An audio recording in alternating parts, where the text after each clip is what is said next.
Challenge rating is a simple metric by which you can easily judge how tough an encounter will be for a party. For example, a challenge rating of 5 is considered a normal encounter for a party of 4 level 5 adventurers. In this video, we've gone over monsters that are much deadlier than their challenge rating suggests and can pose a significant challenge for players.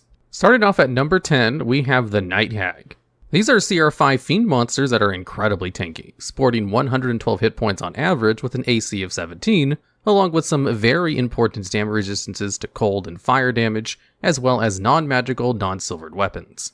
This means that the average level 5 party will have a hard time taking down a single Night Hag. But the most dangerous thing about the Night Hag is its ability to escape danger with their etherealness ability. Night Hags can use this ability to enter the ethereal plane, making them untouchable by creatures who can't enter it. This allows the Night Hag to move in and out of combat, casting spells like Magic Missile and Sleep, and picking apart players who aren't ready for tricks. Being so hard to deal with means that players might not be able to finish off a Night Hag at all, leaving it to stalk them for another plane if the tides turn against the Hag. The next time players take a rest, she can swoop in, then use her incredibly deadly Nightmare Haunting ability. This causes the target creature to lose 1d10 maximum hit points, which can only be healed by a greater restoration spell, which is not something level 5 players would have access to yet, as the earliest it can be learned is at level 9. The real kicker about this ability is that the Hag gets to use this from the safety of the ethereal plane, letting her slowly drain players every time they rest until they figure out a way to deal with her. Night Hags become even more dangerous in groups when they form covens and gain access to more dangerous spells, like Eye Bite, Polymorph, and Lightning Bolt. These fiendish abilities make Night Hags some of the most dangerous monsters to encounter for low-level parties. The only thing Night Hags really lack is a high damage ability, otherwise it would be much higher on this list. But as most of the spells are control-oriented, she only takes the number 10 spot on this list instead. And at number 9, we have the Ropers. These are CR5 monstrosities with 93 hit points on average and a whopping 20 AC, making them pretty hard to hit for even level 5 characters and up. What makes the Roper dangerous isn't just its high AC, but its ability to be near imperceivable with its false appearance ability. This allows it to appear as a harmless cave formation until it launches a surprise attack on an unsuspecting party member, typically from the ceiling at a great distance, making it even harder to deal with. The Roper's most deadly offensive ability is its tendril attack, which can reach up to 50 feet and, on a successful hit, immediately grapples and restrains the target. The target also has disadvantage on strength checks, making the use of athletics to break the grapple significantly harder for strength-based characters. And it can make up to 4 tendril attacks in one turn, potentially restraining the entire party in a single turn, then immediately reeling them up to 25 feet. This makes even escaping a dangerous ordeal, as players risk suffering fall damage after spending their entire turn trying to break free. And if they don't break free, they'll eventually get reeled into the Roper's high damaging bite attack, which will attack at advantage thanks to the tendrils restraining the player, and the bite hits for 4d8 plus 4 piercing damage. They also have 60 feet of dark vision, making them extremely capable in dark caves where players who don't have dark vision might struggle. Ropers are incredibly dangerous in their habitats and can pose quite a difficult challenge for unprepared parties. So, when adventuring in caves, always watch out for stalactites that start wiggling. Next up at number 8 on this list is a lower CR monster, the hobgoblin. Hobgoblins are CR 1/2 creatures, and when it comes to fractional CRs, it means against a level 1 party, you can throw 2 of them at them. So it's expected for there to be at least 2 hobgoblins in an encounter. Despite their low hit points at 11, hobgoblins sport a very high 18 AC. This means that low-level characters will struggle to successfully hit them, even if they will only go down in 2 to 3 hits. And with the lack of reliable saving throw spells at such low levels, a few hobgoblins can be quite a deadly encounter for a level-appropriate party to attempt. What makes them extremely dangerous is their special ability called Martial Advantage.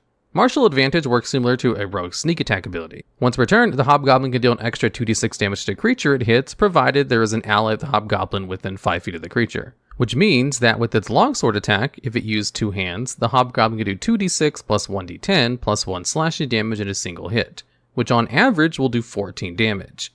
This means that classes with less than a d10 as their hit die could easily be knocked unconscious in a single hit.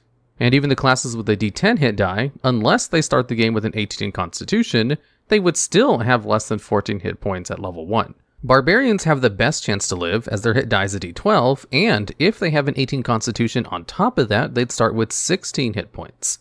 But with this, it's still versus the average damage roll. If the hobgoblin rolls the maximum damage of 23 with his attack, it can outright kill any character with less than 12 hit points. And a wizard who, with Tasha's custom lineage, started with a Constitution score of 20, would still only have 11 HP at level 1. So because of how deadly this creature is when pitted against low-level players, it takes a spot on this list, but a lower spot as the rest of this list has some horrifying creatures.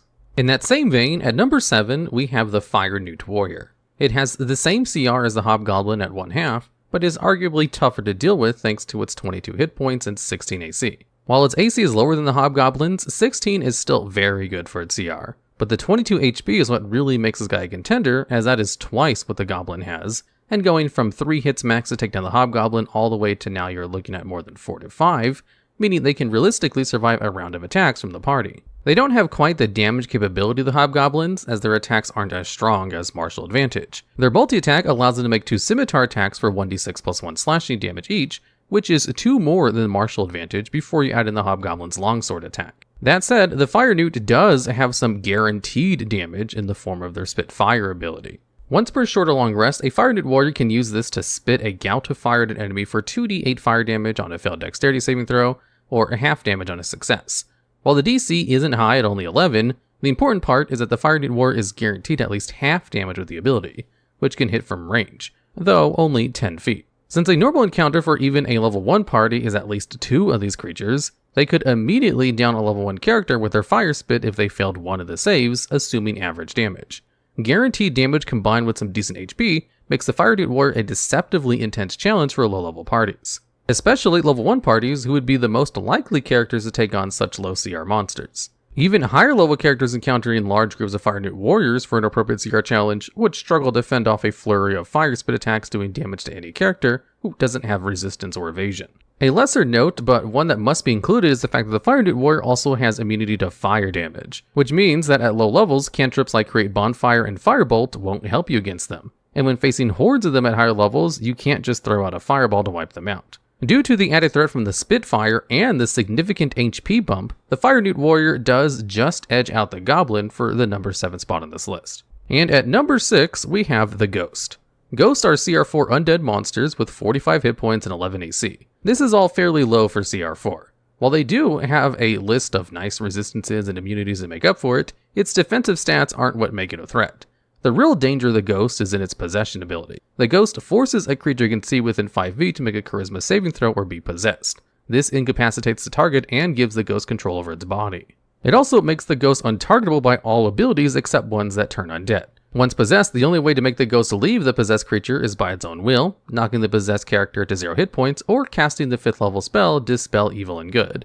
And you don't gain access to 5th level spells until level 9, so a level 4 party going up against a ghost would have no other choice but to knock their friend unconscious unless they can afford a pricey spell scroll. This can lead to a dangerous spiral where the ghost keeps possessing new targets over and over, forcing a party to fight its own members, as the only way to get it out is to knock their own allies unconscious. And this strategy is super effective, as your fighters and barbarians who have the highest HP will often need to dump charisma for strength, dexterity, and constitution, leaving them as easy pickings for the ghost. Even once the ghost is out, it can shift into the ethereal plane, just like the night hag, so it can't be targeted or attacked. It can also ambush very effectively thanks to its incorporeal movement, which allows it to pass through solid objects. And while it doesn't affect combat as much, perhaps the scariest part of the ghost is its horrifying visage ability, which lets it magically age every non-undead creature within 60 feet of it by 1d4 times 10 years, if they fail the DC 13 wisdom save by 5 or more. Because you see, this aging requires a cast of Greater Restoration to reverse, and if not reversed within 24 hours, it becomes permanent. If you're playing a young character, this might not matter, but if your character is older, or you're part of a shorter-lived species, this could theoretically be deadly. This ability is a holdover from the earlier editions in which undead were much scarier than they are now in 5th edition. And if you want to learn more about that, you can check out What They Don't Tell You About Undeads over on Mr. Rex's channel. All of this amounts to a low CR monster that can easily wipe a party with a bit of bad luck. And at number 5, we have the Intellect Devourer. An Intellect Devourer is a CR2 aberration with only 21 hit points and 12 AC. But much like the Ghost, what they lack in defense, they make up for their dangerous capabilities to instantly incapacitate and then kill characters, particularly those with low intelligence, thanks to their Devour Intellect and Body Thief abilities. Devour Intellect forces a creature to make an intelligence saving throw or take 2d10 psychic damage. Not that deadly on its own, but if a creature fails, you roll 3d6. If that total equals or exceeds the target's intelligence score, the target's intelligence becomes 0 and they're stunned until they regain 1 point of intelligence. Wizards and Artificers are the only classes that use intelligence as their primary stat. And as the abilities that require intelligence don't come up too much, most characters use intelligence as a dump stat, favoring their primary stat, then constitution, charisma, or dexterity, wisdom, then tied for last, intelligence and strength. This leaves the other classes incredibly susceptible to this ability. Only things like Greater Restoration can cure ability score reductions, which is something a party of level 2 adventurers won't have for another 7 levels. It can further take advantage of the stunned targets by stealing the body of the incapacitated target after an opposed intelligence check with its body thief ability, something that would be trivial against a target whose intelligence has been reduced to 0. This lets the intellect devourer magically consume the target's brain, enter their body, and use the target's body against its allies. This is similar to the ghost with their possession ability, but with much more dire consequences, as even if it's forced out by having the player's body be reduced to 0 hit points, the body dies within 1 round unless its brain is somehow restored by high-level magic. Considering most classes don't have a reason to increase their intelligence at this level, intellect devourers remain potent threats to most players well beyond the early levels of the game, and even a single one ambush in a high-level party can be disastrous. And because of that, it takes the number 5 spot on this list. It might have gotten a higher spot, but it's fairly squishy, and thanks to its low AC, as long as it doesn't ambush you, it's most likely dealt with within a single round of combat, even by a level 2 party. And at number 4, we have the bodak. These are CR 6 undead creatures which have relatively weak stats for the CR with only 58 hit points and 15 AC. Though it does have a number of useful resistances and immunities to increase its durability. But like the previous 2 entries, it makes up for those low stats with its 2 unique abilities. These are called Aura of Annihilation and Death Gaze. Aura of Annihilation is a passive effect that deals 5 necrotic damage to any creature that ends its turn within 30 feet of the bodak. This means, against a regular party of 4 characters, a bodak can be dealing 20 damage a turn without ever having to use an action. Death Gaze requires a creature that starts their turn within 30 feet of the bodak to avert their gaze or be forced to make a constitution saving throw, and if they fail, they take 3d10 psychic damage, or if it fails by more than 5, the creature immediately is reduced to 0 hit points, as long as they aren't immune to the frightened condition. This is extremely dangerous, as the Aura of Annihilation will make creatures at 0 hit points start immediately failing death saves because of the automatic damage. While you can avert your gaze from the bodak to avoid the death gaze, it comes at the cost of having disadvantage on attack rolls against the bodak until the start of its next turn. And this would presumably mean that spellcasters in the area of effect wouldn't be able to use this spell that requires line of sight either. So the victims either suffer potentially deadly consequences or severely handicap themselves while Aura of Annihilation wears them down. The only reason the bodak isn't even higher on this list is because it's still vulnerable to ranged characters, as its most dangerous abilities are limited to a 30-foot area around it, and because paladins and clerics have potent offensive options against corporeal undead. But if your party ever encounters a bodak in an enclosed space, they might be in for a very unpleasant time. And at number 3, we have the notorious Mind Flayer. These are CR 7 aberrations with 71 hit points and 15 AC. The main thing that makes the Mind Flayer such an intimidating monster is in its ability to use its Mind Blast, which in a 60-foot cone causes every creature to make an intelligence saving throw or take 48 plus 4 psychic damage and be stunned for a full minute. Creatures can repeat the saving throw at the end of the next turn, and they still lose that turn because of how crippling the stun condition is. This is basically an area of effect version of the Intellect Devourer's Devour Intellect ability, crippling an entire party if they fail their intelligence saves. But Mind Flayers are also deadly in regular combat, as their tentacle attack does a respectable 2d10 plus 4 psychic damage and grapples the target on hit, forcing the creature to make an intelligence saving throw or be stunned until the grapple ends. So players aren't safe in melee either. This fulfills the condition for the Mind Flayer's most deadly ability, Extract Brain. The Mind Flayer can attack and incapacitate a humanoid it has grappled and deal an enormous 10d10 psychic damage. And if the damage drops the target to 0 hit points, the target immediately dies to having his brain extracted from its skull and eaten by the Mind Flayer. This combination of abilities allows a single Mind Flayer to incapacitate and potentially immediately kill players with relative ease. If that wasn't enough, Mind Flayers also have an arcane spellcaster variant called the Mind Flayer Arcanist, which can do everything the normal Mind Flayer can in addition to casting a handful of spells, most notably Wall of Force, Shield, Invisibility, Confusion, and Hallucinatory Terrain. Though this does increase its CR by 1 up to CR 8, which is still ridiculous. Mind Flayers are notorious for TPKs because they target the save that is typically the weakest against players, and makes failed saves quite lethal. Sliding at number 2 is the Beholder. These are CR 13 aberrations and remain one of the most recognizable Dungeons & Dragons monsters due to its striking design. The most dangerous aspect of the Beholder is the many rays that it fires from its eye stalks. On its turn, it can fire 3 random rays at any target with a wide range of dangerous effects. Its eye beam can charm, fear, slow, put to sleep, and even petrify targets. The most deadly rays, though, are the incredibly high damaging disintegration and death rays. The disintegration ray forces dexterity save or taking 10d8 force damage, and if it reduces the target to 0 hit points, they're disintegrated into a pile of dust, making healing and most resurrection useless. The death ray works similarly, dealing even more damage with 10d10 necrotic damage, and while it doesn't disintegrate the body, it does still automatically kill a target it drops to 0, making healing useless.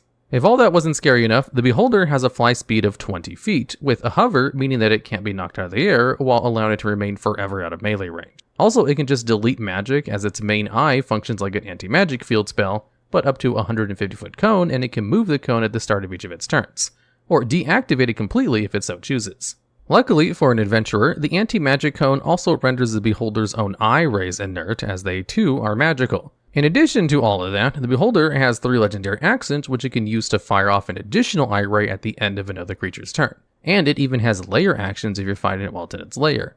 However, that does increase its CR to 14. While you would encounter Beholders much later in the game than most of the other creatures on this list, even running into it at level 13, it will still be rough to beat, which is fitting given it's probably the second most iconic monster in the game. The only thing truly holding the Beholder back from being unstoppably deadly in most scenarios is that the rays it fires are decided randomly, meaning luck of the dice will decide just how deadly or not the Beholder ends up being. But luck is not a problem at all for the final spot on this list. Coming in at the number 1 spot, we have the most iconic creatures in Dungeons & Dragons, the dragons. These range all the way from CR1 Wyrmlings up to CR24 Ancient Dragons and beyond. What makes these the most dangerous monsters in the game is that, at nearly every level of play, there's an incredibly deadly, level-appropriate dragon with a decent fly speed and a breath weapon that can easily take down an entire party in a single action while also being incredibly resilient. As an example, a CR2 Black Dragon Wyrmling has a ridiculous 33 hit points and 17 AC, and with its breath weapon averaging 22 acid damage on a failed saving throw, more than enough to down most level 2 characters in a single blast. And it's AoE, so it can hit multiple targets. Every kind of dragon follows this pattern of high damage, high hit points, and high AC as you further climb in levels. And they get even more powerful by gaining new abilities, such as legendary actions, legendary resistances, more attacks, alternative crowd control breath weapons, super senses like blind sight. Any enemy with flight and ranged attack options can pose a significant problem for even a well-prepared party. But dragons take this combination to the extreme. Few monsters are harder to beat than a dragon with an open sky. While there may be legendary monsters that, on their own, are more powerful than any individual dragon, no other kind of creature is so deadly at all levels of play. If you broke them up individually, you could have 40 different distinctly deadly monsters at various CR levels, which is why they have to take the top spot on this list. Some creatures in Dungeons & Dragons are significantly more challenging to run for a dungeon master than others, and often for a variety of different reasons. So today we'll be going over some of the most complicated monsters to run in a campaign. Kicking off list at number 10, we have the Drow Matron Mother. The Matron Mother is a CR20 humanoid. As a Drow, they come with the natural Drow racial abilities such as immunity to sleep, summon 8 spellcasting abilities, advantage on saves versus being charmed, and sensitivity to sunlight. Drow Matron Mothers also have a fully prepared list of cleric spells as if they were 18th level clerics. This alone makes her nearly as complex as a high level player character. Drow Matron Mothers also have legendary distinction, giving them the legendary actions. Legendary actions are actions a creature can use at the end of another creature's turn, usually up to 3 times per round, though some abilities require more than 1 legendary action to use.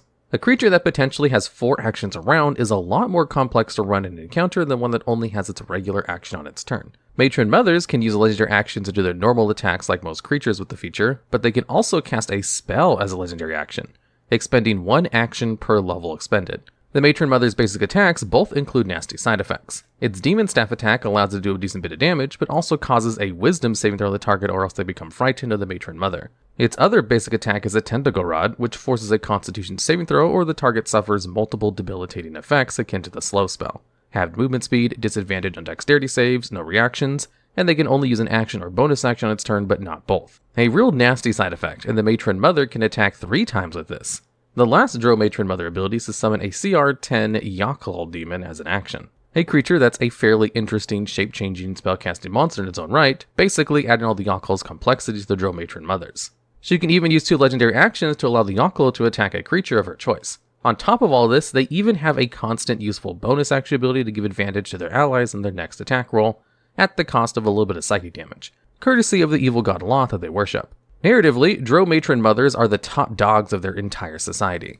They're some of the biggest players in the Underdark, and it's normally implied that a drow matron mother also has a full retinue of other drow monsters at their beck and call. The drow matron mother's combination of legendary abilities, summoning, high-level spellcasting, and its station as the overseer of a ruler of an entire society of drow makes the drow matron mother one of the most complex monsters to run in the game. And next up at number 9, we have aboleths.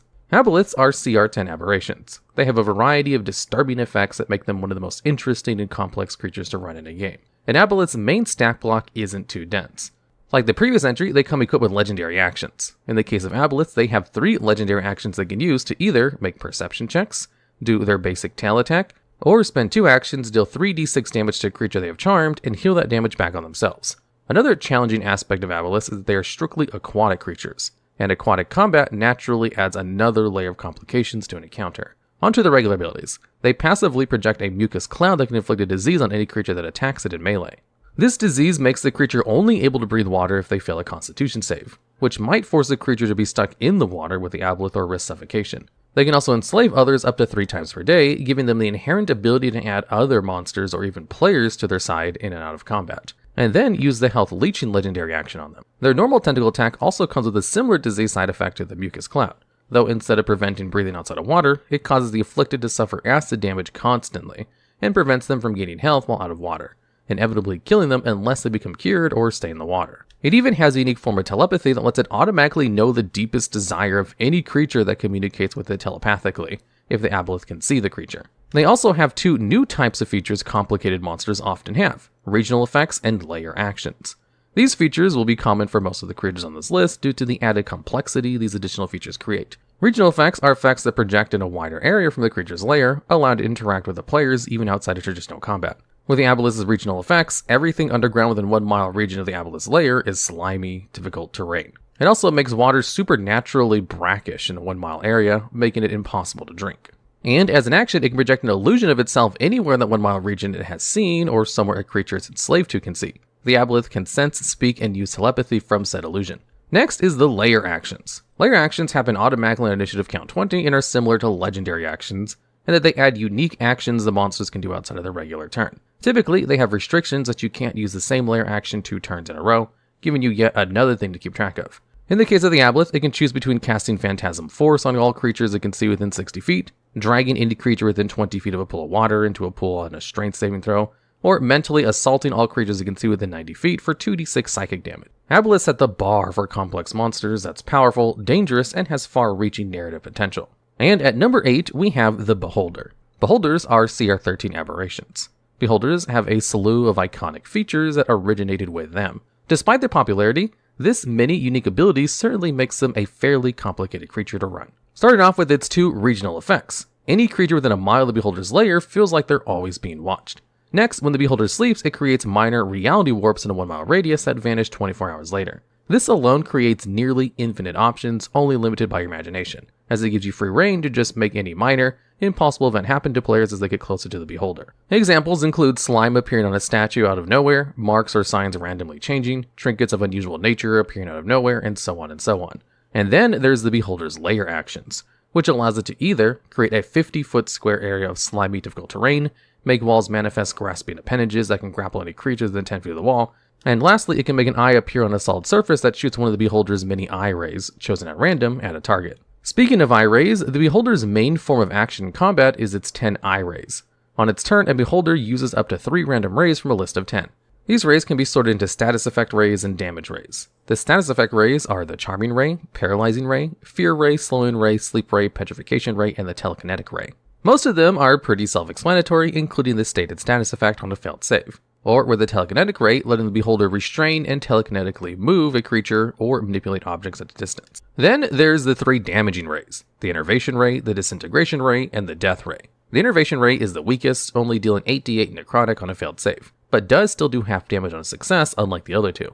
The Disintegration Ray does a higher 10d8 damage on a failed save, and any creature reduces 0 hit points by it has their body turned to dust. Finally, the Death Ray is the deadliest at 10d10 necrotic damage on a failed save that instantly kills any creature reduced to 0 hit points by it. The Beholder also gets 3 legendary actions where it uses 1 random ray each time. Each ray has its own little mechanics entry, but that's not even the most complicated part about the Beholder. Famously, the Beholder's enormous central eye projects an anti-magic field in a gargantuan 150-foot cone that it points at an area at the start of its turn. This is one of the most geometrically challenging abilities in the game, as projecting a cone that big in 3-dimensional space from a creature that is always floating in the air, and keeping track of that on the battlefield is quite an endeavor. Not to mention the natural challenges of consistently applying anti-magic to any creature in the cone, such as making sure players are taking into account lost passive magic effects, negating the effects of any non-magical equipment, temporarily losing concentration effects, or any buffs they might have cast on themselves otherwise. Beholders, as befits their notoriety, are quite a complex creature to run just for the sheer number of unique abilities it has and the innate chaos of having to use these rays at random. A dungeon master can even play a strategy around how to use this inherently random monster. And at number 7, we have Elderbrain. Elderbrain is a CR14 aberration and acts as the central hive mind of an entire mind flayer colony. It's the first creature on this list with legendary resistances, which allows a legendary monster to automatically succeed on its saving throw 3 times a day, a trait that will be common going forward on this list. It also has 3 regional effects. The first makes every creature within 5 miles feel like they're being followed. The second, it can overhear telepathic communication within 5 miles of it, letting it snoop in on anyone interacting with any of the mind flayers in its realm or using their own telepathy, such as with a familiar. Lastly, any creature psychically linked with the Elderbrain constantly hears whispers in the recesses of its mind. Nothing too crazy, but managing a vast psychic network does present its own set of challenges to run. For layer actions, the Elderbrain can cast Wall of Force, one of the more highly complex control spells in the game. It can grant friendly creatures inspiration on a d20 roll of its choice before the end of its next turn. Finally, it can make any creature within 120 feet of it make a charisma saving throw or be unable to leave its current space, crushed by the Elderbrain's sheer force of will. As far as the Elderbrain's native abilities, it has a creature sense power that makes it always aware of the presence of any creature with 4 intelligence or higher within 5 miles of it, so long as it isn't magically protected, making stealth and infiltration in the Elderbrain's domain incredibly difficult. It also has some innate psionic spellcasting, allowing it to cast Dominate Monster, Levitate, Detect Thoughts, or Plane Shift. For actions, it can attack with a tentacle, which does some damage and grapples a creature. It can create a psychic link with any creature that's incapacitated that detects with its creature sense ability, letting it perceive through the creature, sense its thoughts, and deceive the linked creature into believing ideas or feeling emotions through its link. It can only be broken by making a charisma save as an action. The important thing about this ability is any creature caught resting in the Elderbrain's domain can find itself immediately subject to the telepathic influence, as creature sense has a 5-mile range. So over the course of multiple days delving into the Elderbrain's territory, it's very likely a party is subject to the psychic assault. It also has more direct psychic assaults in combat, with an amped up version of the Mind Flayer's Mind Blast ability, dealing 5d10 plus 5 psychic damage, and stunning the creature and all creatures that fail an intelligence saving throw within 60 feet of the brain. The Elderbrain comes with 4 different legendary actions. The first is its regular tentacle attack. Next, it can break the concentration of a spell on a creature it has a psychic link with, ending the concentration and inflicting 1d4 psychic damage per spell level. The brain can also emit a psychic pulse, dealing 3d6 psychic damage to creatures within 10 feet of any creature it's psychically linked. This ability is something it can use from its own mind flayers or the players themselves. Finally, it can sever any psychic link it has, which ends the link but gives the creature disadvantage in all saves, ability checks, and attack rolls until the end of its next turn. The Elderbrain has a lot of very odd, very unique psychic-based abilities. Its role as not only an encounter, but an omnipresent psychic threat and hub of entire civilization of incredibly dangerous psychic monsters makes it one of the most dynamic enemies in D&D. Coming in number 6, we have vampires. In particular, Strahd von Zarovich, a particularly legendary vampire from Wizards of the Coast Curse of Strahd campaign. Vampires are usually CR13 undead, but the CR can be altered by variants of the vampire. Vampires have a whole host of abilities that make them especially complex. Naturally, they're legendary creatures, which gives them access to legendary resistances and legendary actions to keep track of. Admittedly, their legendary actions are fairly simple. A movement that doesn't provoke attacks of opportunity, and both of their regular attacks, an unarmed strike and a bite. Following that, it has 4 regional effects. First, the populations of rats, bats, and wolves in the region noticeably increase. Plants within 500 feet of the layer wither and become twisted and thorny. Shadows cast within 500 feet of its layer become abnormal and moves as if they're alive. Finally, a creeping fog clings to the ground within 500 feet of the layer, which sometimes makes horrifying forms of frightening interlopers. Vampires, unlike most creatures in D&D, have a whole slew of unusual weaknesses to keep track of. Most of these are well known in pop culture, such as burning in the sunlight, getting staked in the heart, weaknesses in running water, etc., etc. That being said, each weakness comes with its own specific mechanical breakdown of the rules for how it will apply to vampires, which is fairly unique to them. Beyond that, vampires have an odd sort of attack pattern, needing to attack with an unarmed strike to set up their more dangerous bite, and having to choose between grappling or doing damage, as they can't bite a creature who isn't grappled or otherwise incapacitated. The bite itself is specific to vampires, as any creature slain by a vampire's bite can be risen in the following night as the vampire spawn, meaning the vampire naturally creates its own army of fairly powerful subjects. Speaking of gaining subjects, vampires have a charm ability you can use as an action to allure a creature into being the vampire's friend, ally, or protector for up to 24 hours. Then you have the odd shape-changing abilities, as they can turn into a bat or a cloud of mist. In Strahd's case, he can also turn into a wolf. The mist form has its own specific rules, which are particularly relevant, as when the vampire is reduced to 0 hit points, it turns into this mist form and attempts to escape to its coffin, usually forcing an interaction with that mechanic upon defeat. Vampires come with a natural kind of regeneration that can only be surpassed by radiant damage. Vampires innately can summon swarms of rats or bats, while Strahd can also summon a large pack of wolves. Vampires also have a variant feature that gives them access to spellcasting, as is the case with Strahd. Throwing the near-endless well of mechanical intricacies that spellcasting adds to a creature is only one of the most effective ways to add complexity. Strahd adds even more layers onto this already dense list of mechanics by having additional access to layer actions and magical giant crystal heart called the Heart of Sorrow's domain that aids him. For Strahd's layer actions, he can pass through solid objects, magically open or shut and lock doors and windows, summon a specter from the dead, or turn a player's shadow against them by manifesting it as an enemy type of shadow. The Heart of Sorrow has its own pool of hit points and absorbs damage dealt to Strahd as he wishes, giving him another odd form of regeneration to overcome. Very few creatures can demand a Dungeon Master's full attention to run properly as well as a vampire, Strahd in particular. And at number 5, we have Mummy Lord. The Mummy Lord is a CR15 undead creature. It has 3 regional effects. The first causes all food, water, and non-magical drinks to spoil instantly in its lair. Creatures in its lair besides Mummy Lord who attempt to use divination spells have an added 25% chance of being misled. Lastly, any treasure taken from the lair is cursed until returned, with the curse causing the target to have disadvantage in all saving throws.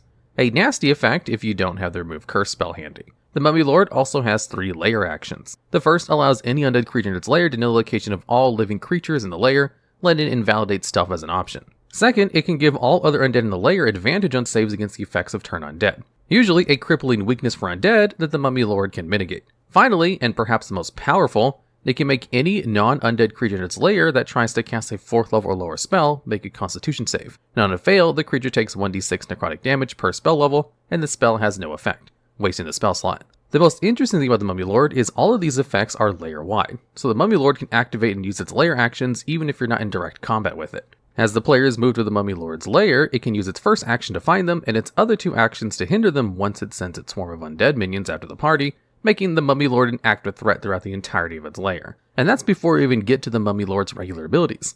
It has the spellcasting capabilities of a 10th level cleric, giving it powerful spells like Harm, Insect Plague, and Spiritual Weapon. The Mummy Lord's basic attack, Rotting Fist, has a side effect of causing the extremely nasty Mummy Rot curse if it hits a creature and fails a Constitution save. Without remove curse, the target is almost certainly doomed to die if it's afflicted, as it can't be healed and suffers a 3d6 lowering of maximum hit points daily, turning them to dust if they reach 0 hit points. Its other basic offensive ability is the Dreadful Glare, which you can do in tandem with its Rotting Fist. On a failed Wisdom saving throw, the target is frightened until the Mummy Lord's next turn. But if they fail by 5 or more, they become paralyzed, one of the nastiest effects in D&D. Extra dangerous considering the Mummy Lord, like every monster on this list, has a bevy of legendary actions it can use on the player's turns while they're paralyzed. It has 3 legendary actions per round. It can use them to do its basic Rotting Fist or Dreadful Glare at the cost of 1 action. It can also use Blinding Dust for 1 action to blind every creature within 5 feet of it if they fail a Constitution save. Its next 3 options use 2 legendary actions. One allows it to channel negative energy, causing all creatures in 60 feet of it to become unable to regain hit points to the Mummy Lord's next turn. It can speak a blasphemous word to any creatures in 10 feet of it, forcing a Constitution saving throw or they become stunned. And its final legendary action option, the Mummy Lord can spend 2 actions to magically transform into a whirlwind of sand, allowing it to move 60 feet while being immune to all damage while doing so, before reverting to its normal form afterwards. The Mummy Lord is an expert at applying multiple different status conditions on an entire party over the course of a round. Frightening, stunning, paralyzation, mummy rot, anti-healing, blindness. The sheer number of effects it can lay on a party means quite a lot of clerical work to keep track of everything it's doing in a fight. A powerful enemy with lots of effects to track and a non-stop presence throughout the entire dungeon easily earns the Mummy Lord spot on this list. And at number 4, we have the Lich, also known as a Mind Flayer Lich. The Lich is a CR22 variant form of both the Mind Flayer and Lich, combining the capabilities of both creatures into one diabolic enemy. The Lich is complicated in its own right, being a high difficulty monster with lots of unique abilities and spellcasting capabilities of a full arcane caster. Some of these spells include powerful options such as Power Word Kill or Dominate Monster.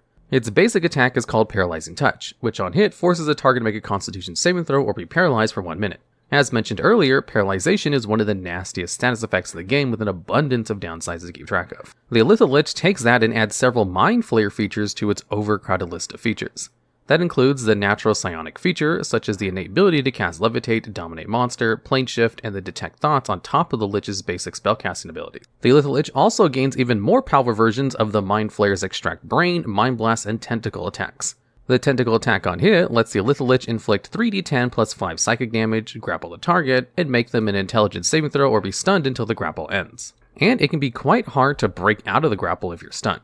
Extract Brain lets the Illithid Lich deal a catastrophic 10d10 piercing damage, which instantly kills the target if it reduces them to 0 as the Illithid Lich consumes their brain. Finally, the Mind Blast ability works just like the previously mentioned Elder Brain's Mind Blast, damaging and stunning creatures in a 60-foot cone on a failed intelligence save. As you might expect, the Illithid Lich also comes with legendary resistances and actions. The legendary actions you can use its Tentacle attack, spend 2 actions to use Extract Brain, spend all 3 actions to use its Mind Blast, or spend 1, 2, or 3 actions to cast a spell at the spell slot equal to the number of legendary actions expended. The Illithid Lich also retains the Lich's Layers actions, allowing it to regain spell slots, split any damage it takes into another creature with a negative energy tether, or force a target within 60 feet of Illithid Lich to make a Constitution save or suffer 15d6 necrotic damage as apparitions attack them.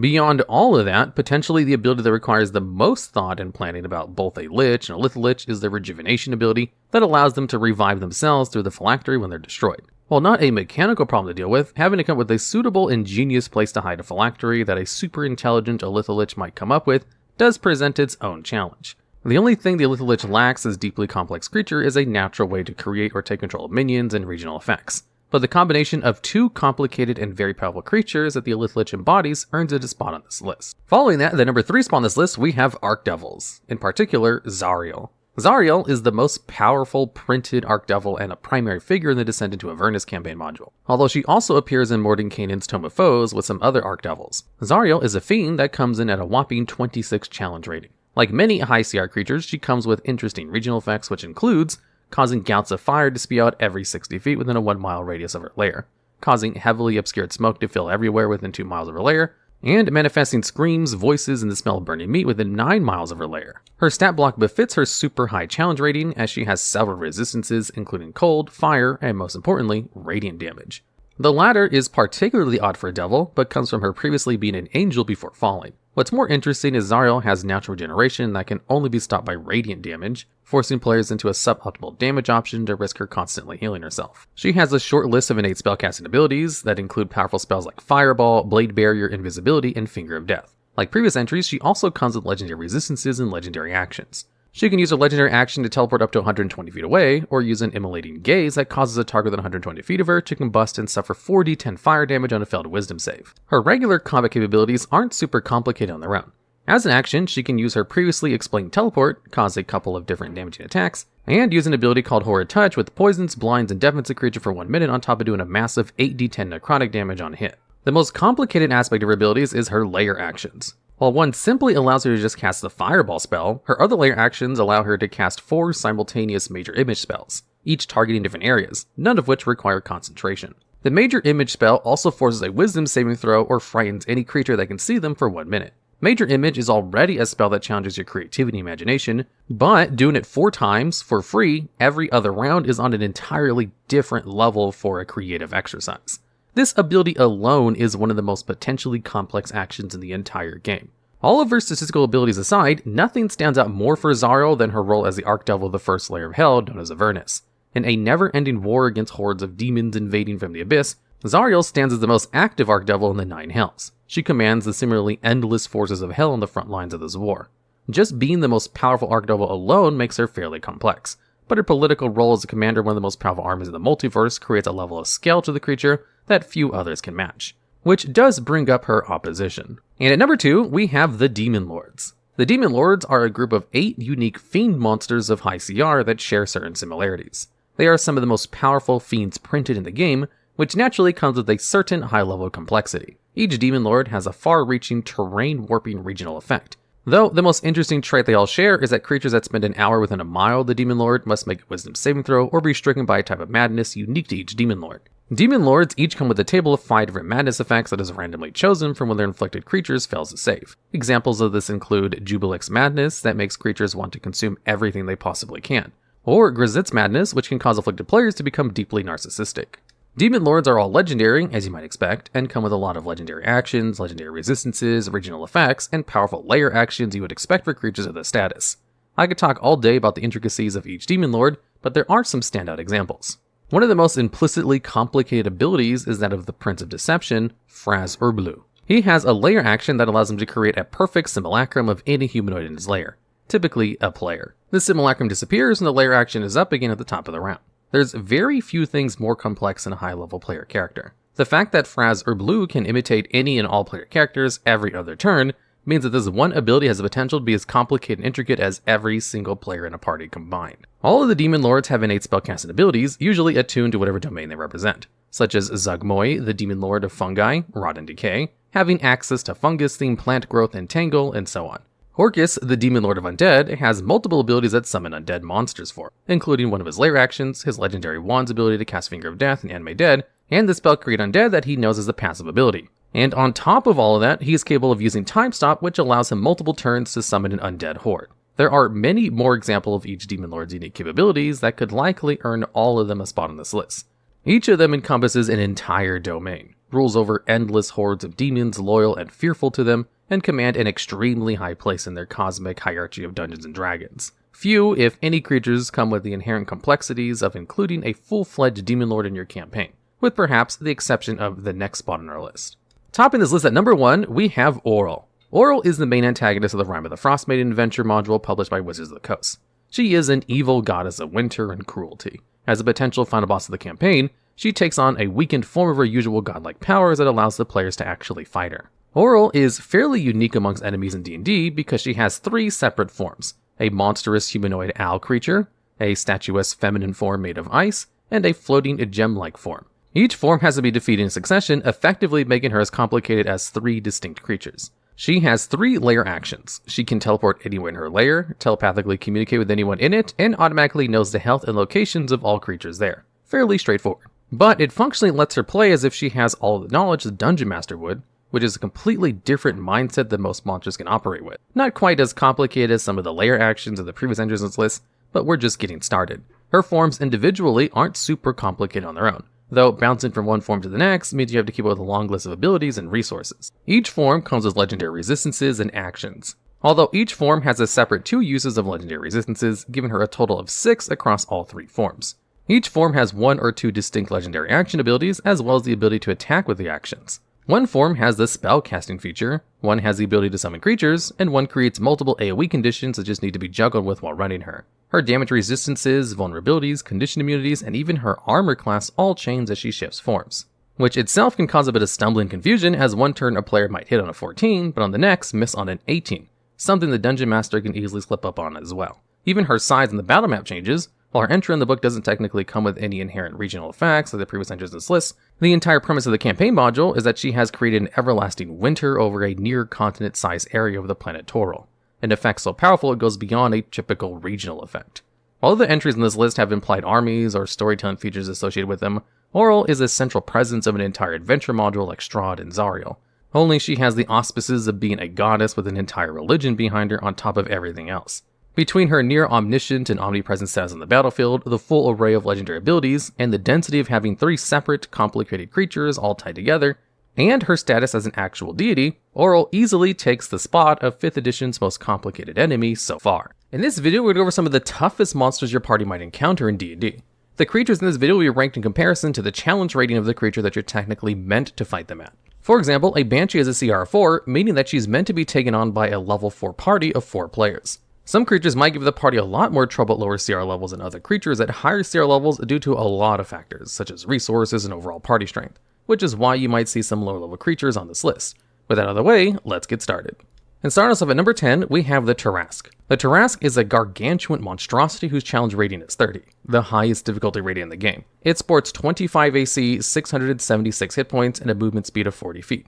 It also has immunity to fire and poison damage, as well as bludgeoning, piercing, and slashing damage from non-magical weapons, along with having immunity to being charmed, frightened, paralyzed, and poisoned.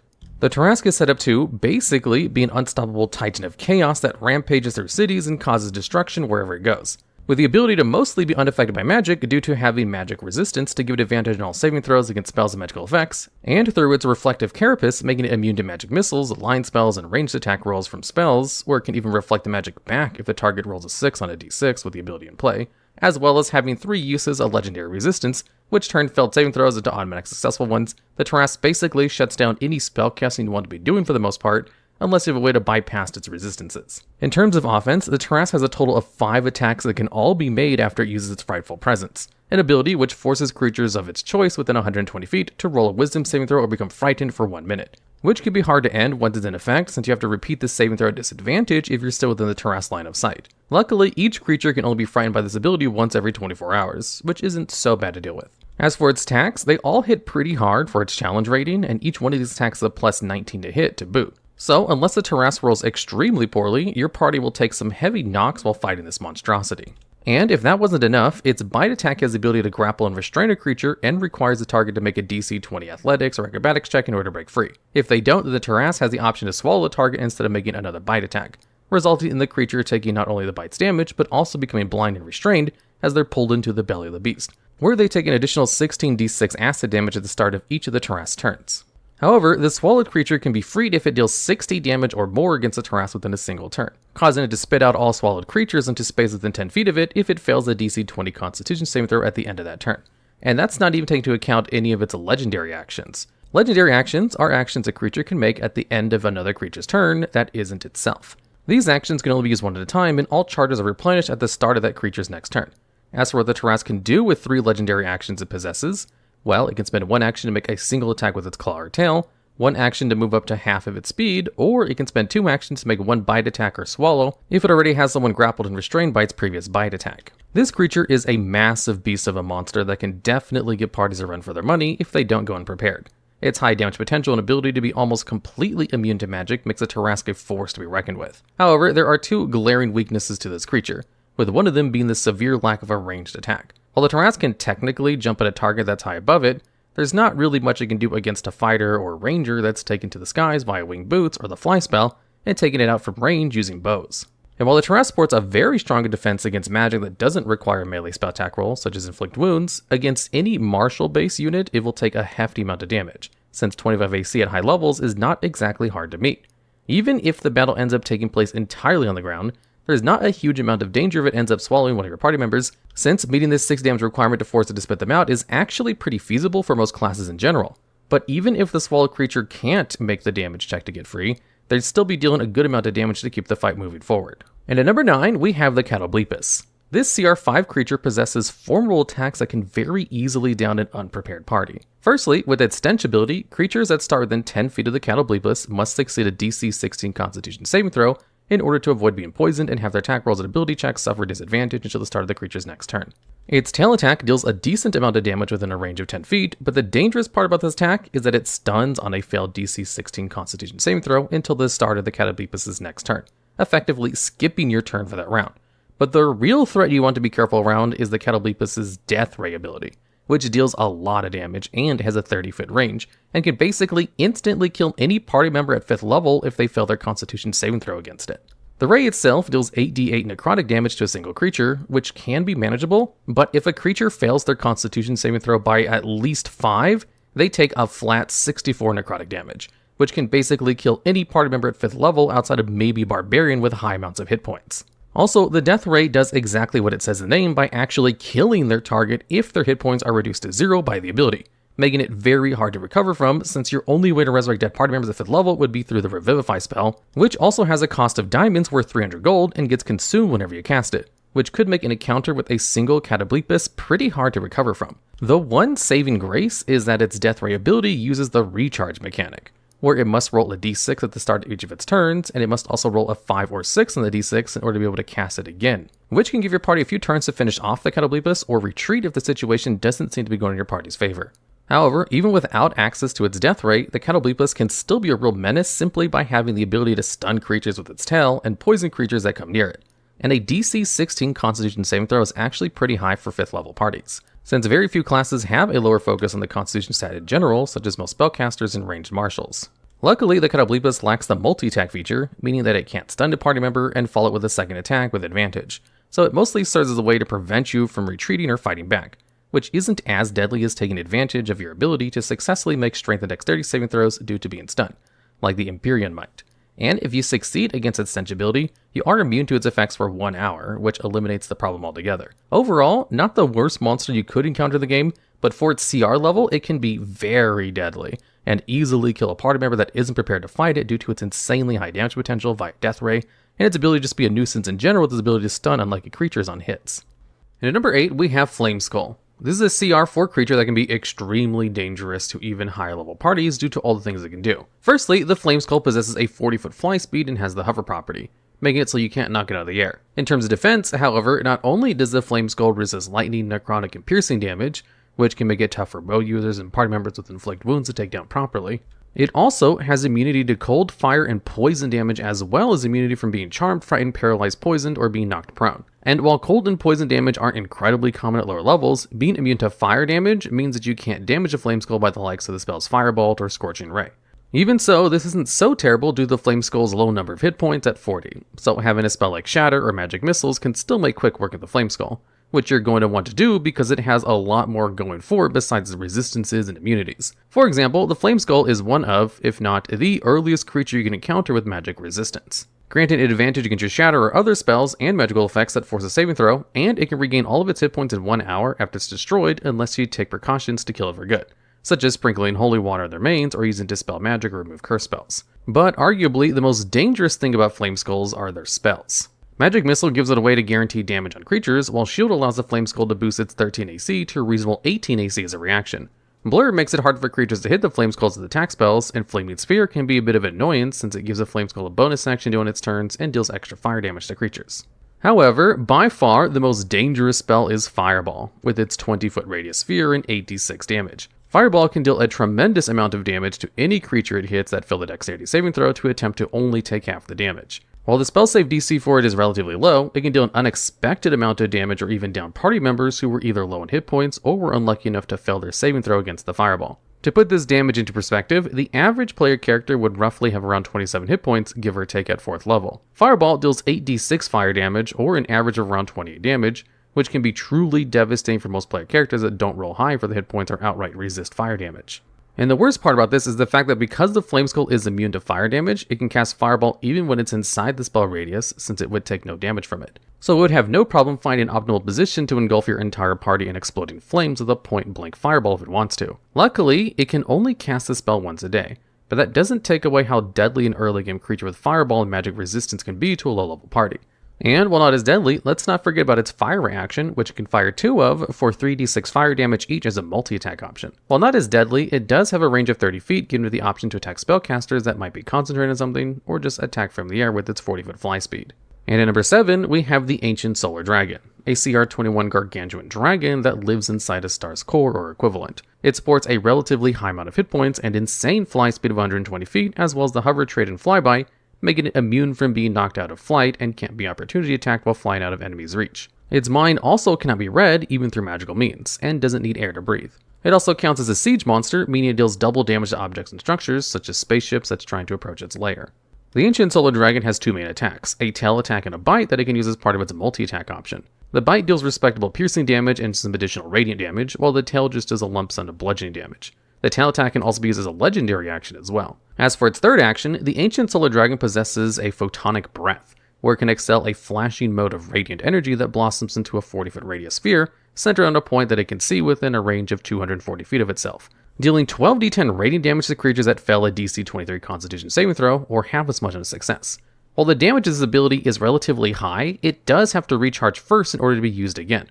Also, the Ancient Solar Dragon can spend 2 legendary actions or to emit a magical light from itself in the 30-foot radius sphere, inflicting the blinded condition on every creature that fails the Constitution saving throw until the affected creature's turns. While these might not seem all that impressive, the real problem with fighting an Ancient Solar Dragon is the lair it resides in. As long as a creature with unprotected eyes enters or starts its turn within 10 miles of the dragon's lair, they are blinded. And any creature that enters or starts its turn inside the lair takes 24d10 radiant damage, which can easily end your journey to the center of the star prematurely. And with very few ways to actually make yourself immune to radiant damage, you're better off not even trying to go after an ancient solar dragon in its home. Instead, you would have to lure it out or catch it while hunting for food away from its domain. Unfortunately, because the actual danger of the ancient solar dragon is in its lair, the creature only takes number 7 on this list.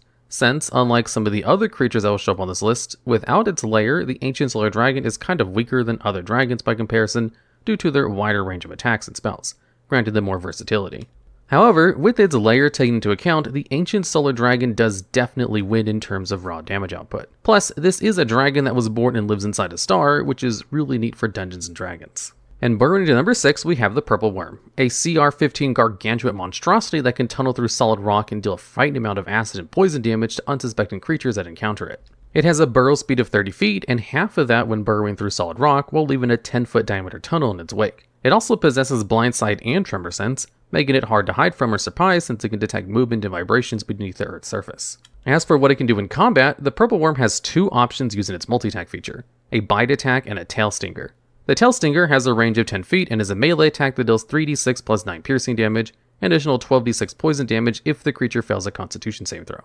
However, a creature that succeeds their saving throw will take half of that poison damage. Meanwhile, its bite attack does a bit more than just raw damage to creatures it hits. In addition to dealing 3d8 plus 9 piercing damage, a creature of category size large or smaller must succeed a DC 19 dexterity saving throw or be swallowed whole by the worm. While swallowed, the creature is blinded and restrained and has total cover against attacks and other effects outside the worm. But the most important part of this is the fact that a swallowed creature takes 6d6 acid damage at the start of each of the worm's turns. Just like other monsters that can swallow creatures, such as the Tarrasque, if the swallowed creature deals enough damage while inside of it, in this case 30 damage, then the Purple Worm will regurgitate all swallowed creatures it might have inside of it, causing said creatures to fall prone upon landing onto a space within 10 feet of it. While the overall damage of the Purple Worm's swallow feature might not seem any more dangerous than the other creatures of its CR level, the true danger is the fact that the Purple Worm can burrow, meaning that it has the ability to swallow one of your party members and just retreat underground while it digests its meal. And unlike the Tarrasque, the Purple Worm doesn't need a turn to set up a swallow. It just happens on hit. Nor can you just fly and attack the worm from range until it dies, since it can just burrow its way underground. The creature effectively forces your party member to fight it on its own terms, since you have to chase it through the tunnels it leaves behind if you want to catch up to it, and is one of the main reasons why this creature takes number 6 spot on this list. However, without running the Purple Worm as a sort of hit and run type encounter, it would most assuredly lose in a straight up fight against a decently prepared party at level 15, which holds it back from being any higher on this list. And at number 5, we have the Aboleth. This is a large aberration with a CR of 10 that can basically act as an underwater boss, and can be extremely rough to deal with due to all of the ways it can mess with your party. Firstly, the Aboleth has 3 traits it has access to. The first is it possesses its amphibious trait, which basically just means that it can breathe both air and water. While the second trait is it has the ability to probe the mind of a creature it communicates telepathically with, and learns that creature's greatest desires. But among these is a more dangerous trait to worry about called Mucus Cloud, which is a transformative mucus that surrounds the Aboleth while it's underwater. Whenever it hits a creature within 5 feet of it with a melee attack, the creature has to succeed a DC 14 Constitution saving throw, or else it'll be diseased for 1d4 hours. As for what the disease does, it makes it so that whatever the creature hits can only breathe underwater, which can be troublesome to deal with, but not lethal by any means, if no one in your party has a way of curing the disease after the battle using something like Lesser Restoration. On its turn, the Aboleth can make 3 attacks using its tentacles as its multi-attack option. The tentacle has a reach of 10 feet and deals 2d6 plus 5 bludgeoning damage whenever it hits and forces the creature to make a DC 14 Constitution saving throw or become afflicted with a different type of disease. However, unlike the previous disease, this one doesn't become active until 1 minute passes, which is usually after the battle would end, making it a very real possibility that this disease goes unnoticed until it starts to take effect. As for what it does, basically it makes your skin translucent and slimy while also making it so you can't regain 80 hit points unless you're underwater. Speaking of being underwater, if you happen to be outside of a body of water while you have the disease, you'll take 1d12 acid damage every 10 minutes unless you apply some kind of moisture to your skin before the 10 minutes have passed. But the real kicker of the disease is the fact that it is kind of hard to cure because unlike most diseases, this one can only be cured by the specific 6th level spell, Heal, or a spell that cures disease cast at 6th level or higher, and there's no stated duration for how long the disease lasts. So, a normal Lesser Restoration would not cure this disease unless you use a 6th level spell slot to cast it. This is so troublesome because at 10th level, no one in your party is going to have 6th level spell slots, so you would either have to backtrack and find someone who can help you cure the disease, or take on the Aboleth at a higher level where you do have the means to cure the disease, but if you have something such as create or destroy water or a few buckets, you can at least mitigate the acid damage until you find a way to have the disease cured. This is mostly an inconvenience than anything else, and isn't even the most dangerous thing the aboleth can do, either. Along with a tail attack that deals 3d6 plus 5 bludgeoning damage, this is mostly reserved for its legendary action, it can also use an action to attempt to enslave a creature within 30 feet of it 3 times a day. The target creature must succeed a DC 14 wisdom saving throw or become charmed by the aboleth until the aboleth either dies, or happens to find itself on a different plane than the enslaved target. While the creature is charmed, it can't take reactions, and the aboleth can communicate with them telepathically over any distance. And if the charmed creature takes any damage, they can repeat this saving throw and try to end the effect, but can also attempt to end the effect once per day if at least 1 mile away from the aboleth. Since Enslave allows the aboleth to communicate telepathically with the charmed target, it works well with its probing telepathy trait, which can allow the aboleth to tempt the charmed creature with its greatest desires and potentially turn the charmed creature against the party, or have an NPC thrall that does its bidding. Along with all of this, the aboleth also has 3 legendary actions it can do. It can use Detect, which just lets it make a perception check. It can make a single tail attack against a creature, but the most important of these legendary actions is Psychic Drain, which costs 2 actions and allows it to deal 3d6 psychic damage to one creature if it's charmed and heal itself for the amount of damage done to the creature, which can serve to prolong the fight if the aboleth manages to accumulate multiple thralls. On top of this, the aboleth also has access to 3 different layer actions that can go into effect on initiative count 20. The first layer action we're going to talk about is one that allows the aboleth to cast the Phantasm Force spell, without any components, on any number of creatures it can see within 60 feet of it.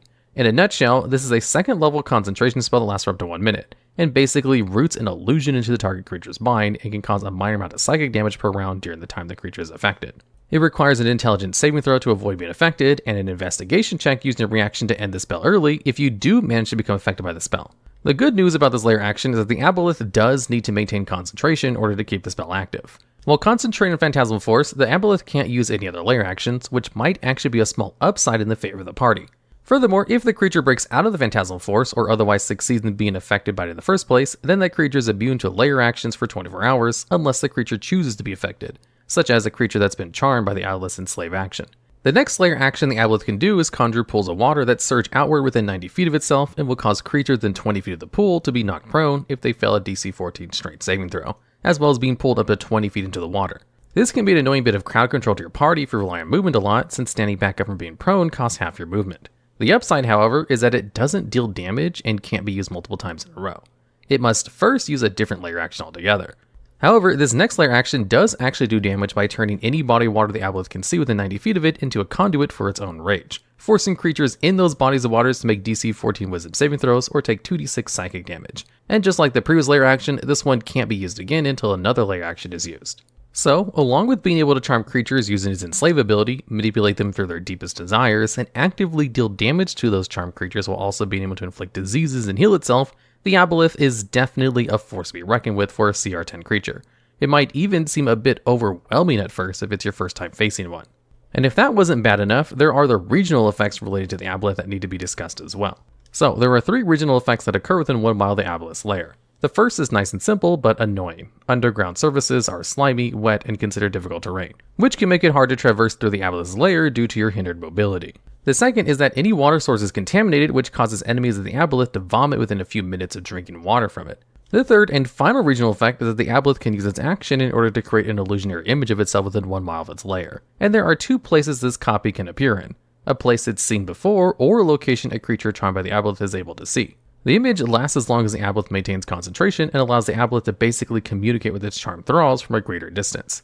As you can see, there is a lot going for the aboleth in terms of all the things it can do for a CR10 creature. It has ways to charm enemies, drain those charmed enemies, and even has legendary actions, layer actions, and can just be overall a nuisance. And while you might typically run the aboleth with its spawns to make the fight more interesting, the aboleth is still able to hold its own since it's also a water boss, which can be really tough to deal with due to the fact that the rules for underwater combat is a bit convoluted and comes with its own problems. So you'd be better off trying to find a way to lure the aboleth out or fight over the water in some way, which definitely helps escalate the aboleth to the number 5 spot on this list. But not any higher, since there are other creatures that can sustain themselves even better and are even more deadly than the aboleth. And at number 4, we have the Elder Brain.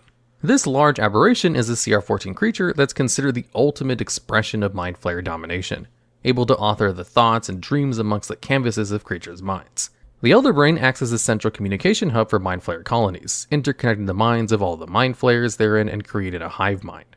The Mind Flayer minions it controls help protect and nourish the Elder Brain, but it isn't uncommon to encounter one of its own, especially if all of the Mind Flayers in its lair are all killed beforehand. As for what the Elder Brain can do, firstly, the brain is aware of all creatures within 5 miles of it whose intelligence score is 4 or higher through the creature sense trait it possesses. This trait also allows the brain to know the exact distance and direction of each creature while also knowing each one's intelligence score and nothing else. You can avoid this feature by magically protecting yourself through the use of something like Mind Blink or non-detection spells, which are spells that typically prevent enemies from probing your thoughts or detect you through the use of magical scrying sensors. The Elder Brain also comes with magic resistance, granted an advantage in all saving throws against spells and other magical events.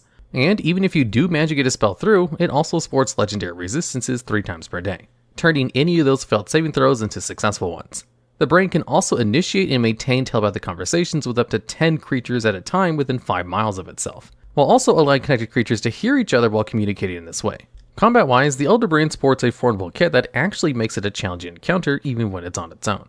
It has a tentacle attack that has a range of 30 feet and deals 4d8 plus 2 bludgeoning damage whenever it hits, and grapples the creature if it's a category size of huge or smaller, taking an additional 1d8 plus 5 psychic damage at the start of each of the creature's turn, until the grapple ends by succeeding a strength or dexterity check in order to escape the grapple, or using a spell or ability which automatically breaks you out of it, such as teleportation. In addition to all of this, the Elder Brain can have up to 4 targets grappled, which can make the combat a bit dicey but not detrimental. The Elder Brain also has the signature move for Mind Flayers called Mind Blast, that does 5d10 plus 5 psychic damage to creatures of its choice within 60 feet of it, and stuns them for 1 minute, unless they succeed an intelligence saving throw in order to only take half the amount of psychic damage and not be stunned. And any stunned creature may repeat the saving throw at the end of each of their turns to try and end the effect early. This is especially dangerous since intelligence tends to be a neglected stat by most adventurers that don't actively make use of it, such as wizards or artificers, which can make Mind Blast incredibly difficult to avoid without the help from something like a paladin's aura protection feature, which allows themselves and allies within 10 feet to add the paladin's charisma modifier to saving throws that they make. The Elder Brain also has a few spells it can cast without using any spell components that aren't necessarily meant for combat. At will, it can cast Detect Thoughts and try and read minds, and Levitate to allow it or other creatures to float. And 3 times a day, it can cast Modify Memory in order to change an event that a creature has memory of by either erasing it, or modifying how it remembers that memory, or just as a way to extract the memory or an event by having the creature recall the event in perfect detail. All of which have uses, but also has limitations as a 5th level spell. At base level, Modify Memory only allows the caster to affect a memory the past 24 hours and has lasted no more than 10 minutes. However, it can be performed multiple times in the same creature, so it might be able to deal a lot more permanent damage to a creature's memory by having certain events completely wiped from their mind, such as an encounter with the Mind Flayer or the Elder Brain itself to keep its location concealed, or plant false directions to its lair to misdirect anyone who might try to find it. And once a day, the Elder Brain can also cast Dominate Monster, which can be used to turn party members against each other, and it can cast Plane Shift to escape to another plane of existence, but can only cast it on itself. This can make it really hard to actually take down an Elder Brain if it gets desperate enough to attempt an escape, allowing it to live another day and rebuild its layers somewhere else. And as the release of Mordenkainen's Presence, Monsters of the Multiverse sourcebook, some of the Elder Brain's actions were converted into actual bonus actions that it can use instead, allowed to have even more options during combat. The first of these abilities is Psychic Link, which allows the Elder Brain to target one incapacitated creature within range of its creature sense trait and establish a psychic link, which the Elder Brain can then use to perceive things through the creature's senses. Up to 10 psychic links can be maintained at a time, and the Elder Brain can terminate the link at any time, but the affected creature may attempt to break the link themselves by successfully making a DC 18 charisma saving throw, taking 3d6 psychic damage when they succeed. The link also ends when the affected creature is more than 5 miles away from the Elder Brain. And since being afflicted with the stun condition also inflicts the incapacitated condition, the Elder Brain can basically follow it with Psychic Link after a successful Mind Blast, which can potentially deal a bit more damage if the affected creature tries to break the link themselves. Something they might want to do because the Elder Brain's other bonus action, Sense Thoughts, which grants the brain insights on the link's creature's emotional state and their worries, loves, hates, and other foremost thoughts that it can take advantage of. And then we get to the Elder Brain's legendary actions. It has 3 of them and has 4 options it can choose from. The first one is called Break Concentration, which targets a creature within 120 feet, instantly breaking a creature's concentration of its spell it has cast and dealing 1d4 psychic damage per spell level. So if your wizard is concentrating on a polymorph spell, which is a 4th level spell that turns a creature into a beast for as long as you concentrate on the spell, allowing you to pull off some wacky things like turning your fighter into Tyrannosaurus Rex, the Elder Brain can just choose to end the wizard's concentration on that spell and deal a total of 44 psychic damage to them as a result.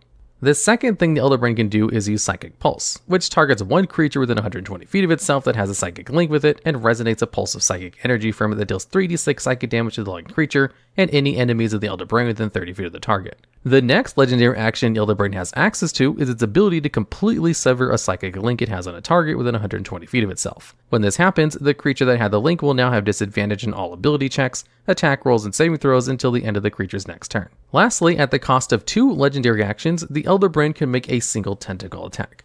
The Elder Brain also comes with 3 different layer actions that can occur on an initiative count of 20. Force Wall allows the Elder Brain to cast the Wall of Force spell, allowing it to isolate creatures within its layer during combat in order to minimize the amount of damage it might take, or to separate charmed or stunned creatures from their allies while it uses its other actions to whittle them down with psychic damage. Psionic Anchor allows the Elder Brain to target one creature concentrated within 120 feet of it and reduce that target's movement speed to 0 if they fail a charisma save. While anchored, the affected creature also can't move by teleporting, meaning spells like Misty Step or Dimension Door can't be used while the creature is affected by this layer action. And since there's no duration for this action, the only way for a creature to break free of being anchored is by repeating their charisma saving throw at the end of each of their turns. Psychic Inspiration basically grants one friendly creature the Elder Brain it can sense within 120 feet of itself advantage on one attack roll, ability check, or saving throw it makes before the end of its next turn. There's also the 3 regional effects that occur within 5 miles of the Elder Brain. The first effect, Paranoia, causes creatures to feel as though they're being followed, even if they're not.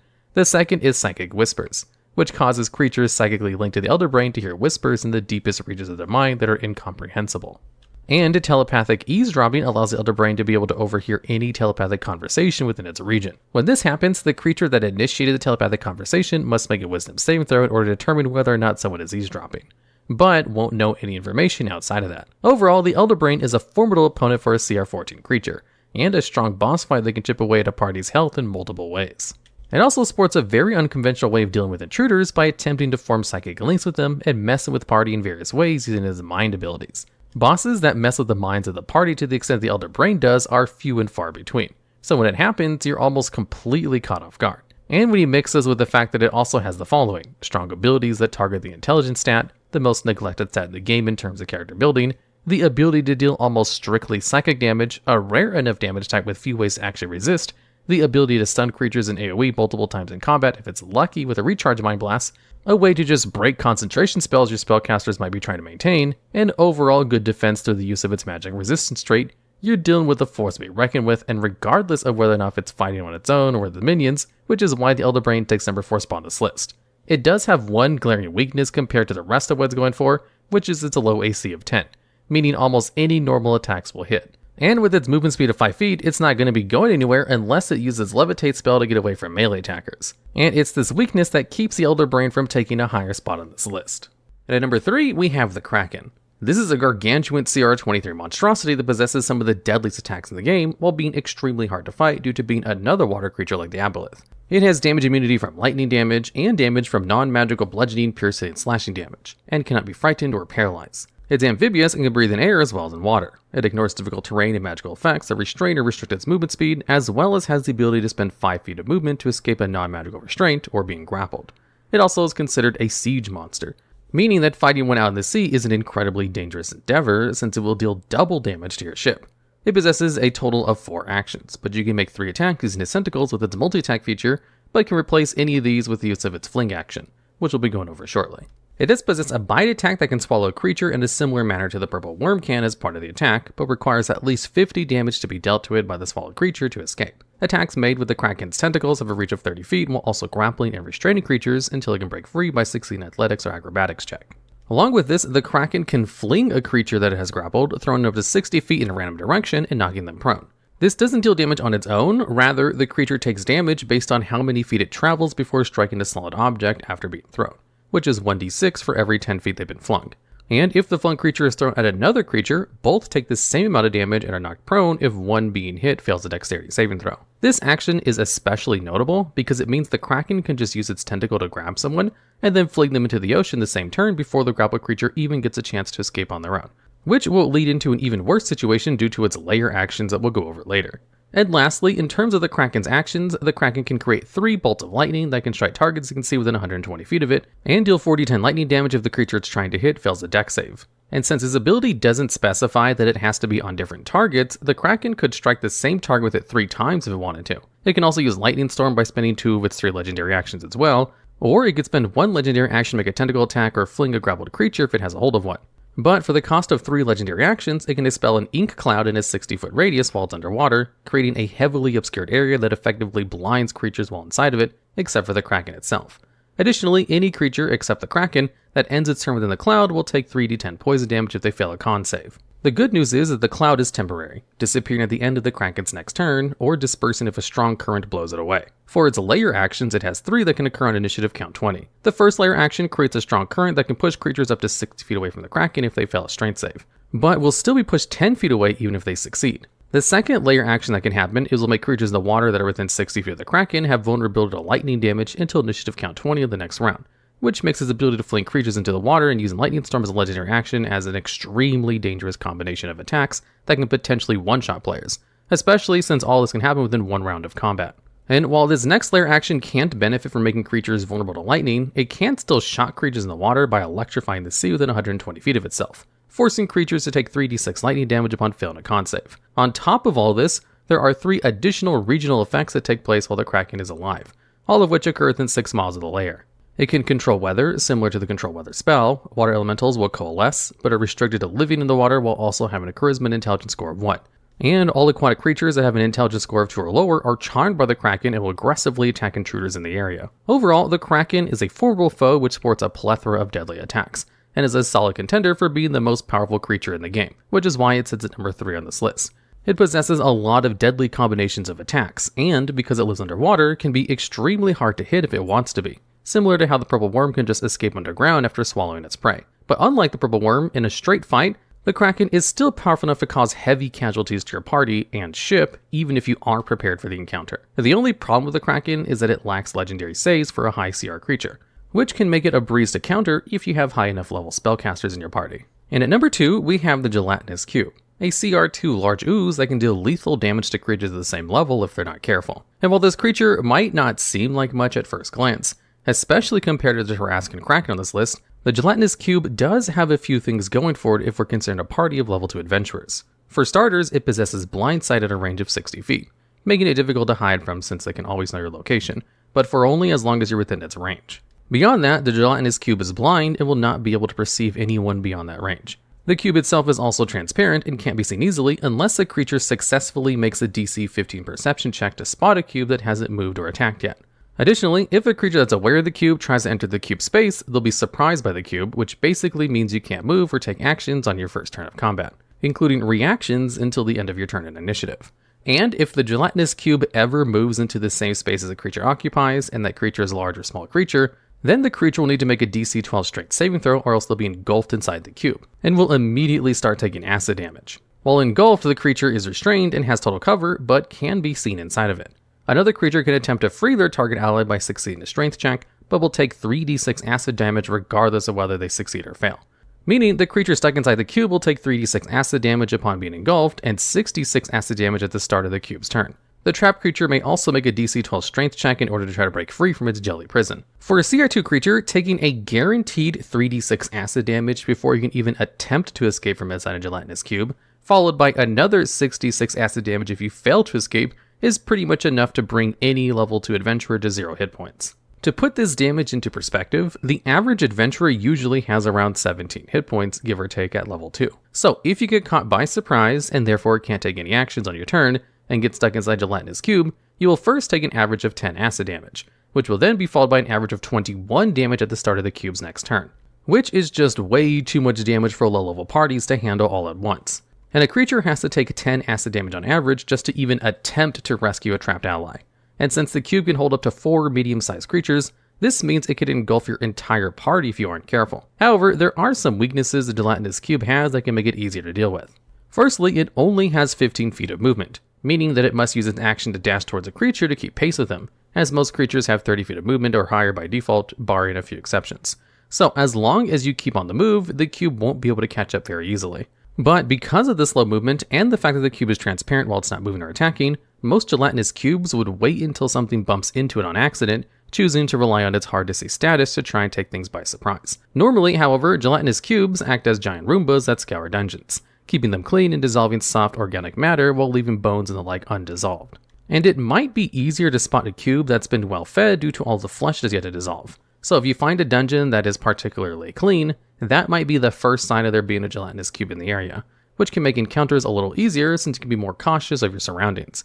And while the cube has a respectable amount of hit points at 84, gelatinous cube also has an AC of 6, meaning almost any attack will be able to hit it unless you roll a natural 1. So if your party doesn't want to risk taking a lot of acid damage to free a trapped ally, they can go all in with their strongest abilities to take down the cube pretty reliably. But due to the fact that gelatinous cube can very easily down opponents by doing so much damage as well as sneaking up on them, and due to the fact that by level 2, you're not going to have as many tools to deal with one, unlike most other creatures at higher levels where your parties are effectively gods at level 20, this creature deserves the number 2 spot when you take into account the level it's meant to be fought at. And finally, at number 1, we have Orcus, which is a huge CR26 fiend and the Demon Prince of Undeath, also known as the Bloodlord. In short, he is basically the strongest necromancer you can find in the game, as he's able to control undead to the highest degree in a variety of different ways. For starters, Orcus can cast the Animate Dead spell anytime he wants to, and can cast Create Undead spell 3 times a day. He can choose what level the spells are cast at, and the creatures created by these spells are under his control forever, meaning he doesn't have to refresh his control over these undead like he normally would. He also just ignores the nighttime restriction that Create Undead has, allowing him to use it at any time of the day that he pleases. While he technically can't really use these spells while in combat due to their 1-minute cast times, he can still use these spells to passively build up his undead army from the fresh kills he or his minions make. He possesses the powerful Wand of Orcus, which is a magic item that counts as a +3 mace, and deals 2d12 bonus necrotic damage whenever it hits, and has a whole lot of effects as both a magic item and as an item being held by Orcus himself. But before we talk about all the extra effects the wand can do, let's first go over what Orcus himself can do. Orcus can make up to 3 of these attacks in a turn using his multi-attack feature, making any combination of his tail attack, necrotic bolt attack, or his Wand of Orcus attack. Both his wand and tail have a 10 feet reach, but the damage of the wand is 3d8 plus 11 bludgeoning damage, followed by the aforementioned 2d12 necrotic, while his tail deals 3d8 plus 8 force damage and 2d8 poison damage sprinkled in. His necrotic bolt attack, however, is his ranged option, which sports 120 foot range and deals 5d8 plus 7 necrotic damage to a target it hits. Normally, Orcus only has 3 options when it comes to spellcasting. At will, he can freely cast Detect Magic. 3 times per day, he can Power Word Kill, cast Dispel Magic, and once per day, he can use Time Stop. Time Stop and Dispel Magic are the most important of the 3 spells he can cast, as Time Stop allows him to set up a deadly attack, while Dispel Magic can get rid of important buffs your party might have, such as haste. However, a lot changes while Orcus wields the Wand of Orcus. Firstly, his AC is set to 20, up from his original 17, making him a bit harder to hit. Couple that with his 405 hit points and resistance to cold, fire, and lightning, and innate immunity to necrotic, poison, and non-magical bludgeoning, piercing, and slashing damage, and you're looking at quite a beefy target. And remember how Animate Dead is supposed to have a 1-minute cast time, making it so he can't technically use the spell in combat? This changes while he's holding the wand, which allows him to now cast Animate Dead as an action, which can be extremely dangerous to your party, as any dead party member can now be a target for his Animate Dead spell. However, this is probably still more useful as an out-of-combat feature, since it still allows Orcus to animate dead bodies very quickly, and because there's already another effect that can technically bring back dead party members from the dead, which we'll be covering soon. Along with this buff to animate dead, Orcus also gains access to the Blight spell, which can be used freely as his 4th level single target spell that deals 8d8 necrotic damage on a failed constitution saving throw and half as much on a success, along with Speak with Dead, which lets Orcus ask 5 questions to a corpse and receive 5 answers that are usually vague or cryptic. The wand also comes with 7 charges that can be expended by Orcus to cast very powerful spells. For 1 charge each, Orcus can cast either Circle of Death, which is a fireball that deals necrotic damage instead of fire, and Finger of Death, a deadly single target spell that deals heavy necrotic damage if you fail a con save, which amounts to 7d8 plus 30 necrotic damage. But even more dangerous is what Orcus can do by expending 2 charges of his wand, Power Word Kill. This is a 9th level spell that kills a creature within range that has 100 hit points or fewer. It doesn't deal damage, nor does it allow for any death saves, you just die if you're hit by it. Normally, most creatures, including players, would only be able to cast a spell like this once a day. Orcus, meanwhile, gets to cast Power Word Kill 3 times a day at most, if he doesn't use too much of anything else the wand lets him do. And the final action Orcus can take while holding the wand allows him to conjure undead once a day, which conjures undead creatures whose combined hit points do not exceed 500 and occupied spaces within 300 feet of Orcus and remaining indefinitely under Orcus's command. This means that any undead creature could potentially appear in your fight against Orcus. This ability might even be the most powerful ability a creature could have in the entire game, simply because of the amount of action economy you can get out of it. For example, a normal skeleton has 13 hit points. With a single action, this allows Orcus to summon 38 skeletons, leaving 6 hit points left over for something like 3 crawling claws, that all have 2 hit points each. While this might not seem that bad, let's take into consideration other potential creatures that Orcus could conjure with his ability. The Nightwalker is a very powerful undead creature that has 337 hit points and comes with 2 very annoying capabilities that you wouldn't want to encounter while fighting Orcus, such as its annihilating aura that can deal 66 necrotic damage to creatures that start their turn within 30 feet of it if they fail a con save. It can also reduce maximum hit points of players hit with its enervating focus, which can be extremely scary when you know you can't heal above 100 hit points anymore, making you permanently a target for Orcus's power word kill. And any creature the Nightwalker kills can't be revived unless it's through the wish spell. It can also use its Finger of Doom ability to frighten and paralyze the creature, making it more vulnerable to follow-up attacks. And with 163 hit points left over to spend, Orcus could also summon a Lich alongside the Nightwalker, which has 135 hit points and has a lot of different spells it can cast to ruin your day, including Disintegrate, a 6th level spell that deals a huge 10d6 plus 40 force damage upon a failed dex save, as well as, of course, Power Word Kill. Or maybe Orcus just wants to spend 3 Liches at once instead of a Nightwalker. He can also summon up 2 Adult Blue Draco Liches or even 5 Mummy Lords, all of which sport deadly abilities that your party would be better off avoiding altogether if it can be helped. The most deadly aspect of this is the fact that he can combine various combinations of enemies to help cover the weaknesses of either himself or the creatures being summoned. The Lich, for example, could simply cast Globe of Invulnerability around itself and the Nightwalker in order to gain some protection against lesser magics, while the Nightwalker itself can force creatures that choose to come closer to the Lich to try and attack it to make saving throws against its annihilating aura. An Adult Blue Draco Lich can provide air support and can attempt to knock creatures prone with its wing attack or frighten creatures with its frightful presence. Mummy Lords can prevent healing and can reduce maximum hit points with its Rotting Fist action, can paralyze creatures with fear using its Dreadful Glare action, cause blindness and can stun using Blinding Dust and Blasphemous Word legendary action respectively. And since the creatures conjured through the use of this feature don't ever go away unless Orcus himself dismisses them of his own volition, it is possible for Orcus to just build up armies of powerful undeads over the course of several days if he really wanted to. And if you thought that was enough to make Orcus feel powerful, then wait until you learn about his legendary and layer actions. First, we'll go over his legendary actions. The first one is a normal attack where he makes 1 tail or necrotic bolt attack. His legendary action Creeping Death, which costs 2 actions out of 3 to use, allows Orcus to create a 60-foot tall cylinder of necrotic energy within 100 feet of him that encompasses a 10-foot radius, that lasts until the end of Orcus's next turn. Any creature in that area will have vulnerability to necrotic damage, which can make the likes of Circle of Death and Finger of Death extremely potent, since targets would take twice the amount of damage from sources of necrotic damage. In terms of layer actions, which occur on initiative count 20, Deadly Utterance can subject a creature in his lair to the effects of Power Word Kill without using any resources. He also doesn't need to see the creature, just be aware that the creature is in his lair at all. Grasp of the Dead restrains creatures within a 20-foot square that he can see with a failed DC 23 strength saving throw until the next initiative count of 20, or until Orcus decides to release them.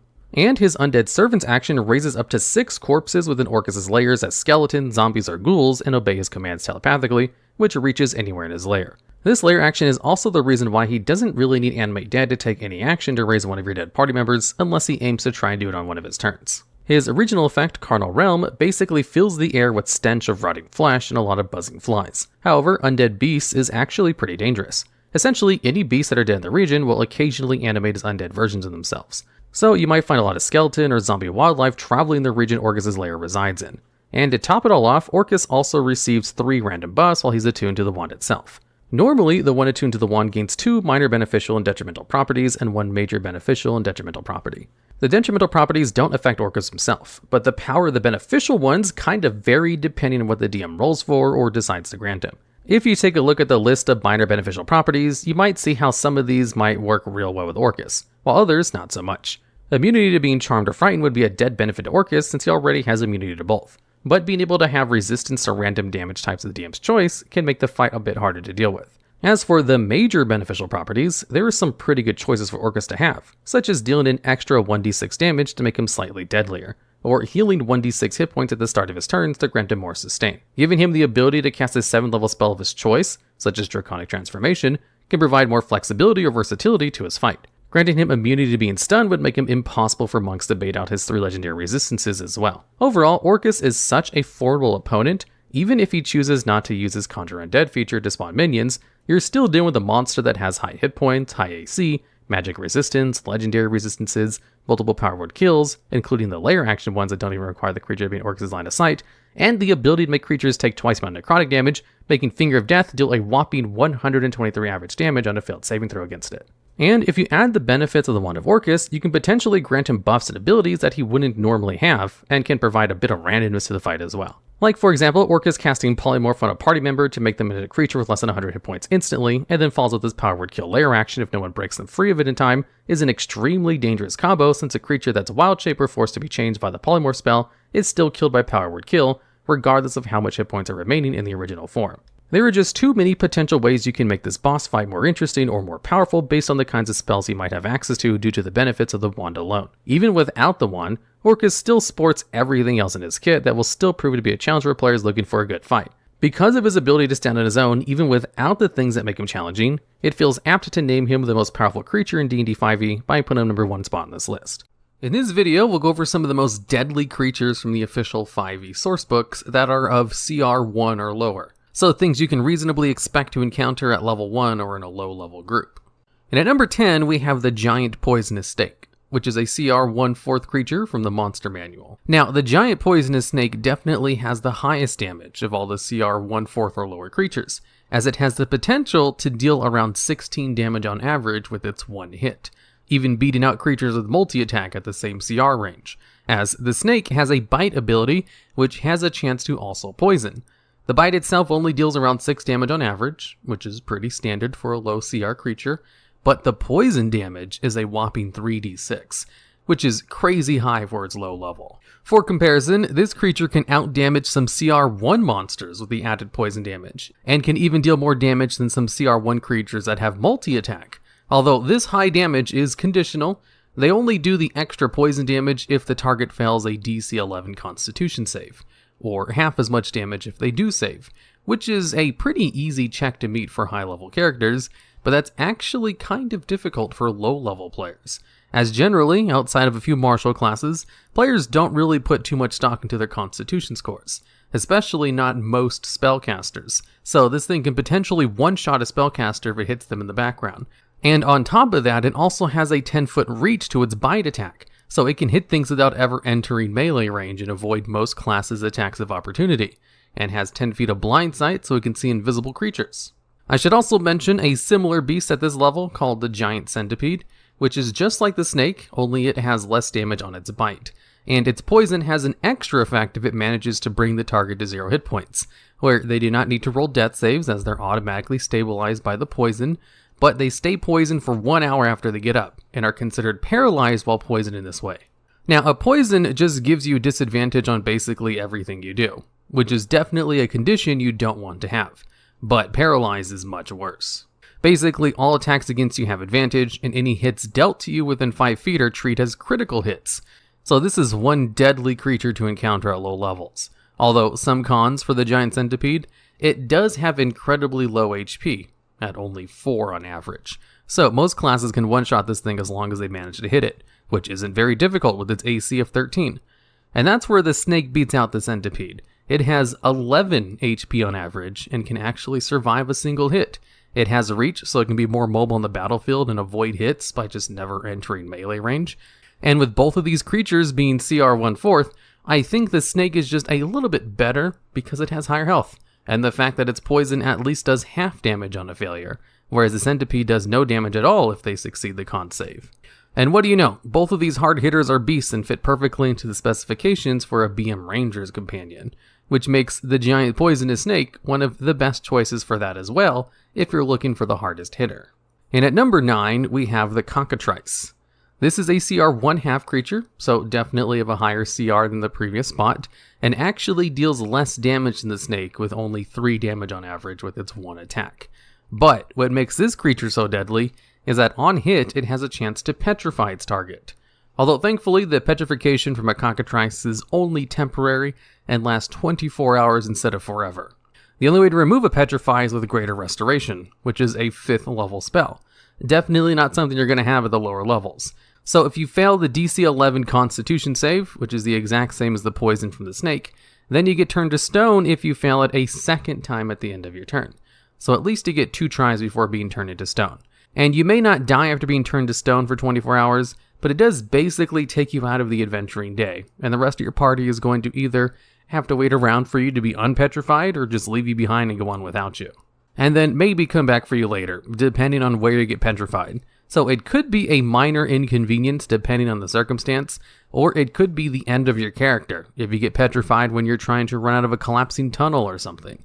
Generally, low-level creatures don't have instant kill effects, but this one definitely can cause instant death in certain situations, which is why it's slightly more deadly than the giant poisonous snake, especially since it's a lot more tanky too, having 27 hit points instead of 11. And at number 8, we have the Shadow. This is another 1/2 CR creature from the Monster Manual, and it deals about 9 damage on average with its one attack. But just like with the Cockatrice, this one's deadliness comes in its special effect, and not from the amount of damage it can deal. As the Shadow has an ability called Strength Drain, which deals about 9 necrotic damage on hit, and then if it does hit, your strength score gets lowered by 1d4. There's no save for this. If the attack hits, you just lose some of your strength. And if the target has their strength reduced to 0 by this effect, the target just automatically dies. And then 1d4 hours later, as long as you were a non-evil humanoid, you get raised as a new Shadow. Now, this is one of the few instant kill effects from a low CR creature, and it does take a couple of hits before it does instantly kill you, unless you have a strength score of 8, and it hits you twice and you just roll really bad on the strength reduction both times. Then it can take you down in 2 hits, but most of the time it's going to require much more than that. And since the Shadow only has 1 attack per turn, you'd have to be fighting a whole bunch of these before they become a big problem. Although the creature does have a couple of other things that makes it stay around for a while at low levels. It has a whole bunch of damage resistances. It's resistant to acid, cold, fire, lightning, thunder, and all weapon attacks from non-magical weapons. That's more resistances than most CR20 creatures. In addition, it's also immune to necrotic and poison damage. It's also immune to a whole bunch of different kinds of conditions, and it has great stealthing capabilities to sneak up on parties, and can squeeze through spaces that are at least 1 inch big. Although it does at least have vulnerability to radiant damage. Not very many creatures in 5e have vulnerabilities, but I don't think having double damage done to it from one type really offsets the vast amount of resistances it has. Well, I guess it does have the sunlight weakness, but you never see too many of these out in broad daylight. It also has a decent-ish hit bar with 16 health on average, and around the baseline AC of 12. So this thing can take a couple of hits before going down, which means there is a chance it could potentially kill one of your players, or at the very least severely weaken one of the melee classes, as the strength score reduction doesn't get reset until after you finish a rest. And at number 7, we have the Shulk. This is a CR 1/2 creature from Mordenkainen's Tome of Foes, which deals 20 damage on average, which is the first creature to beat out the giant poisonous snake on this list so far in damage, despite the fact that we talked about 2 other creatures with double its CR rating, just to kind of point out how strong that snake bite is. Now, the Shulk is kind of in a class of its own, as it only has 1 attack with its claw, which has a pretty high +6 to its attack modifier, and deals 1d4 plus 4 slashing damage, plus an additional 2d6 necrotic damage, and another 2d6 necrotic damage if the Shulk has advantage on its attack roll. Now, the Shulk will have advantage on the attack roll more often than not, because it's permanently invisible. It has a trait called Fallible Invisibility, which makes it permanently invisible, but it can be circumvented by 3 different methods. The first is if you can see its reflection in a mirror or another surface. The second is if you have the light of a candle made from the fat of a corpse whose identity is unknown. And the last method is just any humanoid children under 10 years old. And to add to this creature's stealth, it's also very proficient in stealth with a +8 modifier, and has the trackless feature, where it doesn't leave any tracks to indicate where it's been or where it's heading, which makes it incredibly difficult to pin down if you're trying to attack it. And creatures which are invisible always have advantage on you when they attack you, so it's always going to have the extra 2d6 necrotic damage. And at such a low CR, most low-level characters don't have a way to actually see invisible creatures, or very many AoE spells to try to hit it. It also has decent hit points at 18, and has higher than average AC at 14. So if you do manage to hit it a couple of times, it's not going to go down super easy, though high-level players won't really have a problem with it. It's just a very deadly invisible creature that has an attack that does extra damage if it's invisible basically, and it seems a little bit too dangerous for how low its CR is. And at number 6, we have the Gas Spore. This is another CR 1/2 creature from the Monster Manual, and this one is actually incredibly easy to kill, as it only has 1 hit point and 5 AC. although it's kind of supposed to die for its deadliness to come into effect. You see, this thing has an ability called Death Burst, which activates when it's dropped to 0 hit points and will affect everyone within 20 feet of it with a disease if they fail a DC 15 Constitution saving throw, where they then immediately take 3d6 poison damage and then have a disease which will automatically kill your character in less than 24 hours, unless you remove it in some way. As when you're infected with the disease, you roll a 1d12, and then you get to add your Constitution score to that number, and that's how many hours you have left before it kills you. And in half the time, your character will be treated as poison, just to give you a little bit more of a ticking clock. And then if you're not able to cure the disease, you'll die after the duration is over, and then 2d4 gas spores will spawn from your corpse in 7 days. And the only attack it has deals 1 damage, but then it makes you do a DC 10 Constitution save, or else be infected with the same disease. Although its attack has no modifiers, the creature can only move 10 feet a turn, and it has melee range, so it's kind of easy to avoid its attack. The explosion on death can catch a party by surprise, and potentially kill all of them with a single explosion. And then another trait the gas spore has, which seems kind of a funny add-on, is the gas spore resembles a beholder. And you can't actually tell that it's not a beholder unless you succeed a DC 15 nature check. So if you're describing this creature to a party of adventurers, you basically tell them they see a beholder, unless they pass the check, which could thankfully scare away a low-level party to not try to fight this thing, because unless they have lesser restoration or some other way to remove diseases, this thing is almost guaranteed to kill something, as a DC 15 Constitution save is kind of tough for low-level players to beat, especially when failing this saving throw could mean the death of your character. And at number 5, we have the Choker. Now, we're starting to get into the CR1 creatures, the upper limit for the parameters of this list, which really should have been completely comprised of CR1 creatures, but there's just some particularly deadly low-level creatures in the game that beat them out, or that I just had to highlight. Now, the Choker, which is from Mordenkainen's Tome of Foes, can deal about 36 damage on its first turn, and that's because it has the action surge-like ability called Aberrant Quickness, which allows the Choker to take an extra action on its turn, but can't be used again until after a rest. And then it has the multi-attack option with its tentacles, which deals about 6 bludgeoning damage and an additional 1d6 piercing damage, plus, if the attack lands, the creature can be automatically grappled with no check, as long as they're large or smaller, which most players are. Now, the creature can grapple 2 targets at once, though it won't really be able to attack if it does that, as it only has 2 tentacles. And if it manages to land all 4 of its attacks, you can deal around 36 damage on average during the first turn, while also grappling the main target of the attack, which will have to use their action if they want to escape the grapple. And it also has an additional effect if it crits, where the target also can't breathe or speak until the grapple ends, which means no verbal components on spells and the potential to suffocate after a couple of minutes, although you won't really have to worry about that part. Now, the creature can dish out a lot of damage in its first turn, but it has pretty low hit points to compensate, only 13 on average, barely higher than the giant poisonous snake, and has no resistances or immunities. And the only thing it has good going for it in the form of defense is a higher than average AC at 16. To give comparison, most beasts in the monster manual do not go above 16 AC. So this thing could legitimately be a mini-boss for a group of low-level players, and could potentially kill one of them if it lands all 4 attacks on one target. That is if it's not killed first, as it could easily die in one turn itself with its low hit points. Although not as easily as something like the giant centipede, this thing can still take a couple of hits to take down, or one really big one. And at number 4, we have the Bronze Sabble. This is a CR1 creature from the Mythic Odyssey of Theros, which has a surprise attack feature that can allow it to do 24 damage on its first turn, assuming it's able to get off a surprise attack. And this thing definitely has the potential to do that, as it has +5 to its stealth and the false appearance trait, where it appears like a motionless statue when you look at it normally, so kind of like a mimic, except a statue that players would have to walk by, which would then bite them as they got the surprise attack, dealing an extra 3d6 damage. And then it has pack tactics on top of this. So, if it has another creature nearby, it gains advantage in all of its attacks, which is a really nice bonus on top of everything else. In addition, it's a construct, so it's immune to a whole bunch of different kinds of conditions. It also has fire and poison immunity, and fire damage is one of the most common types of damage a player can deal, and it has pretty high hit points at 32. For such a low CR creature, this thing kind of seems a little bit overstated, as most other CR1 creatures deal about a third of the amount of damage on average, although this is counting in its surprise attack, and assuming you are actually able to surprise a party.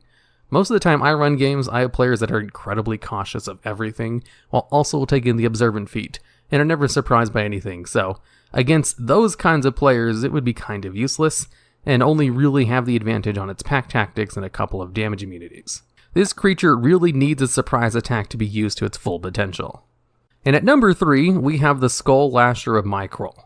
This is a CR1 creature which was introduced in Descent into Avernus, and with its multi-attack and Iron Skull Flail, can deal about 22 damage on average. Now, this is technically a little bit lower than the Bronze Sabble, but it doesn't need a surprise attack to deal this high amount of damage, as the Iron Skull Flail deals 1d8 bludgeoning damage plus an additional 2d6 necrotic, and gives the target disadvantage on saving throws until the end of its next turn. What really makes this thing dangerous is the fact that it's a spellcaster on top of having a really good melee attack. And it has Misty Step, which is a bonus action teleport that can move at 30 feet. So it can just teleport directly to a spellcaster in the back and hit them for around 22 damage, which is enough to down basically any level 1 spellcaster. On top of Misty Step, which you can also use to get away from melee characters, it even has the spell Shield as an option, which you can use as a reaction to give it plus 5 AC for a turn. And what do you know, this thing also has high hit points at 32, which is the same as the Bronze Sabble, who's a pretty tanky construct. But it does have an average armor class of only 12, which can be increased to 17 when it uses Shield on its reaction, which should be used since it has 4 first level spell slots and 2 Misty Steps. So this thing has an excellent melee option, can teleport on a bonus action, and can increase its AC to 17 until its next turn with its reaction, which is a super high AC for a CR1 creature. It also has some other more situational spells, but this thing is straight deadly for a CR1 creature, and the next 2 spots only beat it out by being slightly more broken. And at number 2, we have the Horncaller. This creature from the Guildmaster's Guide to Ravnica has the highest HP out of any of the creatures on this list at 39. And what makes this creature so deadly is the fact that it has the ability to cast the Conjure Animals spell, though it can only do it once per day. Conjure Animals is a level 3 spell that allows you to summon a CR2 beast or a combination of beasts so that their CR ratings equal 2. So it can summon 2 CR1 beasts, 4 CR half beasts, etc, etc. And it's funny that a CR1 creature is able to summon a creature that's double its challenge rating.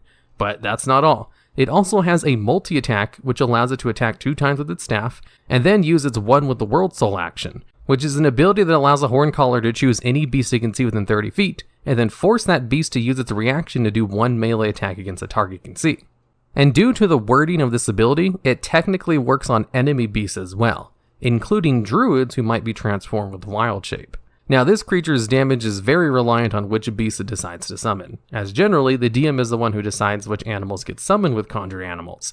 Although, since the DM is going to be the one controlling this creature, they can basically pick whichever animals they want, including 8 giant poisonous snakes, for example. If you bring out 8 of those, there's a good chance you can just wipe a low-level party with a single Horncaller. Although the Horncaller does have a glaring weakness, where Conjure Animals requires concentration.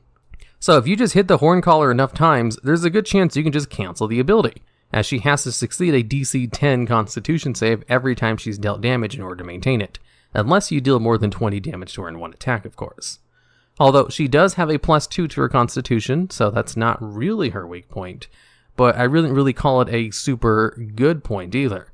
So with how deadly a swarm of animals can be, or a CR2 creature with 1 attack that she's able to use an additional time, thanks to her One with the World Soul action, she can potentially be very strong for a group of level 1 players. That is until she breaks her concentration on Conjure Animals, and then only really has her staff to hit things with, which does deal about 10 damage on average per turn, which is quite a lot, in addition to everything else she can do, as her multi-attack does allow her to use the staff twice, plus her One with the World Soul. And at number 1, we have the Quickling. This is a CR1 creature from Volo's Guide to Monsters, and probably has the fastest movement speed of any low RCR creature, at 122 movement per turn. This is a speed that's only really beaten by creatures above CR 15, and even then, only special kinds of creatures. Although its speed isn't why this is the most deadly creature, it's definitely in its damage, as the Quickling has 24 damage on average per turn, and it has a +8 to its attack, which is like 2 times higher than the average attack modifier at this level. It can also attack 3 times with its dagger, and each dagger has a +6 to its damage, which is more damage than the dagger deals itself, which is only at 1d4. And it also has the evasion trait, which allows it to take no damage from AoEs with its dexterity save if it succeeds the check, which it will probably have a high chance of doing with its +6 to dexterity. And it has this unique trait called blurred movement, which straight up gives the quickling an effect that forces all attack rolls against it to have disadvantage, unless the quickling is incapacitated or restrained. So this thing with its 120 foot of movement can run in and attack something 3 times, and then just run out and have a good chance of completely dodging the opportunity attacks thanks to its blurred movement, and then just run behind a wall or something so it can't be hit, and then just run back in on its next turn, as most characters can't catch up to it even with the dash action, as its normal movement speed is 4 times the movement speed of the average player. So a dash action would only take you up to half its normal movement speed. Although it does have one weakness, it does have incredibly low health for a CR1 creature at only 10 on average. It does have a decent AC at 16, which is made even better since all attack rolls against it have disadvantage.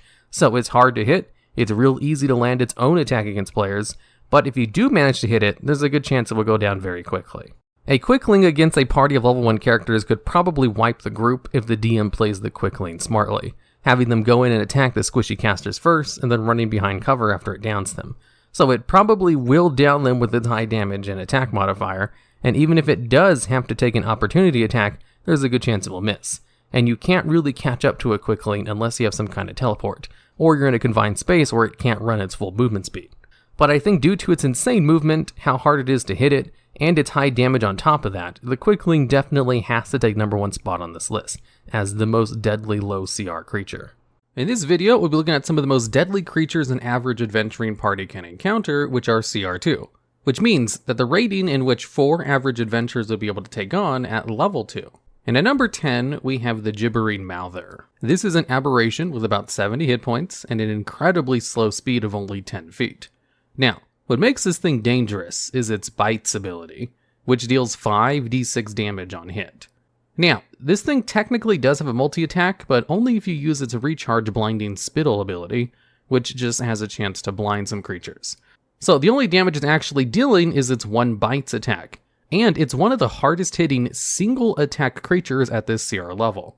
And what's notable about the creatures that can hit really hard with a single attack, rather than it being split up amongst other abilities and a multi-attack, is the fact that if this thing crits, then it's dealing 10d6 damage, which is probably going to down a level 2 player character. And also, if it has an opportunity attack, it's going to hit much harder than pretty much anything else you encounter at that level. And its bites attacks has a chance to knock a target prone, and also can absorb a creature into itself if it kills a target. So if your player character is only knocked unconscious by the bites, it won't be absorbed. But with how much damage this 1 attack deals, there is a chance it can kill your character and then become part of its flesh. Although with how slow the gibbering mouther is, as it only has 10 feet of movement, it is pretty easy to just run away from it and attack at range. However, the mouther also has 10 feet of swim speed, and in its description in the monster manual, it talks about how it can swim through mud, muck, quicksand, and dark water. So if you have some creatures in a swamp-like area, the gibbering mouther can just swim up right next to them and then start attacking. And then it has a couple of passive abilities as well. Aberrant ground makes it so all ground within 10 feet of it is treated as difficult terrain. And if a creature starts its turn in the area, then they have to succeed a saving throw or their speed is 0 for the turn. And it has another ability called gibbering, which basically, passively, uses the 4th level confusion spell on all creatures that start their turn within 20 feet of it if they fail a wisdom saving throw. So it can make it so your characters do nothing or run in random directions on a fail. So this thing is definitely something you don't want to be nearby at all, as almost all of its features are very short range and it can't run very fast. However, it's also really good at making sure you don't get away from it, because if it knocks you prone with its bites attack, then its aberrant ground feature might keep you prone, since you can't stand up if you don't have any movement speed. So, it could overwhelm you with permanent advantage on its bites attack, or it gives itself advantage with the blinding spittle, which you can use before it makes its bites attack, in order to make sure the character is blinded. So this thing is a beast of a CR2 creature, which is easily the weakest creature on this list, because it's pretty easy to stay at range, and its 1 bites attack doesn't really deal as much damage as pretty much everything else in higher spots on this list.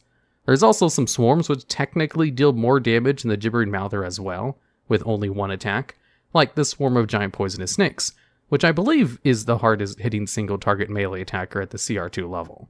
Although I don't think it's as dangerous as the gibbering mouther. Remember, this list is about creatures which are dangerous for parties, and not necessarily which ones deal the most amount of damage, but that definitely contributes to a creature's dangerous status. And at number 9, we have the centaur. The centaur are mostly good creatures, so there's not much reason for them to actually attack an average adventuring party. However, if they do, the centaur is able to deal around 30 damage on average during its first round of combat, which is enough to take down a lot of level 2 characters. As you see, the Dungeon Master's Guide has guidelines on how much damage a CR2 creature should be able to do in one round of combat, and they suggest around 15 to 20 damage, which fits perfectly with the gibbering mouther, who deals around 17 damage on average with its bites ability, and that's the only damage it's able to accomplish in a round. However, the centaur does almost double this. Its charge ability allows it to add an additional 3d6 piercing damage to its pike attack, or around 10 more average damage, just as long as it moved at least 30 feet straight forward before it performs its attack.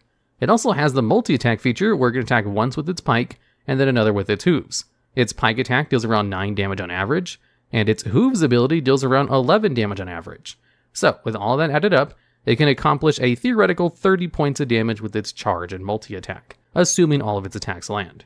And of course, if it's able to get that full 30 feet charge, which is kind of a long charge. There are a lot of creatures which have charge-like abilities, but the second highest damaging charge of creatures in the CR2 range is only 24 damage per round. So it beats out all of its other competition pretty handily, and it's mainly because its charge feature has a 3d6 damage component, whereas most of the other ones only have a 2d8 damage increase. Plus its hooves ability hits unusually hard, having a 2d6 damage die instead of 1d6. And if you employ some tactics, a centaur is going to get off its charge ability a lot more often, as its pike ability has a 10-foot reach, which means you can charge with the centaur up to a player and then stop 10 feet away in order to perform a pike attack, and then move 20 feet backwards and have 30 feet of space available for your charge on your next turn, assuming the target doesn't move, all without provoking any opportunity attacks since you never get in range. This doesn't deal as much damage as also adding hooves into the equation, since hooves is melee range and you'd have to get closer to use it, but it is still around 19 damage on average, which is more damage than the gibbering mouther as well. Although the centaur definitely requires a lot of maneuverability in order to accomplish this, as without its charge feature, it still hits harder than the gibbering mouther, but is nothing to really write home about, and is definitely beaten out by some of the other monsters that are higher spots in this list, even if it can technically outdamage some of them with its charge ability. And at number 8, we have the white dragon wormling. The wormling is basically a baby dragon, and is like the lowest CR rating dragon a character can possibly encounter. So if you want to throw a dragon at a low level party, a wormling is the way to go. And the wormling which deals the most amount of damage is the white dragon wormling, as its cold breath ability deals 5d8 damage in a 15-foot cone, averaging out to around 22 damage per target, on a failed saving throw of course. So its cold breath ability hits harder than the gibbering mouther's bites ability to multiple targets instead of just one. However, it does have a recharge of 5 to 6, which means at the start of its turn it needs to roll either a 5 or 6 on a d6 in order to be able to use the ability again, so it can't spam the ability unless you're really lucky with recharging it every turn. And that's basically the tactics when it comes to playing a dragon. You want them to be able to use their breath weapon on as many targets as possible, and then position them so they can keep using it, or keep them out of range until their breath weapon recharges so they can use it again. The white dragon wormling has a really good distinction when compared to a lot of other dragon wormlings, where it actually has a 15-foot burrow speed. So, after it uses its cold breath, it can just go underground and then have full cover until its cold breath ability recharges. Then it can come up and just use it again. Alternatively, you can use its 60-foot fly speed in order to just stay out of range of all melee attacks until it can come down and use its cold breath again. It also has a swim speed, so it can dive after people underwater. Not all the dragon wormlings have the same kinds of speeds, and only the white dragon has the burrow speed, and also the hardest hitting cone attack out of all the dragon wormlings. However, the black dragon wormling can match its damage with its acid breath ability, but only in a 15-foot line, so it hits potentially fewer targets. There's also the silver dragon wormling, which has two options for its breath weapons, where it can either use cold breath, which simply deals 1 less damage die than the white dragons, or it can use the paralyzing breath, which could potentially paralyze people for up to a minute.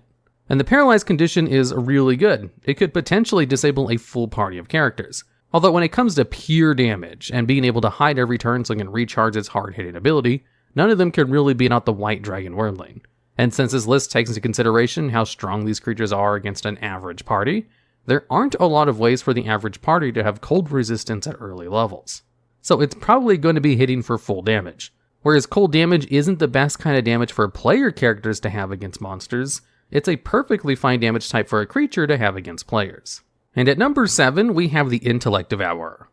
This is one of the tiniest creatures which will be on this list, as it's literally the size tiny, and only has 21 hit points, a low armor class of only 12, but makes its way on this list pretty easily, because it has the ability to instantly kill a player character, and the chance is pretty high too. The intellect devourer has a multi-attack ability, where it hits with its claws, and then it has its devour intellect. Claws is just some normal damage, but the devour intellect ability is a lot more dangerous, as it psychically assaults a creature within 10 feet, where if they fail an intelligence saving throw, they take 2d10 psychic damage, and also have an additional effect applied to them, where you roll a 3d6.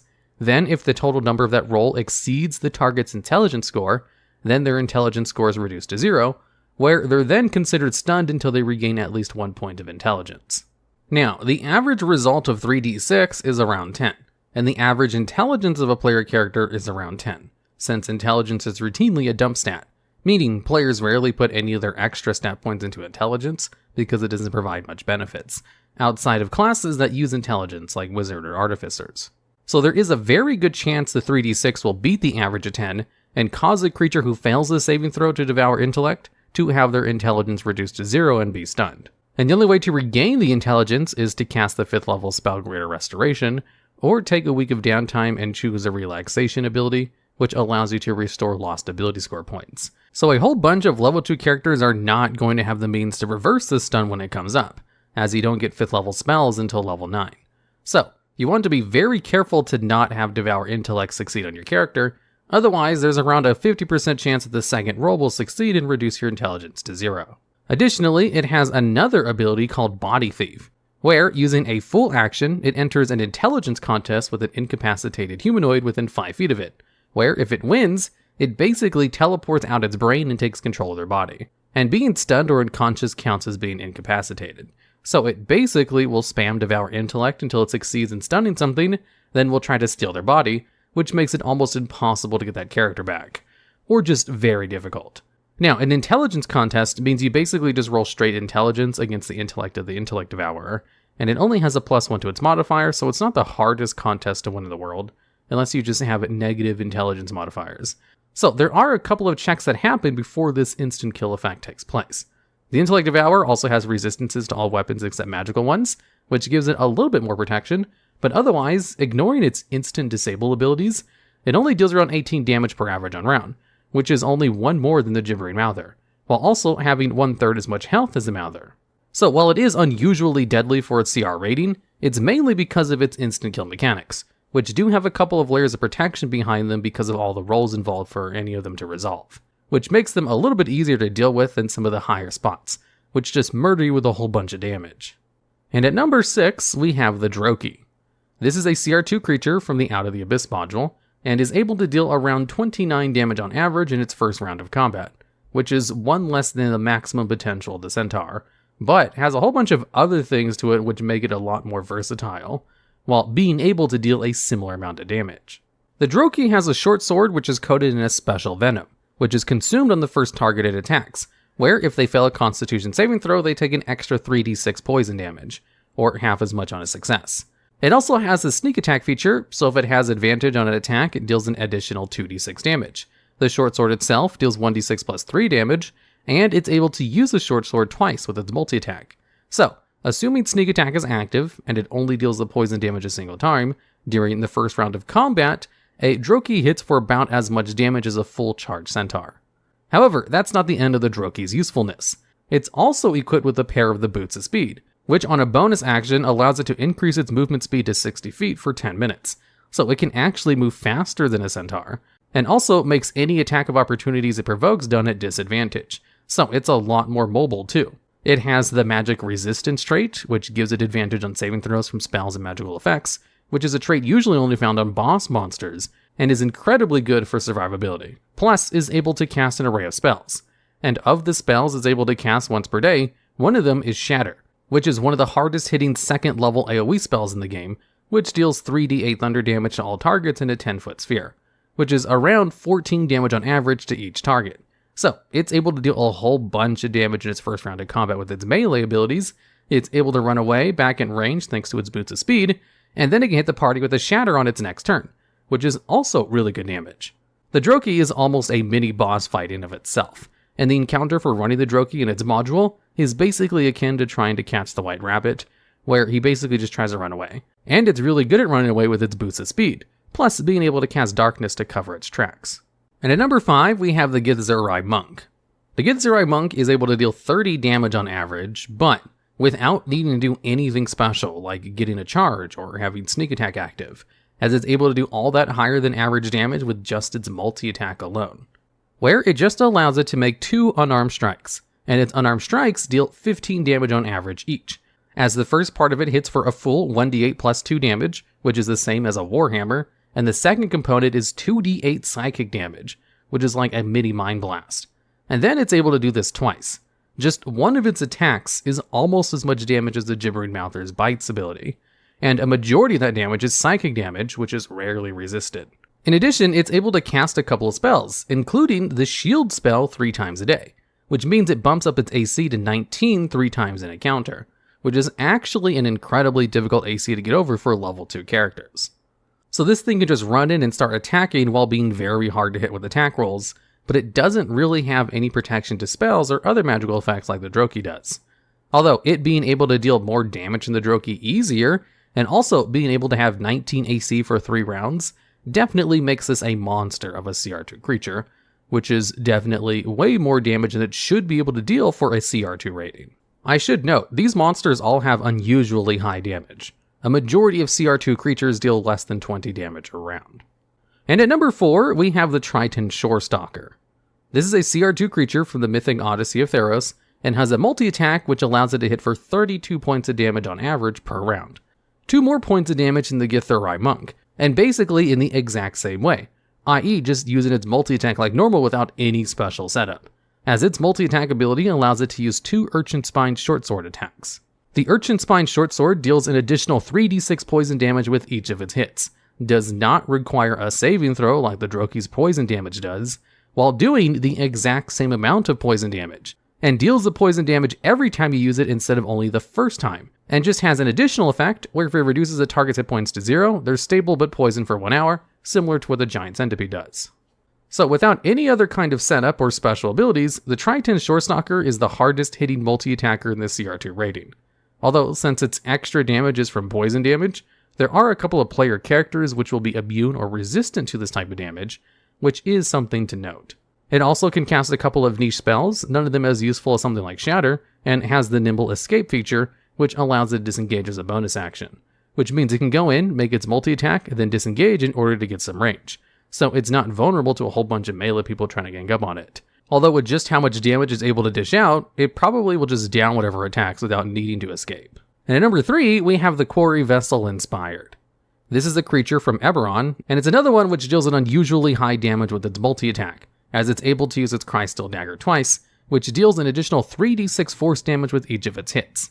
Now on its own, this is only 28 damage per round on average, which is less than the previous 3 spots on this list. However, it also has a couple of spells it can cast, and one of those spells is Hex, which it can use once per day, and as part of a bonus action, it can concentrate on a target it can see within range, where until the spell ends, the target takes an additional 1d6 necrotic damage every time you attack it. In addition to them having disadvantage on an ability check of a chosen type of your choice. Although the important part of Hex is that extra 1d6 damage every time you attack, because this brings up its damage per round to 35 on average, which beats out the Triton Shorestalker, as its multi-attack will proc Hex 2 times on the target it uses on, which adds an additional 2d6 damage, and it already hits really hard with its multi-attack, especially since almost all of that damage is very rarely resisted. The dagger deals a whole bunch of force damage. I don't think there's a player character which can innately resist force damage without some kind of magic item, or at least especially not at level 2. And the great thing about Hex is that once a target reaches 0 hit points, you can just move it to a new target. So the Quarry Vessel basically has Hex for the entire encounter, or until it loses concentration. In addition, it has passive advantage to Wisdom saving throws thanks to its Dual Mind feature, so it has some protection against spells, and is able to cast a handful of other really good spells, like Charm Person or Hold Person, In fact, those are really good spells to cast on player characters, especially Hold Person. They can also randomly cast the 4th level spell Arcane Eye 3 times a day, although it doesn't really help it out in combat and just makes it really good at spying on your party. It also has slightly more average health than the previous 5 spots on this list, only being out by the Centaur and Gibbering Mouther, while also having Mage Armor, so it has 15 AC, which is 2 higher than the average in the CR2 rating. So, with a little bit of protection from spells thanks to Dual Mind and its Psychic resistance, slightly higher health and AC than average, and dealing way more damage than all the other multi-attackers thanks to its Hex, the Quarry Vessel is a very dangerous creature to throw against a party of level 2 characters, and would probably be the number 1 on this list if it wasn't for the first 2 spots, both being able to cast really good spells. And at number 2, we have the Lizard Folk Shaman. This is a lizard man which is able to cast a couple of spells and is treated as a 5th level spellcaster. And one of the spells it can cast is the 3rd level spell Conjure Animals. However, it can only summon reptile creatures. And what do you know? The giant poisonous snake is a reptile, and easily one of the best creatures you can summon with Conjure Animals anyway. So if you just choose the option to summon 8 giant poisonous snakes, with each of the snakes able to deal 16 damage per round, this turns your Lizard Folk Shaman's 1 spell cast into a potential 128 damage per round with all of the snake attacks, which is about 4 times more damage than the previous spot on this list, which already is pretty high damage for its CR rating. Being able to dish out over 125 points of damage in 1 round by itself is equivalent to a CR 20 creature's average damage, which would turn going against a Lizard Folk Shaman into a very deadly encounter. Although, surprisingly enough, not an impossible encounter, because Conjure Animals requires concentration. So if you simply break the shaman's concentration, or just ignore the snakes and kill the shaman, then all of the snakes disappear. It is able to cast Conjure Animals 2 times before it runs out of its spell slots, but it only has 27 HP on average, which is only around average for its CR rating, and doesn't really have any way to protect itself while using Conjure Animals, besides maybe turning it into a crocodile with its shape change feature, and just restraining things with its bite. However, if you don't want to just summon a whole bunch of giant poisonous snakes in order to wipe out a party, you could instead just summon 1 swarm of poisonous snakes, 4 crocodiles, or 2 Deinonychuses, as I'm pretty sure dinosaurs are considered reptiles in D&D. And at number 1, we have the Priest of Mephistopheles. Now, there are a lot of Diabolic Cult variants of creatures from the Monster Manual in Mordenkainen's Tome of Foes, which basically add or replace certain traits to just baseline creatures, and so this one is the CR2 creature Priest, just the Diabolic Cult of Mephistopheles variant, which is definitely the strongest one, and probably the strongest CR2 creature in the game. And the reason is because it gains a couple of additional spells from its cult, including the 3rd level spell Fireball, which it's able to cast 2 times with its spell slots. Now, Fireball is the hardest hitting 3rd level spell in the game, tied only with Lightning Bolt and damage, but can hit a lot more targets and more easily, and deals 8d6 fire damage to all targets within a 20-foot radius, which is about 28 damage on average to every target hit, or like a Droki's full first round of combat damage on every target. And with such a huge radius, the priest can easily hit the entire party with the Fireball, and so if everyone fails their saving throw, then the priest can take out a full party of level 2 players in its first turn with just 1 ability. However, the priest also has a couple of other benefits it gains from its Diablo cult, where it also gains the Spell Shield feature, where it has advantage on saving throws against spells, and also, if it does succeed a saving throw against a spell, it gains temporary hit points equal to the level of that spell, which just makes it that much harder to kill. And if it has the leader variant, it gains the Spell Leech ability, where as a bonus action it can steal one of its ally spell slots, but only of the lowest level spell, so it probably won't be able to recharge its Fireball. Now, it's able to do a couple of other niche things like heal and deal extra damage every turn with its spiritual weapon, but it's definitely just having the ability to use Fireball that puts it at the number 1 spot on this list, as Fireball is just an incredibly powerful ability for a low-level spellcaster to have, and is generally not on CR2 creatures. And the only reason the Priest is higher than the Lizard Folk Shaman is because it's able to deal its ridiculous amount of damage without requiring concentration, as you can counter the Lizard Folk Shaman by just making it drop its concentration before all the snakes get their turn to deal damage. However, the Priest will be able to do all of its damage immediately as soon as its turn starts, and there's no counterplay you can really do besides just using a counterspell.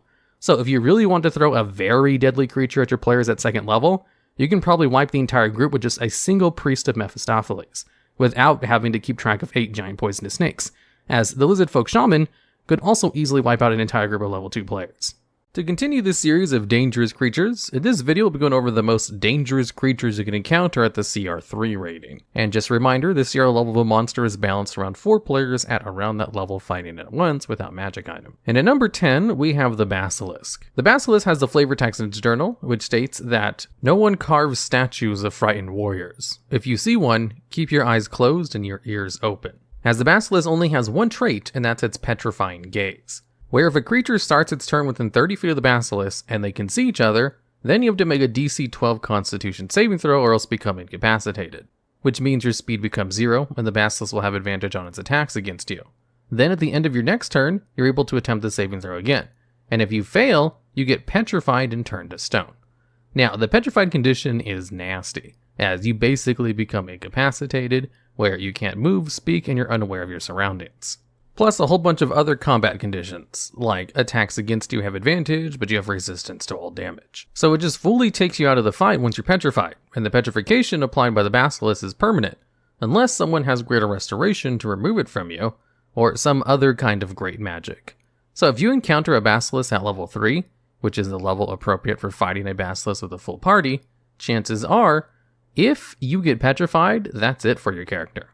The petrified condition also increases the weight of your character by 10 times, which makes it real hard for your allies to move your body, if they want to bring you back to town in order to find someone to fix your condition. And if your entire party is just very unlucky with constitution rolls, there's a chance a single Basilisk can petrify your entire party rather easily, since it doesn't require any actions on the Basilisk part in order to accomplish this. You can avoid looking at the Basilisk by just turning your gaze, which effectively gives you the blind condition against the Basilisk, but you can still perform the attack action while blinded.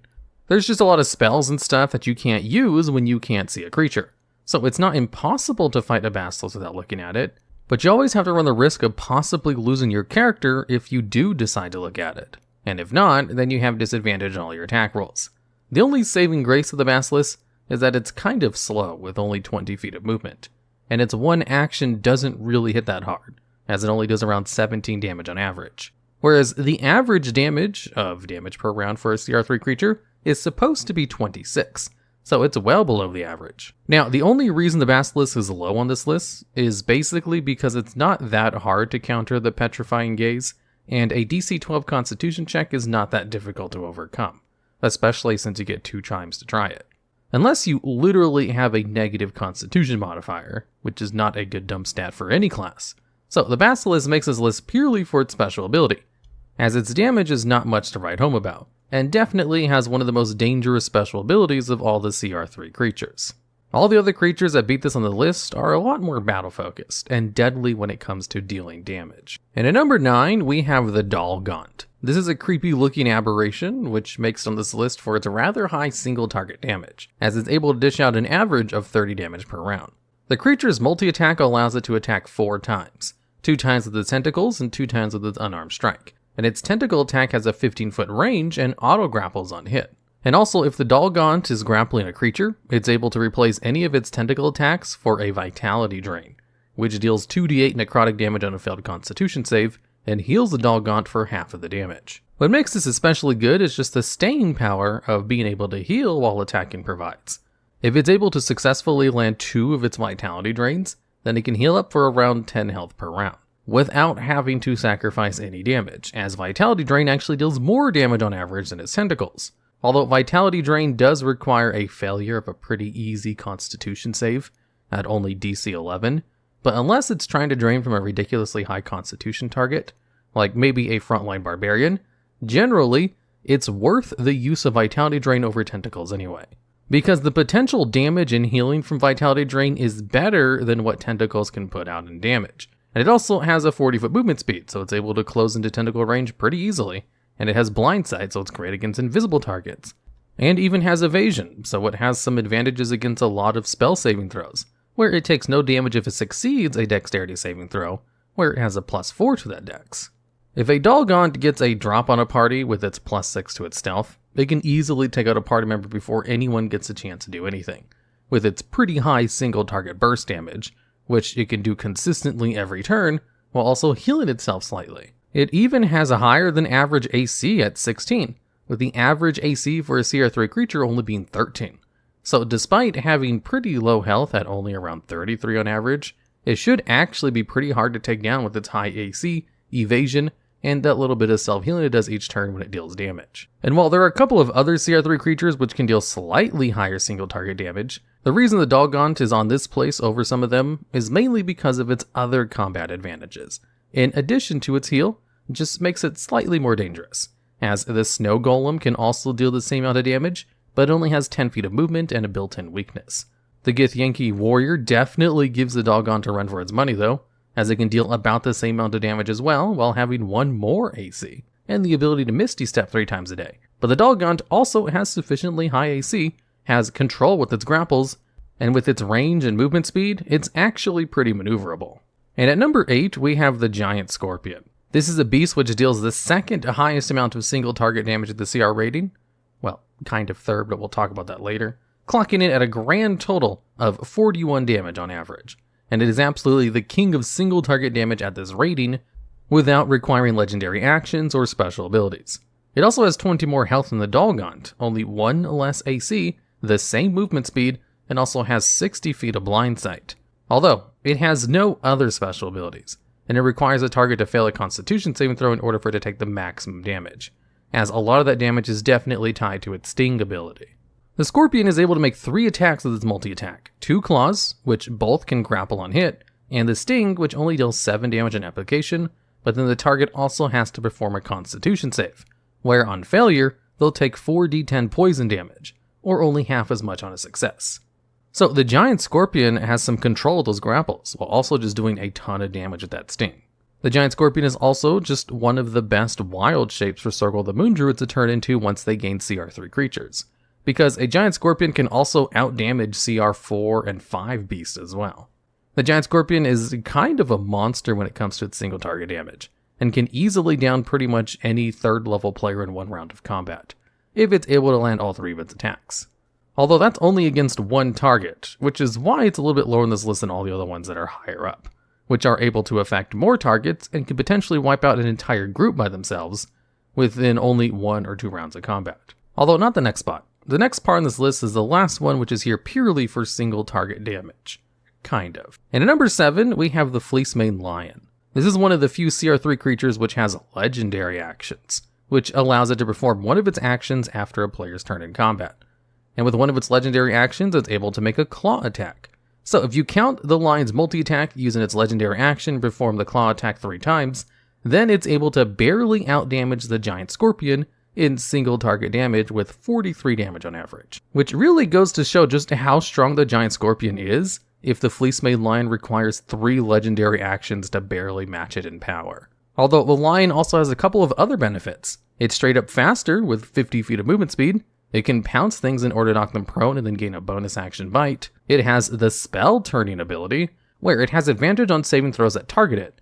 And if it succeeds a saving throw on one of those spells in its 4th level or lower, then the spell's reflected back at its caster. So if you try something like Toll the Dead on a Fleecemane Lion, chances are it will be returned back to you, which is really good spell protection. So it can easily get into melee range to perform all of its attacks, and if you don't get away, then it can just use legendary actions to claw you. Or if there are no targets within melee range, it can use its Roar legendary action in order to make everyone afraid, which is probably a good way to open up in combat as well, since the fear condition is a pretty nice debuff to put on a group of enemy players, as it basically gives them disadvantage in all their attacks against the lion. Now, there are other creatures at the CR3 rating which are able to perform legendary actions as well, but none of them can match the lion or the Giant Scorpion in terms of single target damage, even including the legendary actions, which is why there'll be no more legendary action users on this list. And at number 6, we have the Hellhound. The Hellhound has the Fire Breath action, which has a pretty short range of only a 15-foot cone, the same as Burning Hands, but deals as much damage as a 4th level Burning Hands, clocking in at around 21 damage on average to each target. So its single target damage with Flame Breath is more damage than the Basilisk Bite, and even the bite of the Hellhound itself, which is only 14 damage on average.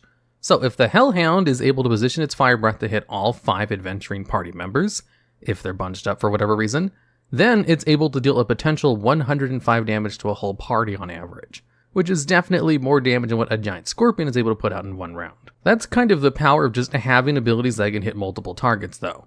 especially when it hits those multiple targets as hard as 66 fire damage. Of course, this is assuming everybody fails the saving throw, but chances are they'll take less than 105 damage, but it's still a pretty significant amount.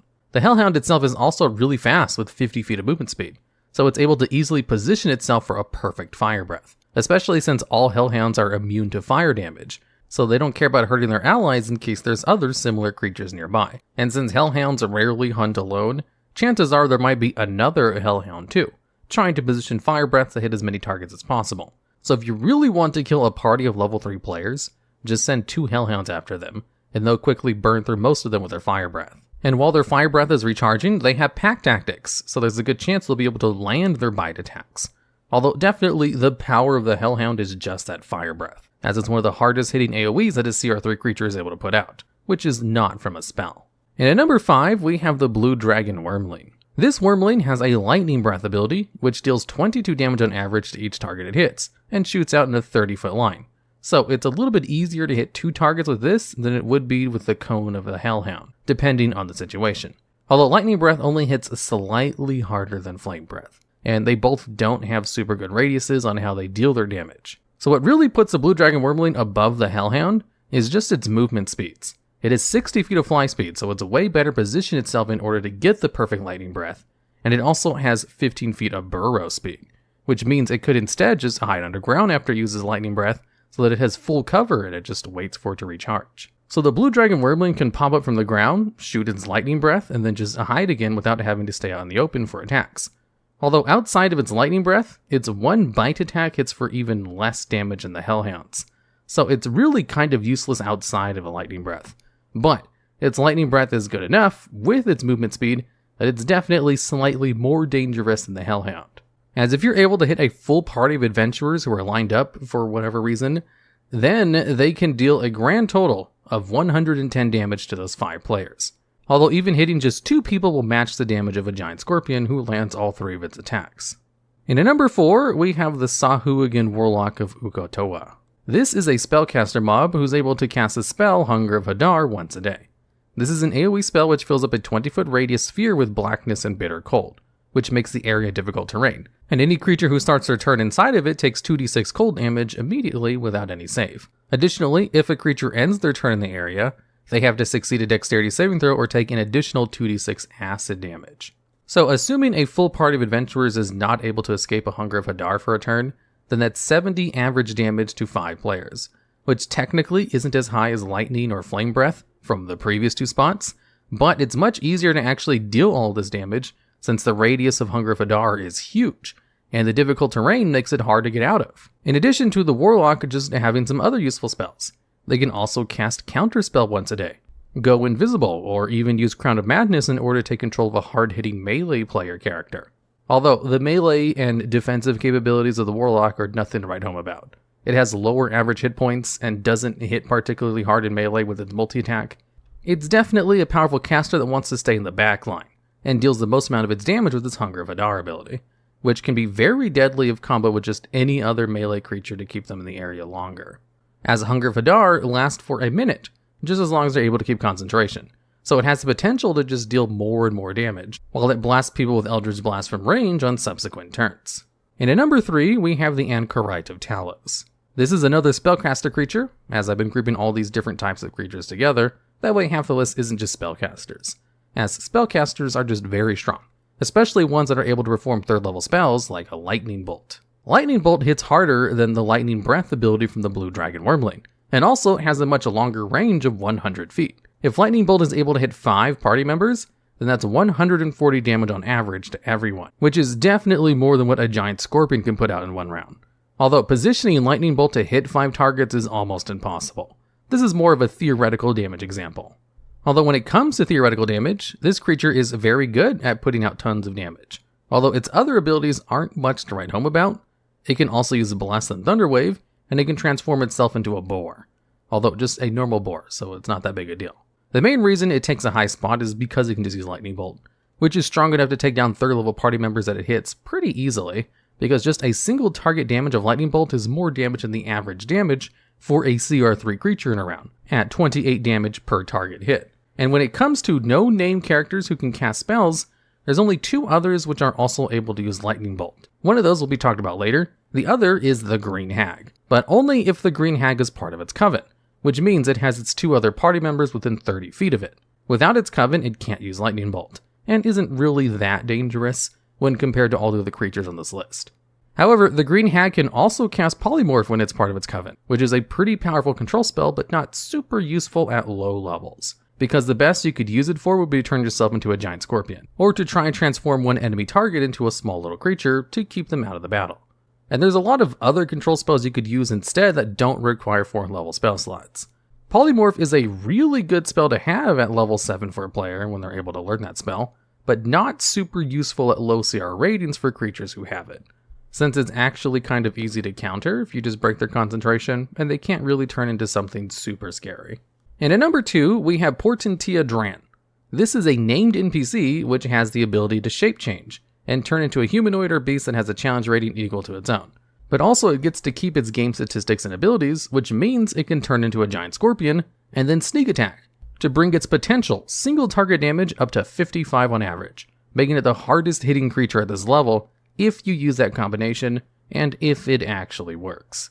I'm not 100% sure on the rulings on whether this works or not, since Portentia's sneak attack does not function like a player's sneak attack, and only requires you to hit with a weapon attack that you have advantage on, or that's within 5 feet of an ally, rather than requiring you to hit with a weapon that specifically has the finesse property. And the natural attack of a beast counts as a natural weapon. So, I'm pretty sure that counts as the weapon necessary in order to proc Portentia's sneak attack, if you want to min-max it by turning it into a giant scorpion, which is obviously what we're doing for this video in the most dangerous NPCs to make them as dangerous as possible. So if a Portentia turns into a giant scorpion and has sneak attack active, then that's enough damage to down pretty much any 3rd level character in one round. Now, when it comes to named NPCs, they're usually a lot stronger than other characters at their CR rating, so I lump them all together rather than having the whole list being taken up by named characters. And when it comes to single target melee named characters, which are especially dangerous, there's also Rosie Beestinger, who's able to make 5 attacks with her bolty attack, which averages at around 36 damage if they all land.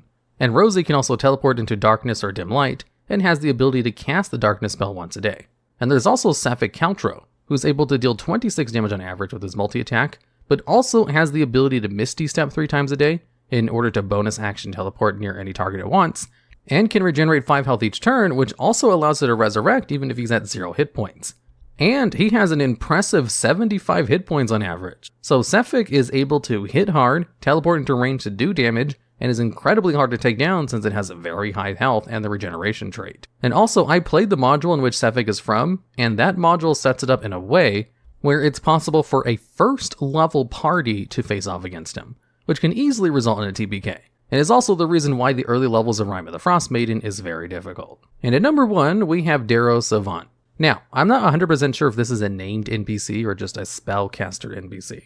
But it is a very powerful CR3 creature that's able to cast Lightning Bolt, and it's able to use it more than once per day as it has 2 3rd level spell slots. They can also use Blink or Invisibility in order to escape any situation, and has even some more AoE with its ability to upcast Burning Hands, or Control with its Sleep spell. It's also not as squishy as most spellcasters with almost 50 HP, slightly more health than the Hellhound, which is also a pretty beefy creature as well. And it also has magic resistance, so it just has advantage against all saving throws for spells and magical effects, which is a trait usually found on boss level creatures. There's also another spellcaster, which is actually a named NPC that I should probably talk about here, called Walnut Dinkgrass, which is a 7th level spellcaster and has the ability to cast the spell Blight, which is a 4th level spell that deals a lot of single target damage, which is about 36 damage on average if it actually lands, which is still less than a giant scorpion's multi-attack, but it also has a couple of other AoEs and utility spells, including Call Lightning and Moonbeam. Walnut may be the strongest named NPC caster at the CR3 level, but I think the Darrow Savant might give it a run for its money, just because its spells are a little bit better for destroying a party of 3rd level characters, and it has the really good magic resistance trait. In this video, we've gone over the most deadly plant monsters from any official D&D 5e sourcebook. And since they all vary heavily with their CR ratings, I'm going to focus on how deadly they are within their CR rating, rather than which one just does the most damage. And at number 10, we have the Streaker from the official monster manual. This is a plant which has a challenge rating of 0 and can't actually attack anything. And it only has 2 abilities. One of them is false appearance, where as long as it stays still, it looks like any other ordinary fungus. And a lot of the plant monsters will have this feature. And its other ability is its shriek action, which it uses if a creature or a bright light comes within 30 feet of it, in which case it just yells really loudly, which can be heard from up to 300 feet away, and it won't stop yelling until that thing goes away and 1d4 turns have passed. So the best way to get it to stop making noise is to destroy it, and it has 13 HP, which is pretty meaty for a CR 0 creature. Now, despite the fact that this thing can't actually attack or do damage, what makes this creature deadly is the fact that it alerts basically the entire dungeons to the presence of the adventurers, and it's real easy to accidentally trigger the streaker by just walking near them, since you can't actually tell them apart from other normal fungus in the dungeon. So even though it doesn't do any damage, it could potentially get the party killed if one of them is located right next to a room with a whole bunch of other deadly creatures who run out to meet them. And at number 9, we have the Violent Fungus, a creature from the official monster manual, and one that is actually able to do damage. You see, the Violent Fungus can move up to 5 feet, but has an attack range of up to 10, and deals 1d8 necrotic damage with one of its attacks, which is pretty standard for a low CR rating of only 1/4. However, what makes this plant deadly for its CR rating is the fact that it has the false appearance trait, like most plants, and its multi-attack actually rolls a dice to determine how many times it can attack that turn, which is very unique as very few monsters get to roll to see how many times they get to attack.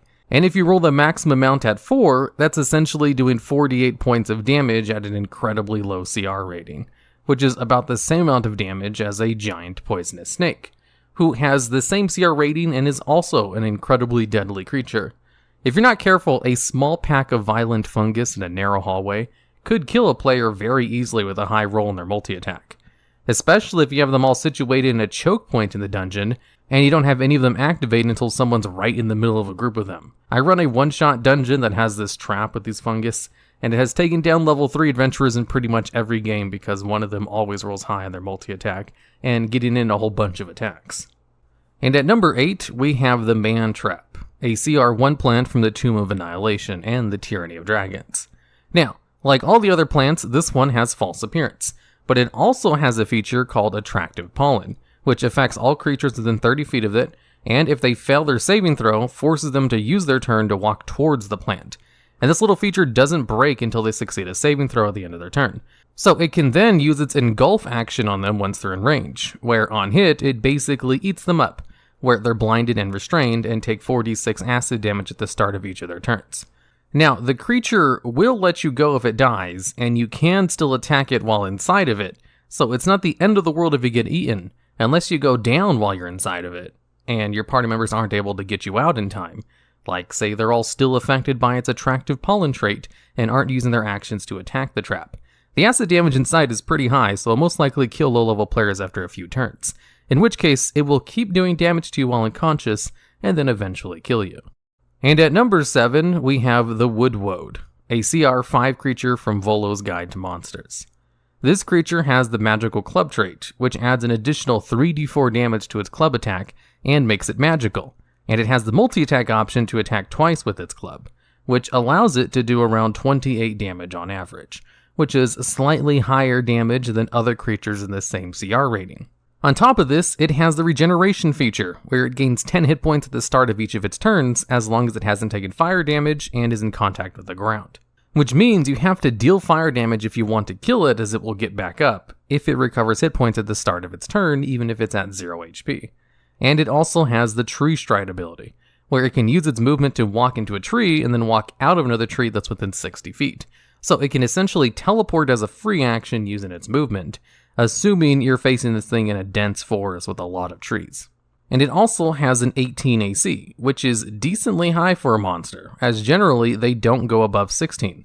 So high defense, regeneration, high attack, and high mobility in the forest, since it can teleport through trees. If this thing is played correctly, it can really do some damage. However, it is vulnerable to fire, and fire is like one of the most common types of damage. So it is pretty easy to stop by basically any spellcaster, but if you don't have fire damage for whatever reason, then this thing could be incredibly deadly to a group. And at number 6, we have the Shambling Mound, another CR5 creature and from the Monsters Manual. This creature doesn't have as much AC or maneuverability as the Woodwode, but it does have about 50 more hit points on average, immunity to lightning damage, and resistance to fire rather than a vulnerability to it. So parties trying to take this thing out quickly with fire damage since it's made out of vines, they'll most likely be confused as to why they're only doing half damage if they've never encountered one before. It also has a surprisingly deadly multi-attack, where if it lands both of its slam attacks, then it can use its engulf ability in order to eat a target, which makes them blinded and restrained and start to suffocate. And if they fail a saving throw at the start of each of their turns, they take an extra 13 damage. And since this thing is very meaty compared to the Man-Trap, it's much harder to break out of this thing before it kills you. I know I almost accidentally wiped a group with a Shambling Mound because it got really lucky in both of its slam attacks and ate the party's main damage dealer. And at number 5, we have the Assassin Vine, a CR3 creature from Ghosts of Saltmarsh. Like all the plants, it has the false appearance trait, and it has 2 other abilities it can use. One of them is Constrict, which has a 20-foot range and grapples a target on hit, which also restrains them and deals about 21 poison damage to them at the start of each of their turns, which is kind of high for a CR3 creature, especially since the grapple also deals damage when it hits. There is no check for the poison damage, it just happens at the start of your turn. In comparison to the Displacer Beast, who is the same exact CR rating and even has the same health, it actually deals less damage with its multi-attack than a single Constrict with the poison. And to top it all off, it also has an Entangling Vine feature, which basically allows it to turn the area into difficult terrain as long as there's vines and roots nearby, which auto-root people when they enter it and they fail their saving throw. Now, like most plants, it can't really move very fast. A lot of these things have about 5 feet of movement, and this thing has the longest range of its attack I've seen out of all of the plants so far. Really lives up to its assassin name, grabbing someone from the roof and then pulling them up there or something. And at number 4, we have the Yellow Musk Creeper, a CR2 creature from the Tomb of Annihilation. Tomb of Annihilation takes place in a jungle, so that's where a lot of the deadly plant creatures are from. Now this one has the false appearance trait as well as regeneration, so it won't die until it takes fire, necrotic, or radiant damage, which gives it a much wider range as actually stopping it from coming back to life. It also has an ability similar to the Man-Trap called Yellow Musk, where it makes every target within 30 feet of it do a wisdom saving throw, which if they fail, causes them to be charmed and walk towards the plant for 1 minute, until they succeed the saving throw at the end of their turn. Which it kind of needs to do because it can only move 5 feet a turn and it only has a 5-foot range attack. Which on hit deals a medium amount of psychic damage, but if the attack drops a target to 0 hit points, they automatically die and then get implanted with a Yellow Musk Creeper bulb, which if not destroyed, causes the corpse to animate into a musk zombie after 24 hours. Although getting rid of the bulb is kind of easy. All you have to do is bring the target back to life and it will automatically be destroyed, or use a remove curse spell on them or some other similar type of magic. However, the instant death from its damage is pretty nasty, especially since it's also able to use its charm effect 3 times a day. So it has a great AoE crowd control capability, a control which does not break on damage. And at number 3, we have the Corpse Flower, a CR8 plant from Mordenkainen's Tome of Foes. This is another plant which can raise people as zombies.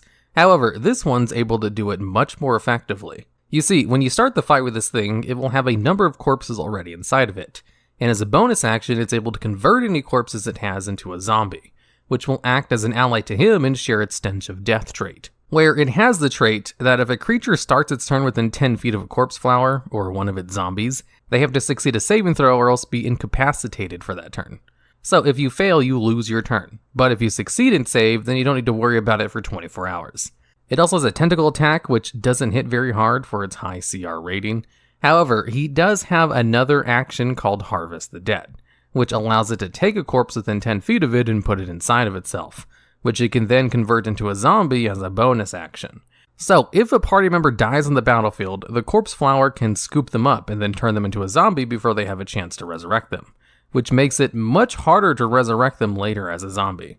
As you see, it's very hard to bring zombies back to life. Resurrection straight up does not work on zombies, and if you use Revivify on a zombie, you just bring it back as a zombie, since it brings it back to whatever creature type it was when it died, which means the zombie type. A corpse flower eating your corpse and turning you into a zombie could be the end of your character, unless you're running a high-level campaign that has access to a powerful resurrection-like ability. Although the corpse flower isn't very adept at killing things itself, it kinda relies on its small army of undead and is more deadly if it's able to grab the corpse of someone who's already dead, which is why it does have a high spot on this list, but is still beaten out by much lower CR rating plants. And at number 2, we have the Tri-Flower Frond, a CR 1/2 creature from the Tomb of Annihilation. This plant only has 5 feet of movement, and all of its attacks basically require melee range, but the attacks it's able to do are surprisingly unique and effective at killing things.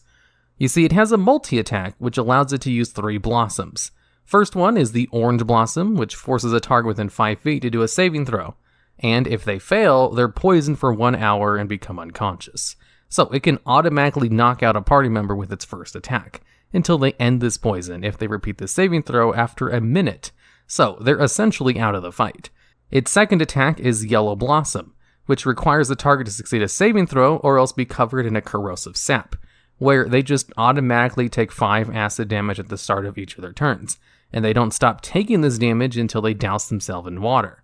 So if there's no water nearby, or you don't have a water flask on you, you're just going to take 5 damage every turn until you die. And then its last ability is a Grapple, which does very little damage and does auto-poison damage at the start of each of their turn, but honestly, the Grapple is probably the least deadly of its 3 attacks, and it's not half bad either. So for a challenge rating 1/2, it can just automatically knock someone out, and then put an undispellable dot on someone which requires them to dip themselves in water to remove it. It's pretty good, with the biggest downside to the flower being that you can avoid it by just staying 5 feet away from it. And at number 1, we have the Gas Spore, a CR 1/2 creature from the Monster Manual. This creature only has 1 hit point and has an attack that only does 1 damage, although this thing's deadliness comes into play after it's killed. You see, it has an ability called Death Burst, where when it dies it explodes and hits nearby creatures within 20 feet for about 10 poison damage if they fail a DC 15 Constitution save, which is a slightly high saving throw for a low CR creature. And also on a failed save, they become infected with the disease, which requires them to roll a 1d12 and then add their Constitution score to that number, and that's how many hours they have left before they die. So this low CR creature can just instantly kill you if you fail a single saving throw, which, like I said, is slightly high for its lower challenge rating. Usually saving throws are around 12 or 11 at this level. 15 is kind of deadly for low level players. Also, in half of the amount of time before your death, you get poisoned for the remaining duration. And then after you die, 7 days later, 2d4 tiny gas spores will grow from your body. And the only way to prevent this death is to remove the disease. So if your party doesn't have anyone with lesser restoration, and you can't get back to town in time to find someone who has that spell to cast on you, then your character's basically dead. And another thing, its 1 attack that it's able to perform that only does 1 damage has a chance to also infect them with the same disease if you fail a DC 10 Constitution save, which is much more reasonable for low-level players. And this creature also has the eerie resemblance trait instead of false appearance, where instead of looking like a normal plant or fungus when motionless, it resembles a beholder, unless the party is able to pass a DC 15 nature check, which is kind of hilarious, and also a good way to make sure low-level players stay away from this thing, as if you're describing this thing to players, you're supposed to tell them it looks like a beholder, and hope they're smart enough to run away from it rather than try to kill it and get an instant death disease. So for being a creature that has the ability to kill even max level players with its trait, it definitely deserves to be the number 1 spot on this list.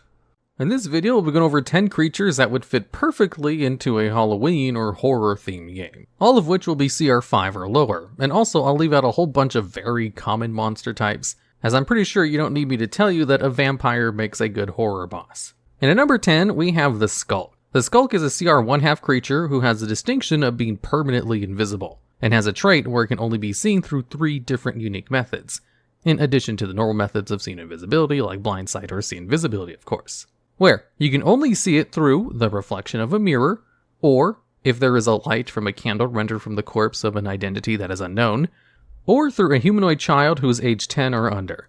And the Skulk actually has a really hard-hitting claws ability, which deals extra damage if it has advantage on the target, which it should always have since it's always invisible.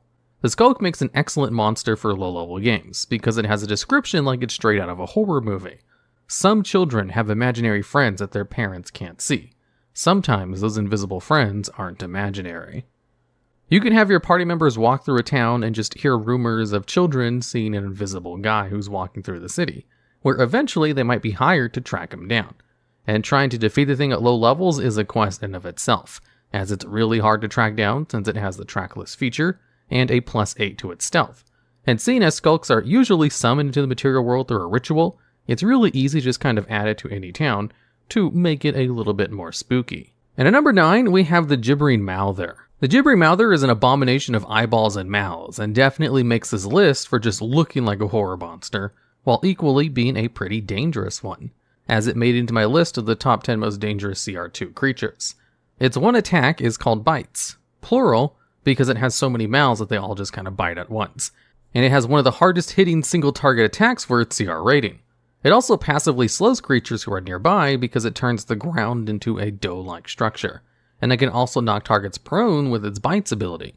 So if knocked prone, there's a chance they won't be able to stand up due to its aberrant ground feature, having a chance to make their speed 0 that turn, because you need to spend half your movement to be able to stand up. So if you fall down next to a Gibbering Mouther, there's a good chance it might attack you until it just kills you.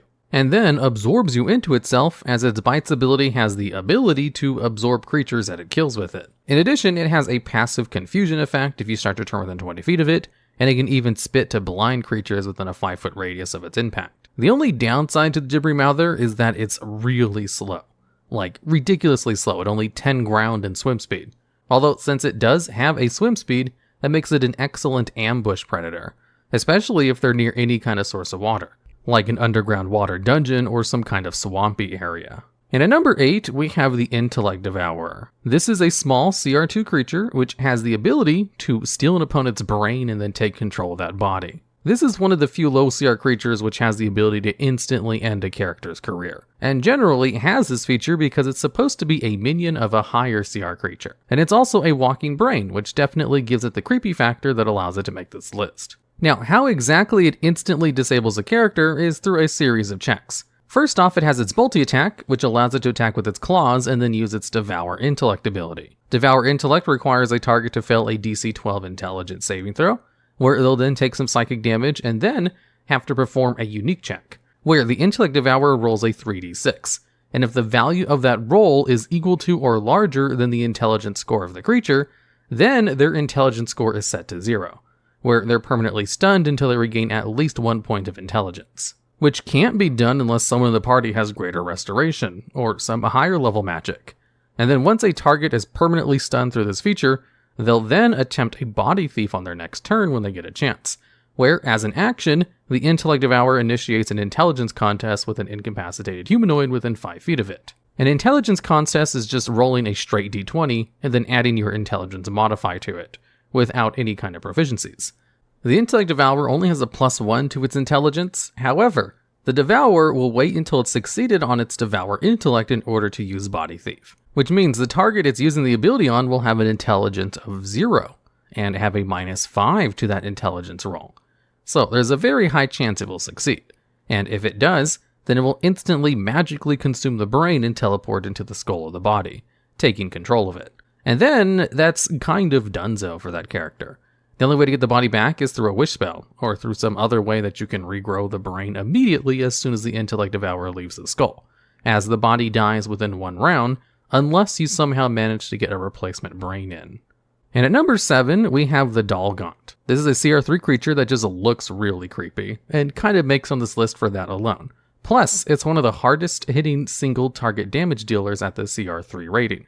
As with its multi-attack, it allows you to hit 4 times and can deal around 30 damage on average, while also restoring some of its hit points. And since the Dalgaunt is so easy to use and doesn't require a whole bunch of complicated positioning or special abilities or unique saving throws like the previous spots, it's definitely an excellent creature to throw into a game that's just very straightforward in how you use it. It has high movement speed, a high AC, evasion, and just goes in and attacks things 4 times, and can auto-grapple if it lands its tentacles, which have a 15-foot range. The Dalgaunt might not be as scary as an Intellect Devourer, but it's definitely more effective at taking down player characters by just doing a whole bunch of damage to them. So the Dalgaunt is an excellent, easy to use extra creature to add to a horror game. if you don't want to use just a whole bunch of zombies and skeletons, but also want an easy to use creature. And at number 6, we have the doppelganger. This is a CR3 creature which can turn itself into a small or medium humanoid creature that it's seen, and is the perfect creature to put into a game that you want a party members to find a hidden monster. Like a popular online game about an imposter who goes around killing their teammates. Because the doppelganger is the perfect ambusher, as during the first round of combat, a doppelganger has advantage on all of its attack rolls against the creature that is surprised, and deals extra 3d6 damage to targets that are surprised, that it can proc 2 times since its multi-attack allows it to hit twice.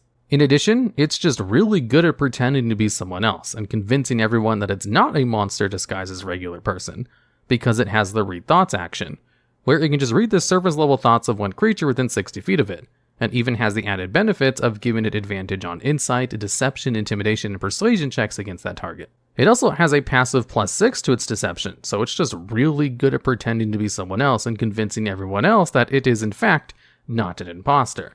And you can kind of set whole campaigns around trying to find a doppelganger in a village or some other setting where your campaign takes place. Doppelgangers are pretty versatile where they can be placed, and can easily be used in some kind of horror-themed game. Maybe one where everyone is stuck in one set location, and one of the friendly NPCs is actually a doppelganger who's trying to kill everyone else.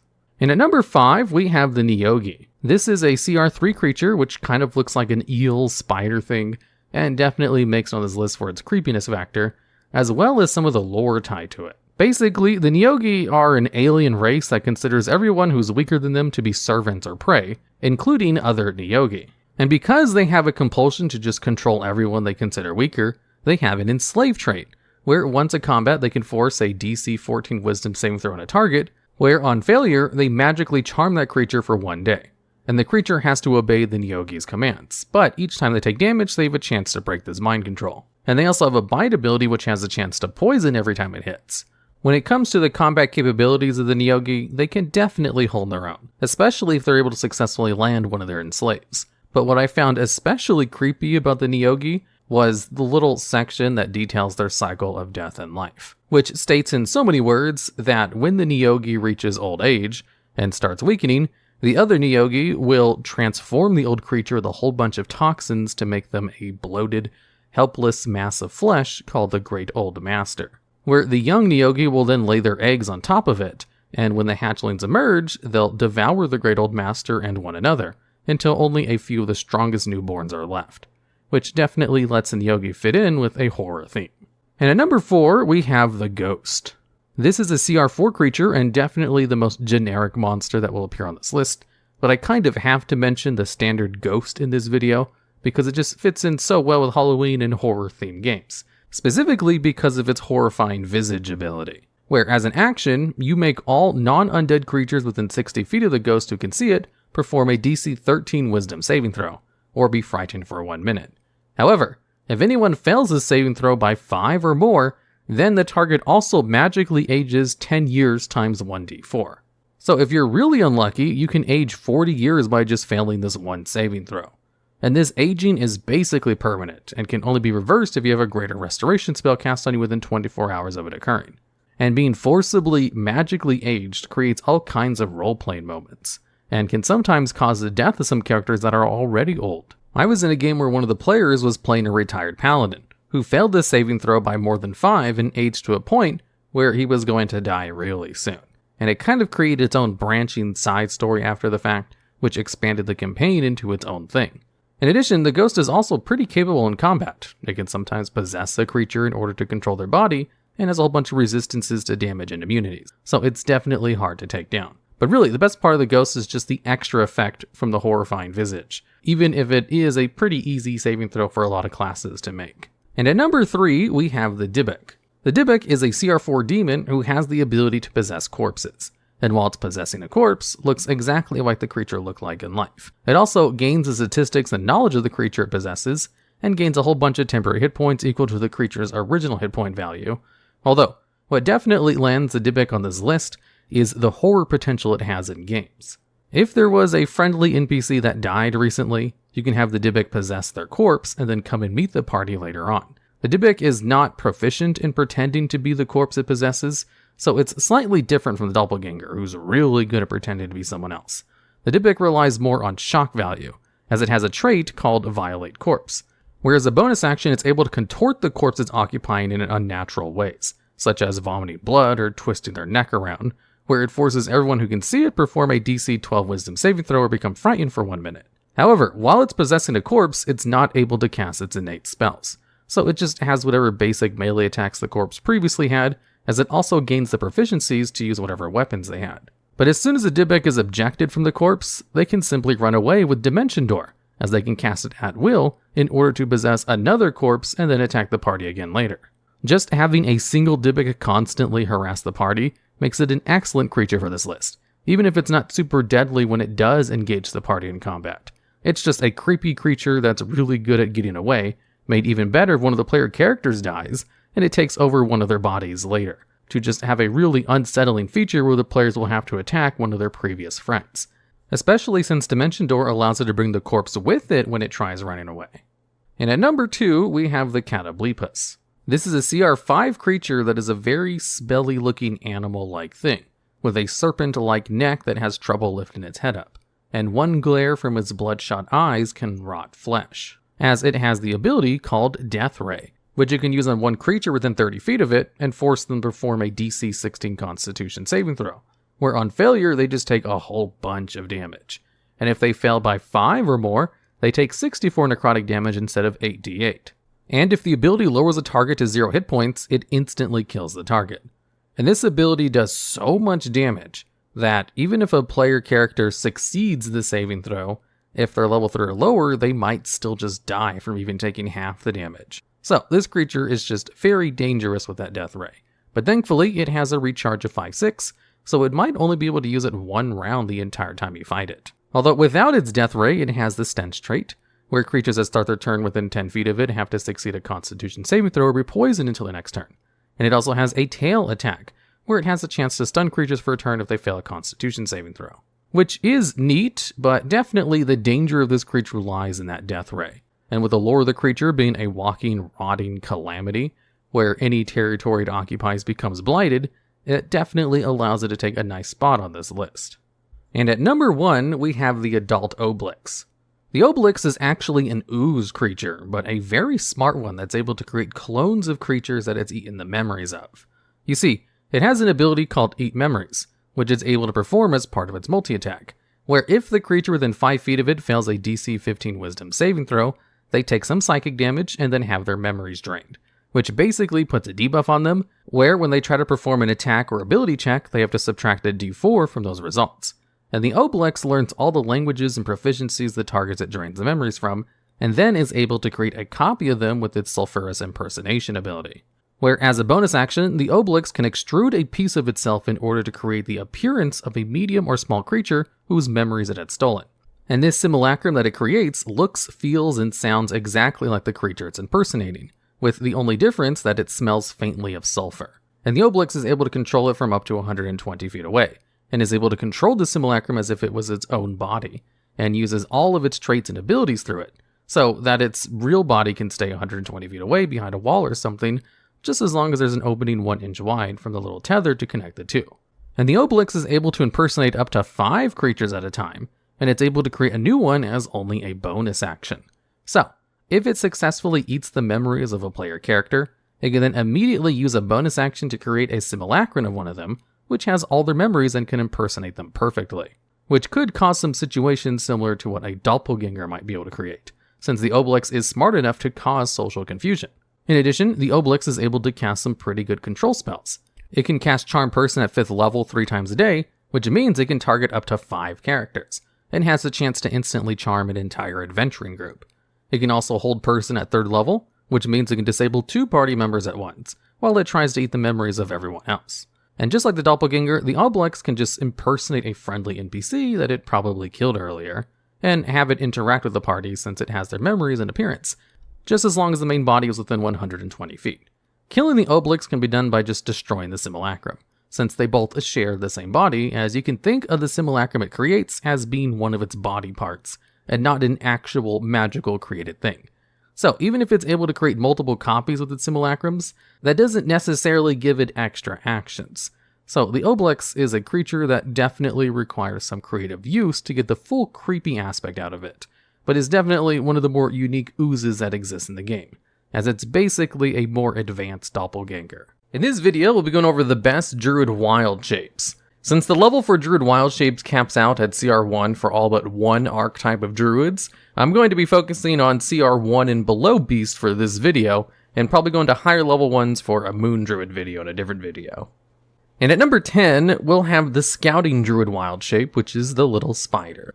This is a CR0 creature and really should not be shapeshifted into for anything other than scouting, or for some cheese mechanics where maybe your entire party is holding their breath and they hop into a bag of holding, and then you wild shape into a spider and then sneak into the final boss room. Now, when it comes to scouting, generally, one of the very small CR0 creatures does the job very well for whatever you're trying to accomplish.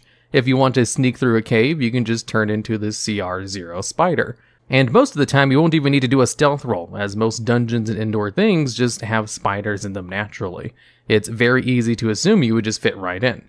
However, if you do need to make a stealth roll, the spider does have a +4 to that stat, which is a pretty high bonus for a low CR creature. They can also walk on walls, so you can just kind of shimmy along the ceiling in order to scout out whatever you need. And if you need to make an attack, the spider has the potential to deal the most amount of damage out of all the CR0 creatures. Not that you'd want to use its bite, but it is an option. Now, there are other scouting animals available as well. If you're trying to scout at an area in an urban city, you could turn into a cat instead, for kind of the same reasons as a spider. Most people wouldn't think twice about a cat walking around in an alleyway.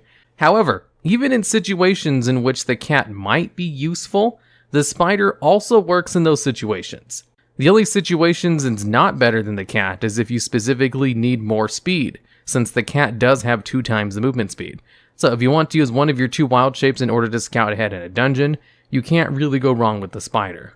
But mechanically speaking, you don't want to go into this form if you're trying to fight stuff, since it only has like 1 hit point, and all the other wild shapes on this list will be more focused on combat.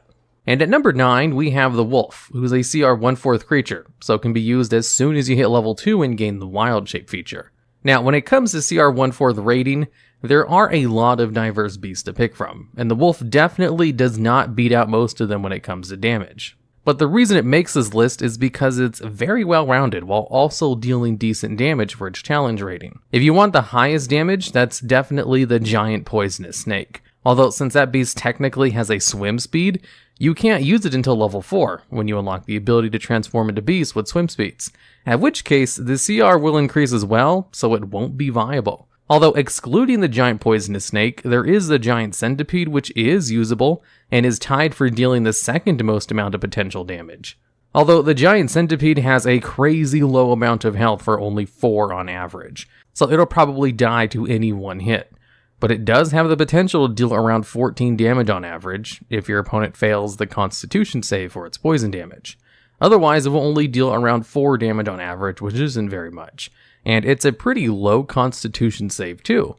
The Wolf only deals about 7 damage on average, which is about half the damage of the giant centipede, but it has 2 other things going well for it when it comes to that attack. The bite also has a chance to knock the target prone if they fail a strength saving throw, and the Wolf has pack tactics, which gives it an advantage on attacks if you have an ally within 5 feet of their target. So you just have a higher chance to actually land that attack. And Pack Tactics is just so good that it kind of bumps the Wolf up in its rating on this list a little bit, beating out other beasts which might do a little bit more damage, like the Giant Badger, because of the extra effect on its one attack and how good Pack Tactics is. It also has above average speed at 40, it has about standard HP at 11, and it has slightly above average armor at a 13 AC. So it's a super well-rounded beast that deals decent damage and also has a bonus to its stealth, and an increased chance to track stuff due to its keen hearing and smell.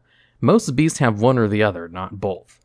There is another beast at the same CR rating who has Pack Tactics and multi-attack, which is the Velociraptor, who technically does deal a little bit more damage than the Wolf, but has a slightly less health and is slightly slower with only a 30-foot movement speed. There is one other beast that competes with the Wolf very closely though, and that's the Giant Wolf Spider. It has the potential to deal 11 damage on average with its bite, assuming your opponent fails the Constitution save on their poison. It has the exact same armor and HP, has a better stealth score at a +7, and even has a climbing speed, but does not have pack tactics. I kind of bumped the wolf up a lot because of its pack tactics, and the additional chance for it to knock a target prone, while also having good defensive stats and speed. Pack tactics just slightly beats out the bite that sometimes deals more damage, considering most of the other stats are the same, and most of the other beasts that appear in this list will be of a higher CR rating, except for one, which we'll get into in a bit. And at number 8, we have the Ape, who's a challenge rating 1/2, so you can't actually shapeshift into it until you hit level 4 on non-moon druids. The normal Ape has this really unique feature amongst all the beasts that the druid can turn into, and that it's the only one that has a ranged attack. The Ape is able to use the Rock ability, which allows you to throw a rock up to 50 feet away for around 6 damage on average. It's not a lot of damage, but it also has the option to multi-attack in melee, with 2 fists attack which deal around 12 damage on average. And 12 damage is actually kind of around the average damage for CR 1/2 beasts, so you won't really lose out on too much damage if you want to go for the Ape for that rare ranged attack on a druid wild shape. And its stats aren't half bad either. It has a 30-foot climb speed, its health is 19 on average, which is actually kind of the high end for creatures of the CR ranking, and has 12 AC, which is pretty standard. So kind of like the wolf, it's really well-rounded, and it makes it spawn this list because it's well-rounded while also having a good special ability. That is, its ability to throw a rock sometimes, and the fact that it does have hands so it can potentially use items. Although the Ape is beaten out by one of the beasts that's actually a lower challenge rating than it. And at number 7, we have the Stench Cow. This is a cow variant introduced with Volo's Guide to Monsters, and is only found as a native creature on the lower planes. So there's a chance you won't even be able to shapeshift into it, since one of the requirements is that your druid has seen the animal before. However, if you're able to shapeshift into this cow, it is absolutely the best CR 1/4 beast in the game. If anything, it's a little bit too overpowered. You see, the Stench Cow has a charge ability, where if it moves at least 20 feet in a straight line towards a target and then attacks it with its gore attack, the target will take an additional 2d6 piercing damage, on top of around the 7 damage on average from the gore. So both of those combined together allows the Stench Cow to deal around 17 damage on average with its first turn, which matches the giant centipede in damage, assuming a failed saving throw on that poison. So it's the second highest damaging combo for a CR 1/4 creature, behind just attacking with a giant poisonous snake. And out of all the other CR 1/4 creatures that have a charge ability, the Stench Cow hits the hardest for some reason too. On top of that, it has resistance to cold, fire, and poison damage. I don't think any other beasts even have resistances at all. This is incredibly rare. And having 3 of them on top of that, with them being kind of the 3 most common types of damage, is really good. Like, so good, I probably would have put it on this list just for those resistances alone, but I'm not even done talking about all the good things about this beast yet. It also has a passive stench ability, where if any creature starts its turn within 5 feet of it, they have to succeed a constitution save or be poisoned until their next turn. In one of my campaigns, I played a blood hunter that had a magic item that basically had the exact same effect as this ability, and it was pretty good to just passively poison people sometimes without having to do anything other than stand next to them. It also has good stats. It has 15 health, so it's considered on the higher end of HP for its challenge rating, but only has 10 AC, which is a little bit lower than normal. So that's probably the only bad thing about this beast, is that it has a slightly lower than average armor class, which can be kind of ignored if you just use bark skin anyway. So since the Stench Cow is actually able to deal more damage than the Ape, well, on one of its turn anyway, assuming it uses charge, and has so many other great things going well for it, it kind of easily beats out a creature with a higher challenge rating than it, and is easily the best beast at the challenge rating of 1/4, and even beats out a lot of the challenge rating 1/2 creatures as well. Although since it's kind of a rare beast, there is a high chance your DM won't let you turn into it, unless you write it into your backstory somehow or just ask them beforehand. And at number 6, we have the Sea Lion. This is a CR 1/2 beast from Ghost of Saltmarsh, and has a swim speed so you can't use it until level 4. But since it's CR 1/2, that's when you gain the ability to use swim speed creatures anyway. And this creature has a multi-attack that allows you to attack 3 times, and the average damage of all 3 of its attacks adds up to around 17 damage, which allows it to easily beat out all the other spots on this list so far, and deal more damage than the giant poisonous snake, which is kind of why you don't use the giant poisonous snake as a druid. There's just better creatures available once you gain the ability to go into swim speed creatures. Although the sea lion has a couple of downsides to it, which might make it not the smartest choice in the world to use. Its stats are fine. It's the same health as the stench cow, which is kind of average for a CR 1/2 creature, but it has a 16 AC, which is the highest of all of the beasts, period. Not even the mammoth has an AC that high, which is the biggest beast you can turn into as a moon druid. And of course, one of its biggest downsides is that it's an aquatic creature, so it has a very slow walking speed of only 15 feet, which is half the normal amount. It does have a 30-foot swim speed, so it moves the normal duration if you're underwater, and it can breathe air, so you don't have to worry about it dying if you transform into it on land, like you would a reef shark, for example. As the sea lion actually can't breathe water at all, as it has the hold breath trait where it can just hold its breath for 15 minutes underwater. Although, just like the stench cow, the sea lion is kind of a rare creature, as it lives along coastal regions and around islands at sea. So it is possible for your druid in a campaign to have never encountered a sea lion, and you won't be able to turn into one unless you ask your DM first. In which case, you might be better off just turning into a war horse. This is another CR 1/2 creature, which is kind of the inverse of the sea lion when it comes to movement speed, as it's able to move 60 speed on each of its turns, which is the fastest creature at the CR rating. It also has a charge ability, which allows it to attack twice with its hooves if your opponent fails a strength saving throw, and of course you run 20 feet in a straight line towards the creature. If you're able to actually get off that charge, the 2 hooves attacks actually deal more damage on average than the sea lion. It's just the sea lion can deal its high damage consistently without relying on a charge, which is why I put on this list over the warhorse, even if the warhorse is also really good. It has a high hit points at 19, it has the option to be fitted with armor to bring its AC up to 18, although putting on armor takes time, so it's not something you can do immediately once you transform into the warhorse. And at number 5, we have the giant vulture. Now we're getting into the CR1 creatures, which is what druids can turn into once they hit level 8. And at level 8, they also gain the ability to transform into flying creatures. So if you want to turn into a flying creature, the giant vulture is the best bet. It has a multi-attack, which allows it to deal around 16 damage on average, which is actually slightly less than the sea lion, but it also has pack tactics, which is super good and allows it to actually hit more often. And of course it has the flying speed of 60 feet, so it's able to move around as fast as a warhorse, but in the air. But its stats are kind of low for a CR1 creature.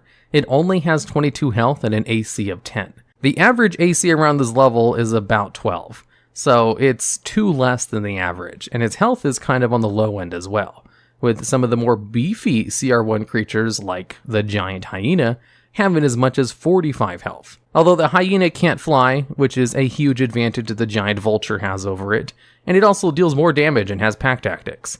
Technically, the giant eagle also deals about the same amount of damage on average, and has slightly more health, and even has a faster flying speed at 80 feet. But it doesn't have pack tactics, and pack tactics is kind of really good, which is why the giant vulture is generally considered better, because you just have a better chance of actually landing those attacks with the advantage you can potentially obtain. Basically, if a beast has pack tactics on it, that automatically gives it a boost over a lot of other creatures. But it doesn't mean it's automatically better than them. The vulture just also has high damage, so on top of pack tactics is why it makes it on this list, but only the number 5 spot, with 4 other CR1 creatures beating it out. And at number 4, we have the giant octopus. This is a CR1 creature that can only breathe underwater, but is able to hold its breath for 1 hour outside of water, so it's perfectly viable target to turn into outside of aquatic situations. It also has the highest health of all the CR1 beasts, clocking in at a grand total of 52 hit points. It even has higher AC than the giant vulture at 11, which is still kind of on the low side. It does deal significantly less damage. It only has 1 tentacle attack that deals around 10 damage on average, and if it hits, the creature is automatically grappled, which is really good.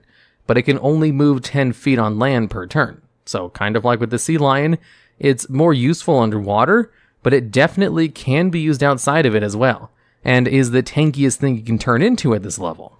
And while underwater, it's also great at stealth. Or I guess that stealth works outside of water too, as it has a +5 to it. It's just very slow outside of water.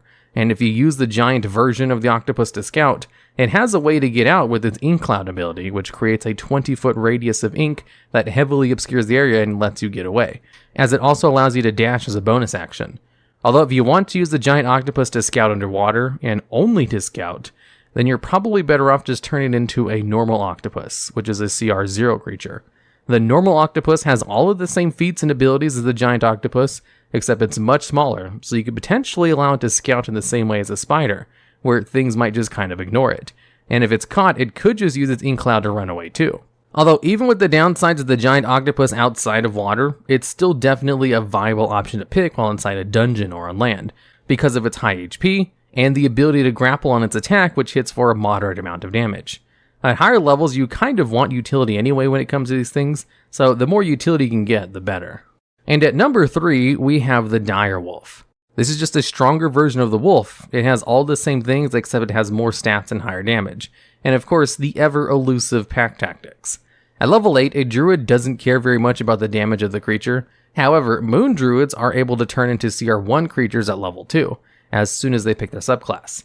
So at this point, they're kind of taking it for the damage on these creatures, and not really the utility of the beast like you do at high levels. Now, just like the normal wolf, the dire wolf has a chance to knock a creature prone with its bite. It has a higher chance to hit thanks to pack tactics. It has health on the high end for its challenge rating at 37, higher than average AC at 14, and even a faster move speed at 50, so it can move almost as fast as a warhorse, which is really good.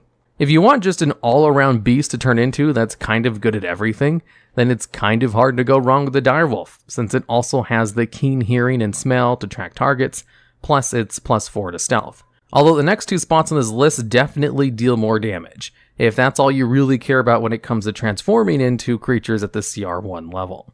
And at number 2, we have the Deinonychus. This is a CR1 dinosaur, so you might have problems turned into it depending on what kind of campaign you're running, as dinosaurs could be considered rare in most games, and has a multi-attack that allows it to attack 3 times for an average of 18 damage, which is about 8 more damage on average than the dire wolf and giant octopus. Although that's kind of where its usability ends, at its ability to do a lot of potential damage. It also has a pounce ability, where if it moves at least 20 feet in a straight line towards a creature and then hits it with its claw attack, it can force the target to do a straight saving throw to not get prone. And if prone, it can then make one bite attack as a bonus action. Doing this is actually less damage than just attacking with its multi-attack, so it's not really a benefit unless you just really want to knock a target prone, which is generally not the case for all the other creatures that have a pounce or charge attack, which a lot of the beasts do. It also has rather low hit points at only 26, barely higher than the giant vulture, slightly above average AC, and a 40 feet of movement. So it's not as fast as the direwolf, but it is faster than normal. And that's about it. If you want something that does a lot of damage and you really want to turn into a dinosaur, then the Deinonychus is probably your best bet if you have the availability of challenge rating 1 creatures. Although the number 1 spot on this list does slightly more damage and is a little bit more well-rounded. And at number 1, we have the brown bear. This is a CR1 creature which has a multi-attack that allows it to attack twice, once with its bite and then a claw attack. And this little combo deals 19 damage on average, which makes it the highest damage dealer of the CR1 rating beasts. And it doesn't have to do anything special for those attacks, which is really good. It also has well-rounded stats. It has 34 hit points, which is around average for this challenge rating. It does only have 11 AC, which is kind of low, but it also has its 40-foot movement speed, which is faster than normal, in addition to a 30-feet climbing speed, which is a very nice bonus. But when it comes to special abilities, it only has keen smell, which isn't the best thing in the world, and the direwolf also has this ability in addition to keen hearing. So if you want to track something down or just have more versatility, the direwolf is still kind of the best bet. But if you want something to deal the most amount of damage at this challenge rating while not being a glass cannon, then the brown bear fulfills that purpose perfectly. Which is funny that the black bear, the CR1 half creature version of this, is not very good in comparison. It only deals around 12 damage on average, which makes it outclassed by more than half the other beasts at its challenge rating, who are able to do more than just attack. But for whatever reason, the brown bear is just kind of statted a little bit higher at its challenge rating, and beats out all the other beasts when it comes to damage with only its multi-attack, which is why it takes the number 1 spot on this list.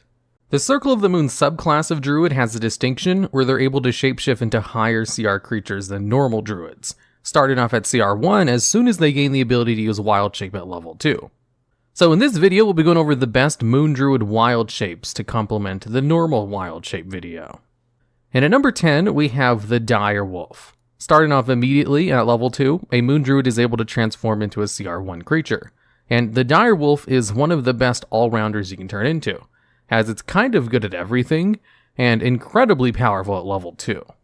The direwolf's basic attack bite has a chance each time you use it to knock a target prone, so it has some really nice extra benefits to attacking normally, even if it doesn't deal the most amount of damage at this level. It also has pack tactics, which is amazingly good, as it allows you to gain advantage on attack rolls if an ally is within 5 feet of your target.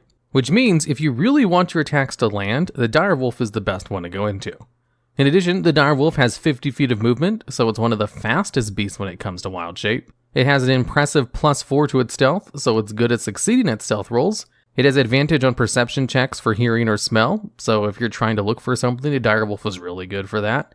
It has the maximum armor class for a CR1 beast at 14, and even has above average health at 37 on average. So the direwolf is just a really good all-rounder who's not really bad at any one thing, and even has benefits outside of combat, which is why it's the perfect creature to start off this list with. In at number 9, we have the Deinonychus. This is a dinosaur which is also a CR1 creature and has the highest potential damage at this level. The Deinonychus has the multi-attack feature, which allows it to attack 3 times, and the pounce feature, which, as pointed out in the comments of my previous video, can be procced through your multi-attack hits. So, if the Deinonychus moves at least 20 feet in a straight line towards a target, and lands one of its claw attacks in the same turn, then it has a chance to knock the target prone. And if it succeeds on that attack, it gets to make 1 extra bite attack as a bonus action. And its multi-attack allows it to bite once and use 2 claw attacks, which means if you move 20 feet in a straight line towards a target and perform your multi-attack, you have 2 opportunities to activate the pounce feature. So you can force the target to do a DC 12 strength saving throw 2 times from both claw attacks, assuming they both landed. And if you successfully get off any one of them, then the Deinonychus has the highest damage rating at CR1, clocking in at around 24 damage on average. Unfortunately, everything else about the Deinonychus is kind of mediocre. It only has 40 speed, which is only 10 higher than a normal player, and 10 less than a direwolf. It doesn't really have any other bonuses in addition to having low health and average armor class. Although if you really want to turn to a dinosaur at early levels, the damage potential the Deinonychus has isn't half bad. And at number 8, we have the brown bear. This is another CR1 creature, and the last one which will appear on this list at this CR tier. And the brown bear technically has the second to highest damage at this level, only behind the Deinonychus, who's able to successfully get off its pounce feature. If you ignore the pounce feature though, then the brown bear is the highest damage normally at this CR rating, and also beats out every other beast at this CR rating, even including their pounce and charge features as well. So if you want to deal the highest amount of consistent damage at this CR1 rating, which is the level of beast you can turn into until level 6, then the brown bear is the absolute best bet. You do kind of have to jump through hoops in order to out-damage the brown bear with the Deinonychus, but that's not to discount how good the Deinonychus is. When it comes to creatures being able to use the pounce feature, it's definitely one of the best battle shapes that's actually able to pull it off with its multi-attack. Now, some other advantages it has though, is it definitely has more utility while also having higher damage. The brown bear does have the same speed as the Deinonychus at only 40, but that comes with an additional 30 feet of climb speed. Or I guess I should say the option of 30 feet of climb speed. You don't get to stack movement speed and climb speed on top of each other. It also has higher health, beating out the Deinonychus by almost 10 more points, but still having slightly less health than the direwolf, and having the worst armor class out of all of them at only 11. And it has keen smell, so you have advantage to finding things if you're in a situation where you can smell stuff. So it has more utility than the Deinonychus, but less utility than the direwolf, while doing mountains of more damage than the direwolf, and doing more average damage than the Deinonychus. And one more advantage of the brown bear has is that it's more easy to transform into a brown bear than the average game, as you can only wild shape into a creature that you've seen before, and you might run into problems if you try to turn into a dinosaur. But I can't imagine you having any problems if you turn into a brown bear because of how common that creature is. And at number 7, we have the Quetzalcoatlus. This is another dinosaur and the first creature in the CR2 rating, which moon druids gain the ability to turn into at level 6. Although, you won't be able to turn into the Quetzalcoatlus until level 8, since it has a flying speed. So as soon as you gain the ability to turn into a flying creature, the Quetzalcoatlus is the best of the flyers, mainly because it has the highest damage of all the flying CR2 and below beasts, thanks to its dive feature, where if the dinosaur dives at least 30 feet towards the target and then hits with its bite attack, it will deal an additional 3d6 damage to the target, which is a pretty hefty amount of damage, bringing its damage just slightly above the brown bear's multi-attack. It also has an impressive 80 feet of fly speed, which honestly is pretty standard for flying beasts, and has the ever-important flyby ability, where it doesn't provoke opportunity attacks if it flies out of an enemy's reach. And thanks to flyby, it can actually activate its dive feature much more often than a normal beast would be able to use its charge or a pounce. Since usually a beast would provoke an opportunity attack if they tried to move out of range in order to get another charge in combat, whereas the Quetzalcoatlus can just fly out and then fly back in to do it reliably every turn. Especially since it has 80 feet of fly speed, it would still have 20 feet of movement left over to maneuver itself somewhere else. It is kind of a glass cannon though. The Quetzalcoatlus has less health than the brown bear, but at least has a pretty normal armor class at 13, so it's not as easy to hit as the brown bear. And at number 6, we have the giant constrictor snake. This is a CR2 creature that you can turn into at level 6, and while it's not going to win any awards for its damage, the giant constrictor snake has two really good things going in its favor. It has the second highest health of all the creatures at the CR rating, at 60 health on average, which is double that of the Quetzalcoatlus, and second only to the Plesiosaurus. And the other big thing it has going for it is its utility, as its constrict attack has the ability to treat a creature as restrained if it lands. And the restrained condition is great. Attack rolls against the restrained creature have advantage, the creature who is restrained has disadvantage on its attack rolls, and additionally it has disadvantage on dexterity saving throws. The target is also considered grappled when it lands its constrict, so it can't move, although the restrained condition also reduces their movement speed to 0, and they can free the restrained condition if they're able to escape the grapple with a DC of 16, which is a decently high escape DC, especially since they have to spend their action trying to escape. Although the constrict only deals 13 damage on average, which is kind of low for a CR2 creature. That's only barely higher damage than the direwolf. And the giant constrictor snake does not have the multi-attack option, so you only ever bite or use its constrict ability. And unless you want the reach that the bite has, you're better off just using its constrict for the excellent restrained condition, and then using bite on other targets if you already have something restrained. The snake also has 30 feet of swim speed and 10 feet of blind sight, which are two neat bonuses, but really its ability to impose the restrained condition on a creature is what makes it very valuable as a wild shape, even at higher levels, especially since it has a very high hit point value, which will make it harder to take down even in later games. And at number 5, we have the Allosaurus. This dinosaur is tied with two other creatures for having the highest damage at the CR2 rating, assuming it's able to use its pounce feature. Although the other two creatures, the rhinoceros and the aurochs, also need to get off their charge features in order to compete with its damage. But some of the benefits of the Allosaurus has over the other two is that in addition to doing high damage, it also has higher speed and health than the other two, having 60-foot movement speed, which is the same as a warhorse, and 51 hit points on average, which is slightly less than the giant constrictor snake, but higher than both the rhinoceros and the aurochs.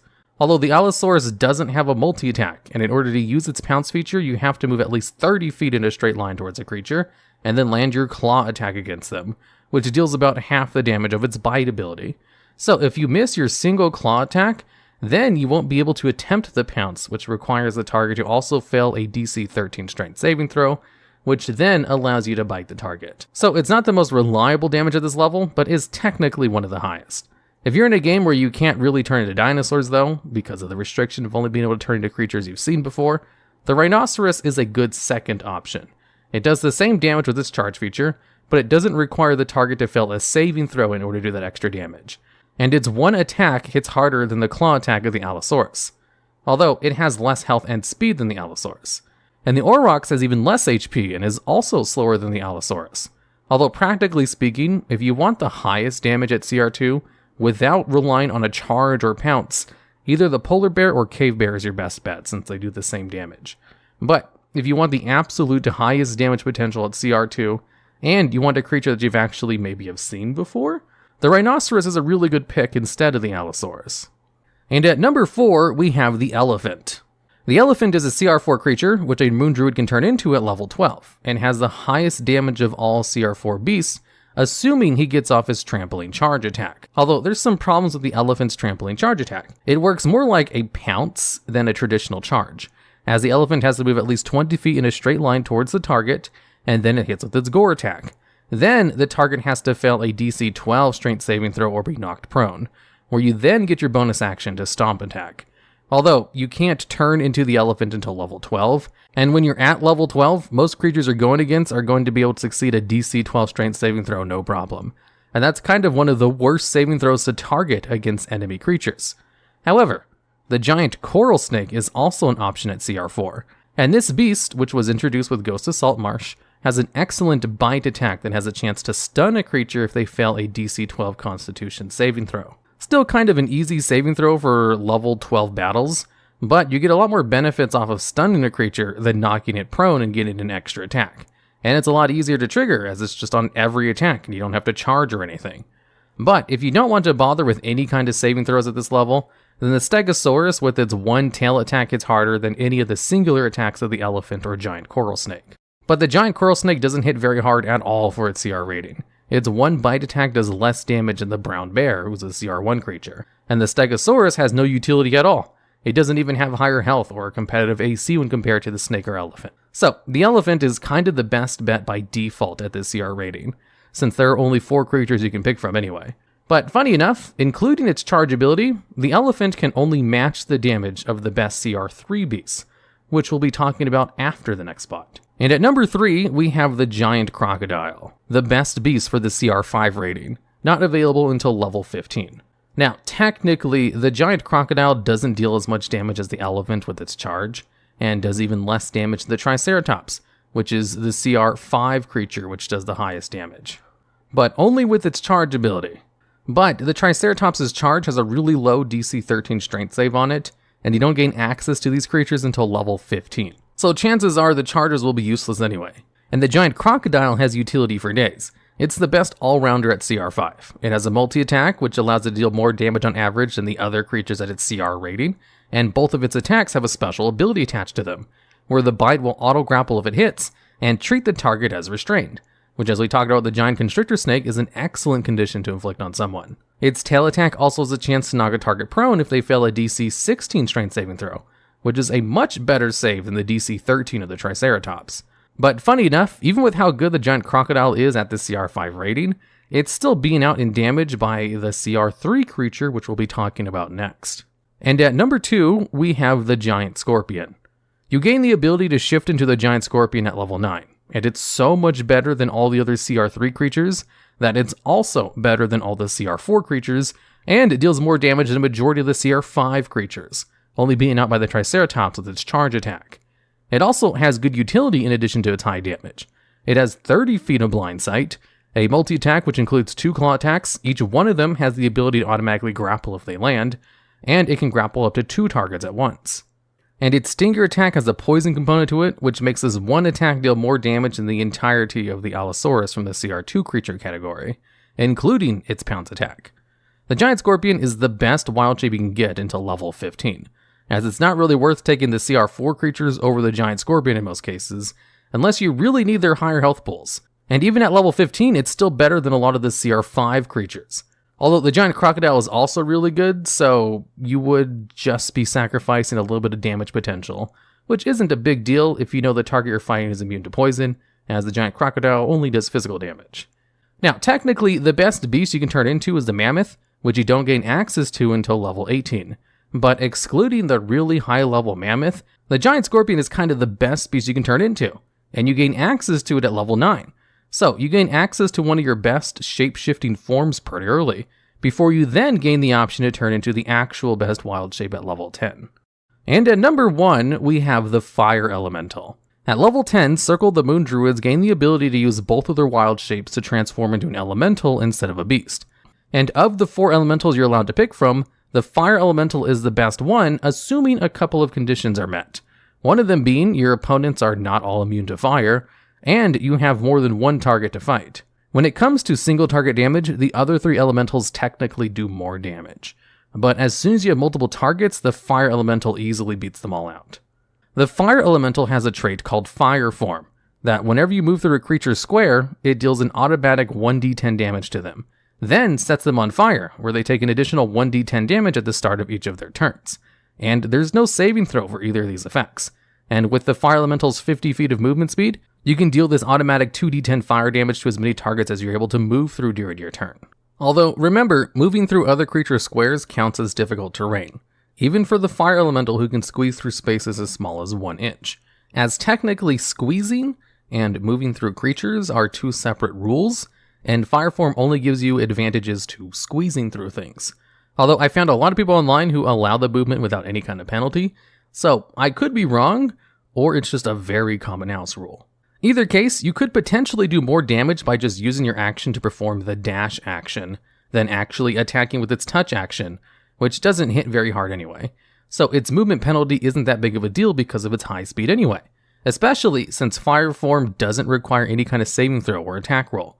It's one of the few forms that automatically does damage in the game. Plus, fire form deals extra damage to targets who hit you in melee. So all the attacks of opportunities that you proc will deal even more extra damage. So if you turn to a fire elemental, you can just mow around the battlefield and set everyone on fire. And then once everyone's on fire, then you can probably use your attacks to actually start doing its multi-attack with its 2 touch attacks, each one hitting for around 10 damage on average and also setting things on fire. If they weren't already on fire from your fire form, you can't set a creature on fire multiple times, and the fire effects do not stack. Also, a creature can only take fire form damage from moving into a creature square once a turn, which means you can't move through the same creature square over and over in order to keep having them take the automatic damage. That's why the other elementals are better when it comes to single target damage, as all the other ones have better multi-attack damage, but none of them can match the fire form trait when it comes to AoE damage, which is why the fire elemental is the best Moon Druid wild shape, and easily deals more damage than the giant scorpion if you have multiple targets. In this video, we'll be going over the best animal companions you can pick for the ranger subclass Beastmaster, which is available starting at level 3. And at number 10, we have the giant frog. This beast has one of the highest health baseline values out of all the animals that appear on this list, which doesn't mean much since a Beastmaster Ranger's pet's health is equal to whatever its base HP is, or 4 times the ranger's level, whichever is higher. So at around 18 health, once the ranger hits level 5, then the health of the pet will no longer be competitive with all the other ranger companions. But before level 5, it's one of the tankiest beasts you can get. Now, the reason the giant frog is on this list is definitely not because of its high health, and it's also not because of its damage, as the giant frog only deals around 4 damage on average with its bite ability. Now, the reason the frog makes this list is all because of the special feature that its bite has. If you actually manage to land its bite ability, then whatever it's biting is automatically grappled, and while they're grappled, the target is also considered restrained, but the frog can't bite another target. And the restrained condition is huge. This makes it so the target has disadvantage on all of their attacks. It makes it so all attacks against the target have advantage, they can't move, and have disadvantage on dexterity saving throws. So being able to give advantage from all attacks to the target is kinda big. That's a really good ability to have, and there aren't any other companions at this level that are able to inflict the restrained condition. There are other ones that can do other stuff like knock a target prone or grapple multiple targets like the giant crab, but the giant frog is just a little bit better than them since it can impose the restrained condition, which is better than prone or being able to grapple multiple targets. The frog also has a niche feature where it can swallow small creatures, where it can basically remove those kinds of creatures from the fight completely, acting as a pseudo instant kill on those targets. It also has 30 feet of swim speed in addition to the same land speed, can breathe air and water, so there's no disadvantage using the frog on land or the sea, which is not the case for all aquatic creatures. And of course, its nice little standing leap that allows it to jump 20 feet high without a running start. So if you don't care about your beast doing the most amount of damage, the giant frog probably has some of the best utility with its bite attack, which is why it makes this list even though every single other beast that will appear has way higher damage. And at number 9, we have the Beast of the Sky. Now, the Beast of the Sky is a spectral animal available from the Primal Companion option you can take through Tasha's Cauldron of Everything, which allows you to summon a beast that has a few advantages over the normal Beastmaster Companion, and is taken in place of the Beastmaster Companion at level 3. Now, some of the benefits of the Primal Beast is that it's just able to get more health on average, as it starts off with 5 plus an additional 5 times the Ranger's level, which is definitely better than the original just 4 times the Ranger's level. So at higher levels, the Primal Beast is just going to have more HP. You can also bring it back to life easier by just expending 1 spell slot, and you can also have it attack with your bonus action rather than your action, or one of your multi-attack attacks. Having the Primal Beast attack with your bonus action is definitely the strongest part of the Primal Companion.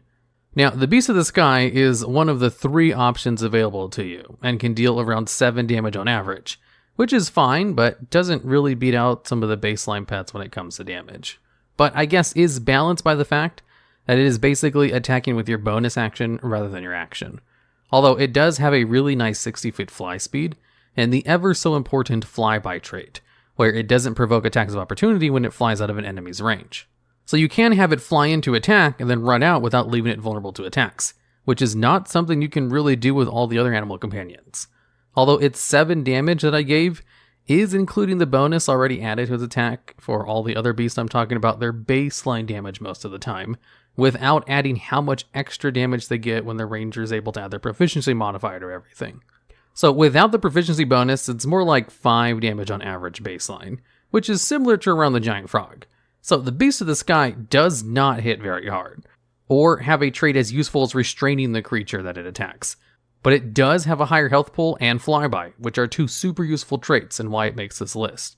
Just not at a super high spot, even if it probably is the most useful of the primal beasts. And at number 8, we have the Flying Snake, a tiny CR 1/8 creature. Now normally when you pick an animal companion, you want to pick at least a CR 1/4 since they're all bigger and meatier and attack for more damage baseline. So there is generally no reason to pick a CR lower creature, except maybe in the case of the Flying Snake. Now the Flying Snake does have an impressively low amount of hit points at only 5 on average, which means it would die very fast if brought out normally without any kind of buffs. However, you don't get the animal companion until you're at least level 3. And the level 3 ranger would provide their pet with 12 hit points, as they have either the basic amount or 4 times your level, whichever is higher. And 4 times your level is definitely higher in this case. And really, its low hit point value was its biggest weakness, as the Flying Snake also has 60 feet of fly speed just like the Beast of the Land, and it also has the flyby trait, so it can fly in, attack, and fly out. In addition, it has 30 feet of land movement speed, 30 feet of swim speed, so it's just more mobile on a whole. It also has 10 feet of blind sight so it can see invisible targets, and deals more damage baseline, as its baseline damage is 8 on average, which is increased to 10 damage once you're able to add the proficiency modifier. So that's almost 2 times the amount of the Beast of the Sky, although you can't use your bonus action to command the Flying Snake. The Flying Snake also has 1 AC more than the Beast of the Sky, and the reason its damage is so high is because it has a poison component to its bite, where the bite only deals 1 piercing damage normally, which is increased to 3 piercing damage with the proficiency added, and then it also deals an additional 3d4 poison damage. Unlike most creatures, which deal additional poison damage with their bite, the Flying Snake does not allow its target to do a Constitution save to take less damage from the poison.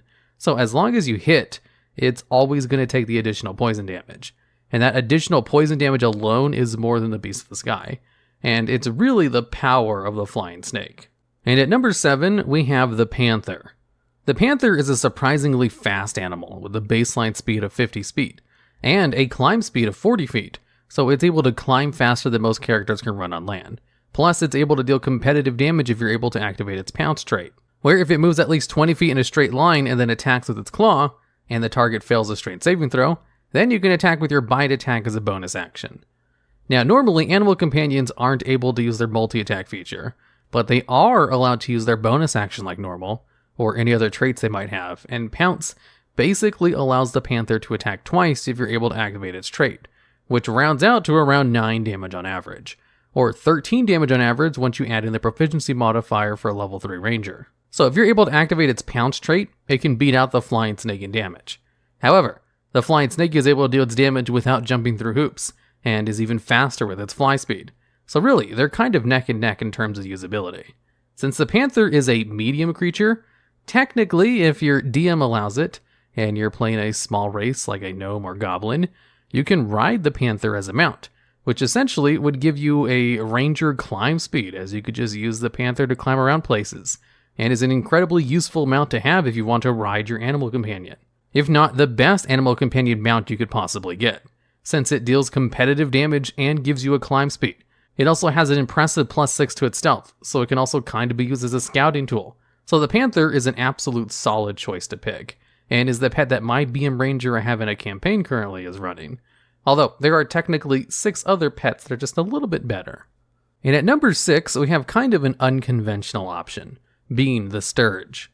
This is another CR 1/8 creature, just like the flying snake, and is generally a bad option to take since it has so little health, even less than a flying snake and only 2 on average, which of course you ignore as a BM Ranger and are able to bring up to 12 once you hit level 3. Now, the Sturge is not as fast as a flying snake, as it only has a fly speed of 40 feet and also does not have flyby, but it does have one really unique attack that makes it pretty valuable. You see, it has an ability called Blood Drain, where if it attacks, it's able to attach itself to the target, and then it deals around 5 damage on average when it first attaches, or 7 with your BM proficiency modifier, and then at the start of each of your turns, the target will just automatically take an additional 7 points of damage. Now, what makes it excellent as an animal companion is it completely frees up your action economy while dealing competitive damage. When it first attacks, it's basically dealing the same damage as a Beast of the Sky, but then every turn it's going to deal around 7 damage automatically without using your action, or requiring another attack or saving throw. Automatic damage is always the best kind of damage, and if you use it to fight a boss, they have to use up their full action in order to remove it, which is also a plus to you. So it would only require 1 action in order to actually land the attack, assuming it didn't miss of course, and then you wouldn't have to use any more actions to command the creature for the rest of the battle, unless the creature itself wasted its action to try to remove it. Now, the Sturge will automatically detach itself once it drains 10 hit points of damage, so it can only stay around for 2 turns. But also, technically, by rules as written, if you don't command the Sturge to do anything, it will automatically take the dodge action during its turn, and be harder to hit while it's draining blood. It might actually just be a rules oversight that it's technically allowed to do this, so a DM could reasonably tell you no to that kind of strategy, and treat the Sturge as if it's grappled while it's attached to a creature or something. There is the downside to this creature, that once you hit higher levels and want to attack multiple times with your companion, but if you don't want to waste your multi-attack on your companion attacking multiple times, then the Sturge is still a pretty competitive option. And at number 5, we have the giant wolf spider. This creature deals around 11 damage on average, assuming a failed constitution save, as its bite attack has a poison component just like the flying snake. Although instead of automatically dealing the poison damage on hit, the target is able to attempt a DC 11 constitution save, which if they succeed, they only take half the poison damage. So its damage is only high if the target fails the constitution saving throw, which is still pretty good.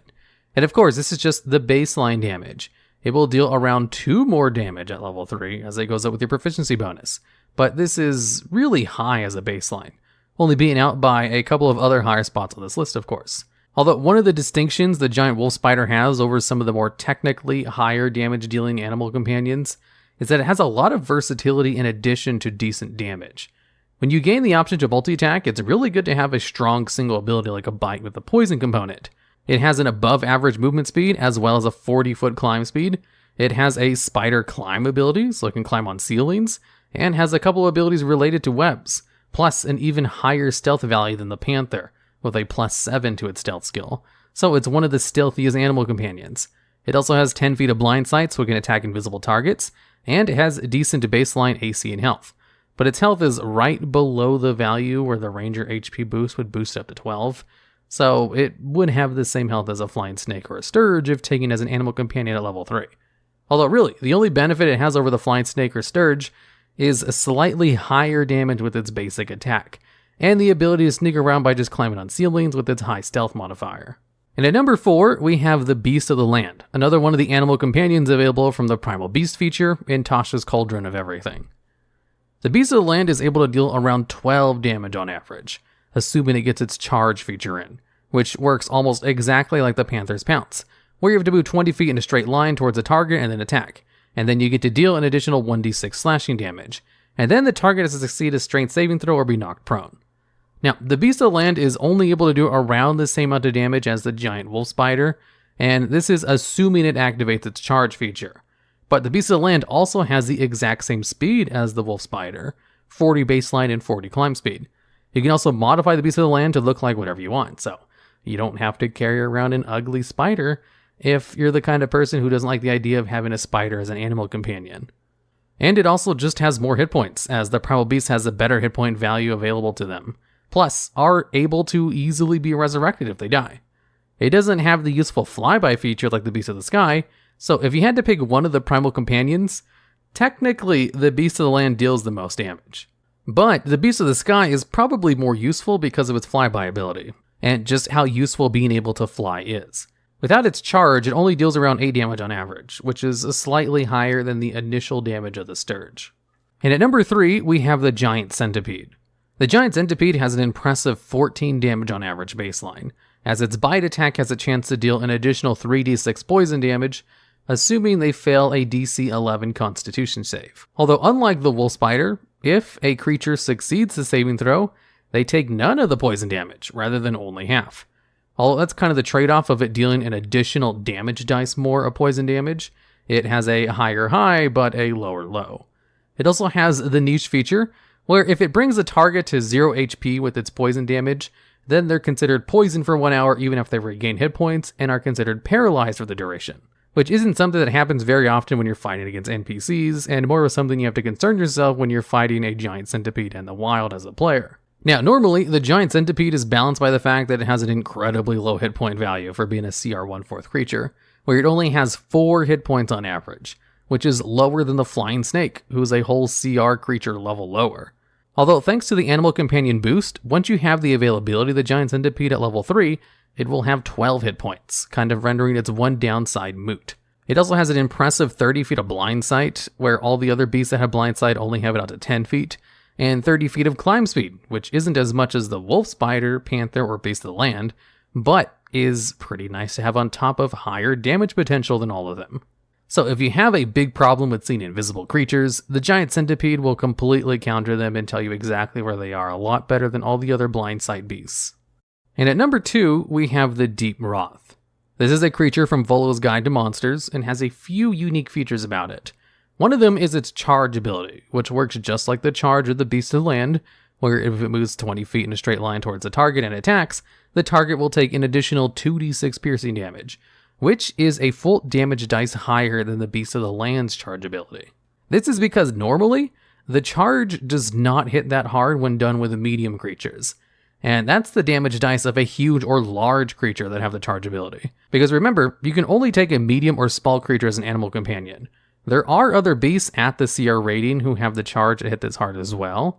The Deep Roth is just the only one that has a 2d6 damage dice while also being a medium creature, which allows it to deal around 14 damage on average baseline if you include the charge damage. Otherwise, its basic attack is only around 7 damage on average baseline. So including its charge, it's able to hit for around the same amount of damage as a Giant Centipede, except there's no saving throws involved with its charge. If you're able to move the required amount of feet and land your attack, then they just take the extra damage. Unlike the Panther, who requires a failed saving throw and an additional attack, and unlike the Giant Centipede, who can deal no poison damage if they save a pretty easy Constitution save. Although, once you have multi-attack, the poison damage becomes a lot more valuable, as it's just easier to try to get the extra damage than it is to try to go for the pounce or charge. But the Deep Roth also has another unique feature about itself. It's one of the few beasts in the game that can cast a spell, as it has the ability to cast cantrip Dancing Lights at will. Dancing Lights basically allows you to create little orbs that provide the same amount of light as a torch, and you can move them around in order to provide light for the party. It doesn't do any damage, but it's a nice convenience to have so you don't have to hold torches. Now, its ability to have a cantrip is not why it tops this list. It's definitely because it has competitive damage with its charge feature, but it's also still not as good as the number 1 spot on this list. And at number 1, we have the Giant Poisonous Snake, who's able to deal an impressive 16 damage on average baseline with its bite ability. Its bite ability has a 10-foot reach, which means it can attack without ever getting into melee range, so it doesn't need to have flyby in order to maneuver around the battlefield. It also allows it to have a higher range to have an opportunity attacks, allowing it to get in more attacks on average than the normal beasts. And the reason it's able to deal so much damage is because it has a poison component to its bite, which deals an additional 3d6 poison damage just like the Giant Centipede, although if the creature succeeds the saving throw, they still take half the damage instead of taking none of it like they do with the Centipede. And half of 3d6 damage is still around 11 damage on average, which is about the same as the Giant Wolf Spider that successfully deals its full amount of poison damage. So even at a failed saving throw, it can still do more damage than a Wolf Spider. If it successfully deals the entire amount of poison damage, then it's the hardest hitting beast in the game at the CR level. It also has 10 feet of blind sight, which is helpful for locating invisible targets, and even has 30 feet of swim speed, which I'm sure is only there to make sure druids can't turn into this beast at low levels. but isn't a problem for animal companions, and it's just a neat little bonus to Beastmaster Rangers instead, who can take the giant poisonous snake no problem. Now, its hit point values are the same as the giant wolf spider, so it will just go up to 12 HP once you get at level 3.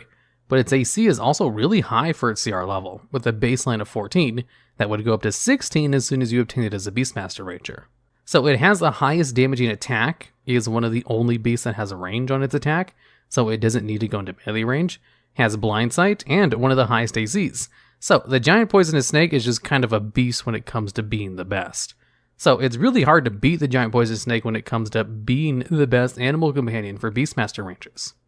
But that doesn't mean it's always the best in all situations, because at high levels the animal companion doesn't hit for very competitive damage, so you might be more interested in the utility of the beast instead, in which case the giant frog has way more utility with its restrained condition. Or if you don't want to use your actions commanding your beast every turn, the sturge is able to deal the most amount of damage for the least amount of actions required on your part. And if you just want a small little animal companion that's able to function the same way as a pet for the Find Familiar spell, then the flying snake is a pretty solid option, as it's really maneuverable while also dealing high damage with its one bite attack that doesn't require any kind of saving throw to deal the extra poison damage. Or if you really want to ride your animal companion around on a small race, then obviously you can't pick the giant poisonous snake. Plus, some animals are able to have barding equipped to them to increase their AC even higher, so there are options when it comes to animal companions. But if all you care about is the most amount of damage, which is generally what people care about when they think about the best, then you can't really beat this number 1 spot. Find Familiar is a first level spell which allows you to summon a familiar animal to help you out, which lasts basically until it dies. And having a familiar is such great utility that it's easily one of the best first level spells in the game. And in this list we'll be going over which are some of the best familiars to pick up with the Find Familiar spell.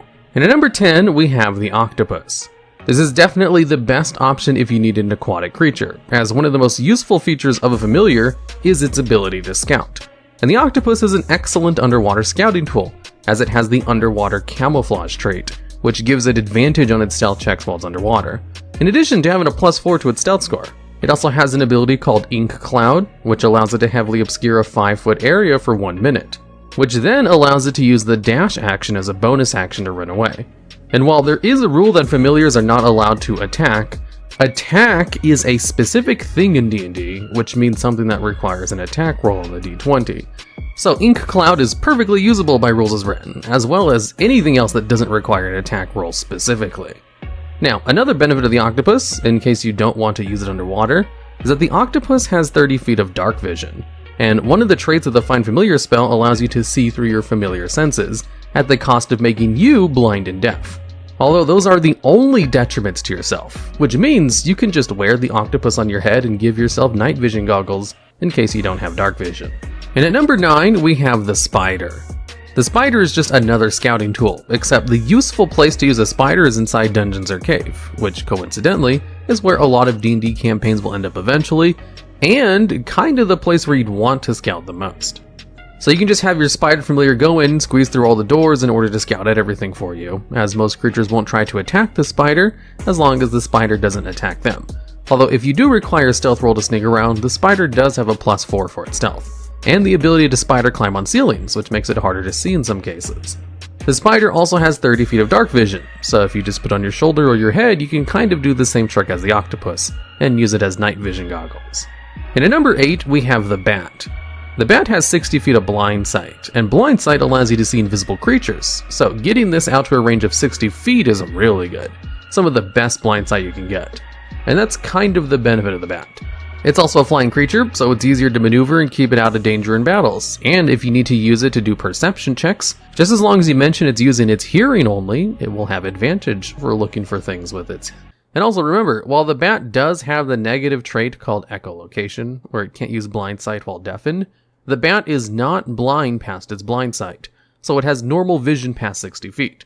Unless the creature specifically says that it's blind past its blind sight, then you can just assume it has normal vision in addition to that blind sight. And at number 7 we have the raven.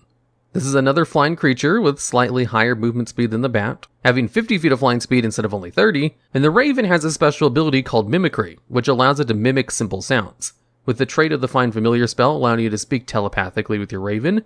As long as it's within 100 feet of you, you can use the raven in order to give simple messages, Like if you need to speak to give the all clear to your companions from a long distance, or just send a very short message, which is definitely up to your DM if they would allow the Raven to talk at all. Even if they don't allow it to talk at all, you can just assign simple messages to various noises that it can make, and the utility of having something that can communicate is pretty useful. However, definitely the best feature of the Raven is its RP potential. There isn't really a better familiar you can summon than the Raven if you want to play an edgy character. And at number 6, we have the Owl. Out of all of the default familiars you can summon, the Owl is definitely the best one. In addition to the Owl being good at scouting, as it can give you a bird's eye view of something from the air, as well as just being good at stealth with its +3 to its stealth modifier, and having one of the highest fly speeds at 60, it's also the most useful in actual combat. Now, familiars can't attack, but they can do pretty much anything else, which does include performing the help action, which simply requires the familiar to go into melee range of an enemy creature, and then that creature will be distracted long enough for the next attack roll against them to have advantage. So the Owl can go in and give advantage to one target once per its turns. Now, all familiars can do this, but it usually puts them in danger because of how incredibly weak they are. The Owl, however, has the flyby trait, which allows them to not provoke attacks of opportunity when it flies out of an enemy's reach. And with its impressive 60 feet of movement, it can fly into an enemy, perform the help action, and then fly out without getting hit. It also has a really good passive perception for familiar at 13, and advantage on perception checks as long as you use its hearing or sight, which again adds to its scouting capabilities. The Owl is so good for the default option that you really can't go wrong in almost any situation picking the Owl, unless you're like literally underwater. However, be warned, some DMs do not like it when you constantly give advantage with your familiar once per turn, so they might target the Owl more often if you use it for its excellent combat advantage. And at number 5, we have the Imp. Warlocks with the Pact of the Chain feature are allowed to summon the Imp as a special option, instead of one of the original defaults. It also allows you to choose 3 other creatures, but of the 4 special creatures you can choose, the Imp is definitely the best one. The Imp has one of the highest health point values out of all the familiars. It has a 40 feet of fly speed, a ton of resistances, and 2 immunities, dark vision out to 120 feet, as well as Devil's Sight and magic resistance. In addition, it can give itself permanent invisibility, just as long as it doesn't attack or lose its concentration. It can also transform into 3 different beasts that look like normal animals, in case you need the Imp to go incognito. The Pact of the Chain Warlocks can also attack with their familiars, and the Imp also has one of the strongest damage-dealing attacks for a familiar, although it's still not very good and not really worth bothering with past early levels. So if you're going Pact of the Chain Warlock, most of them just pick up the Imp because it's one of the best options. But the other 3 special options are all better than the default familiar options as well, so you do have some leeway if you want to pick one of the other ones for more flavorful reasons. And at number 4, we have the Tresium. Now, for the top 4 spots, we're going to go over beasts that have a special distinction that says they can be summoned from the Find Familiar spell with the DM's approval. So if you can't get the DM's approval, then the best one summoned by the spell's default options would be the number 6 spot, and the Tresium is one of these non-standard options. This creature can be found in the Storm King's Thunder and Descent into Avernus modules, and in addition to having the distinction where it can be summoned instead of the normal cat option, it also has a lot of really nice benefits over the normal cat. It has a slightly above average health at 5 on average, which is still not a lot, but it also has immunity to poison damage, and 40 feet of fly speed as well as 40 feet of just normal ground speed. But the best thing about the Tresium are definitely its abilities to detect things, as it has a really good passive perception score of 15, and a +5 to its perception, so it's a great scout or lookout option. But it also has the detect invisibility ability, which just straight up allows it to see invisible targets within 60 feet. It's kind of like the bat's blind sight, but better. It also has poison sense, where it can detect if a substance is poisoned by taste, touch, or smell. And since the Tresium is immune to poison damage and the poison condition, it has nothing to worry about if it wants to be a taste tester.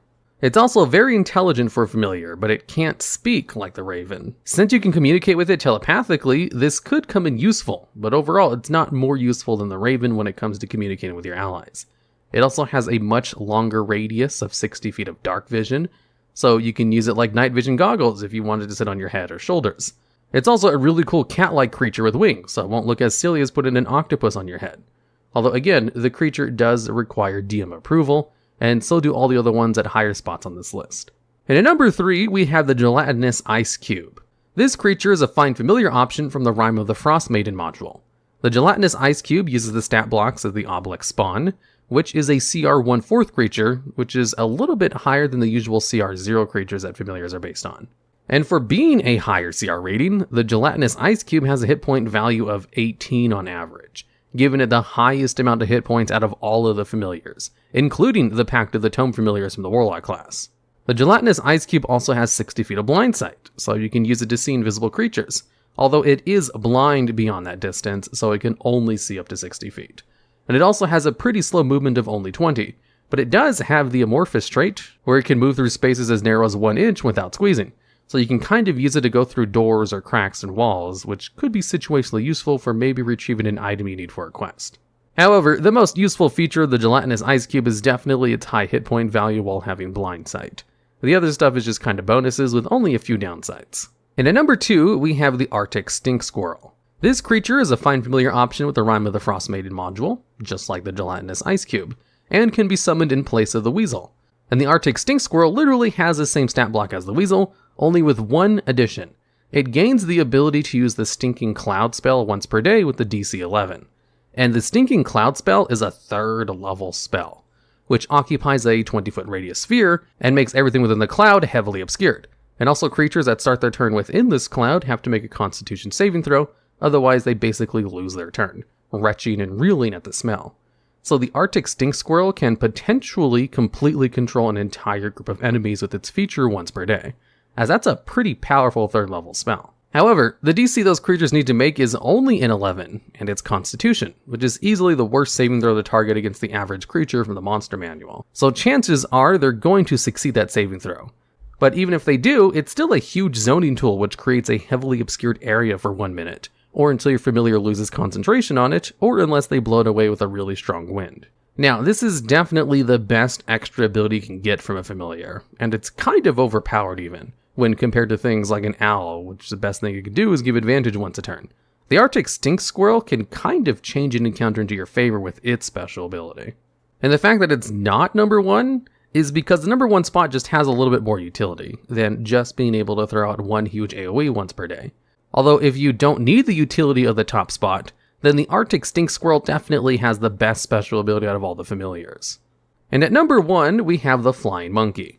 This creature is a find familiar option from the Tomb of Annihilation module. Now, the Flying Monkey doesn't have a high health pool like the gelatinous ice cube, some kind of special ability to see poisons or invisible creatures like the Tresium, or an overpowered 3rd level spell it can use once per day.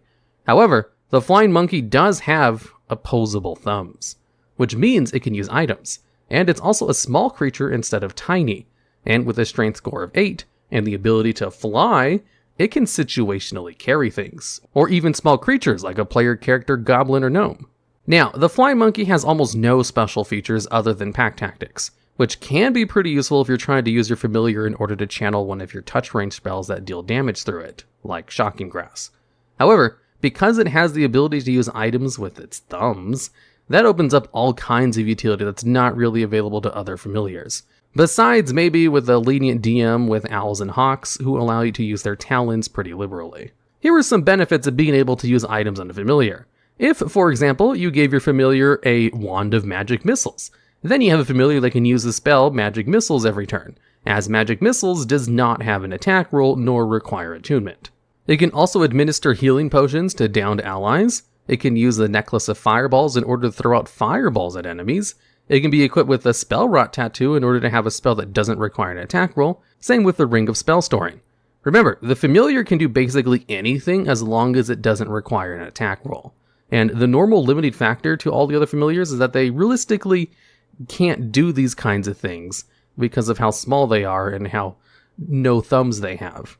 Besides some of the ones that can be summoned with the Pact of the Chain Warlocks, as imps also have the same benefits as the Flying Monkeys and then some. Although the Flying Monkey is an option for anyone who can use Find Familiar and not just Pact of the Chain Warlocks. And one of the advantages the Flying Monkey does have over the imp though, is its 120-pound carrying capacity for it being a size bigger than the imp. Creatures that are tiny or smaller have half the carrying capacity as a medium-sized creature. Small creatures don't have a negative on their carrying capacity. So with a strength score of 8 and a fly speed of 30 feet, and no limitations on its carrying capacity, if you're playing a small, light race, you can have the monkey carry you. Since you already need the DM's approval in order to use the flying monkey, you'd probably want to run the flying monkey backpack by your DM before trying to do it though. Although, without approval, it can easily use something like a wand of magic missiles, the tattoos, and the necklace of fireball. Although you might need some convincing in order to attune items to it as well.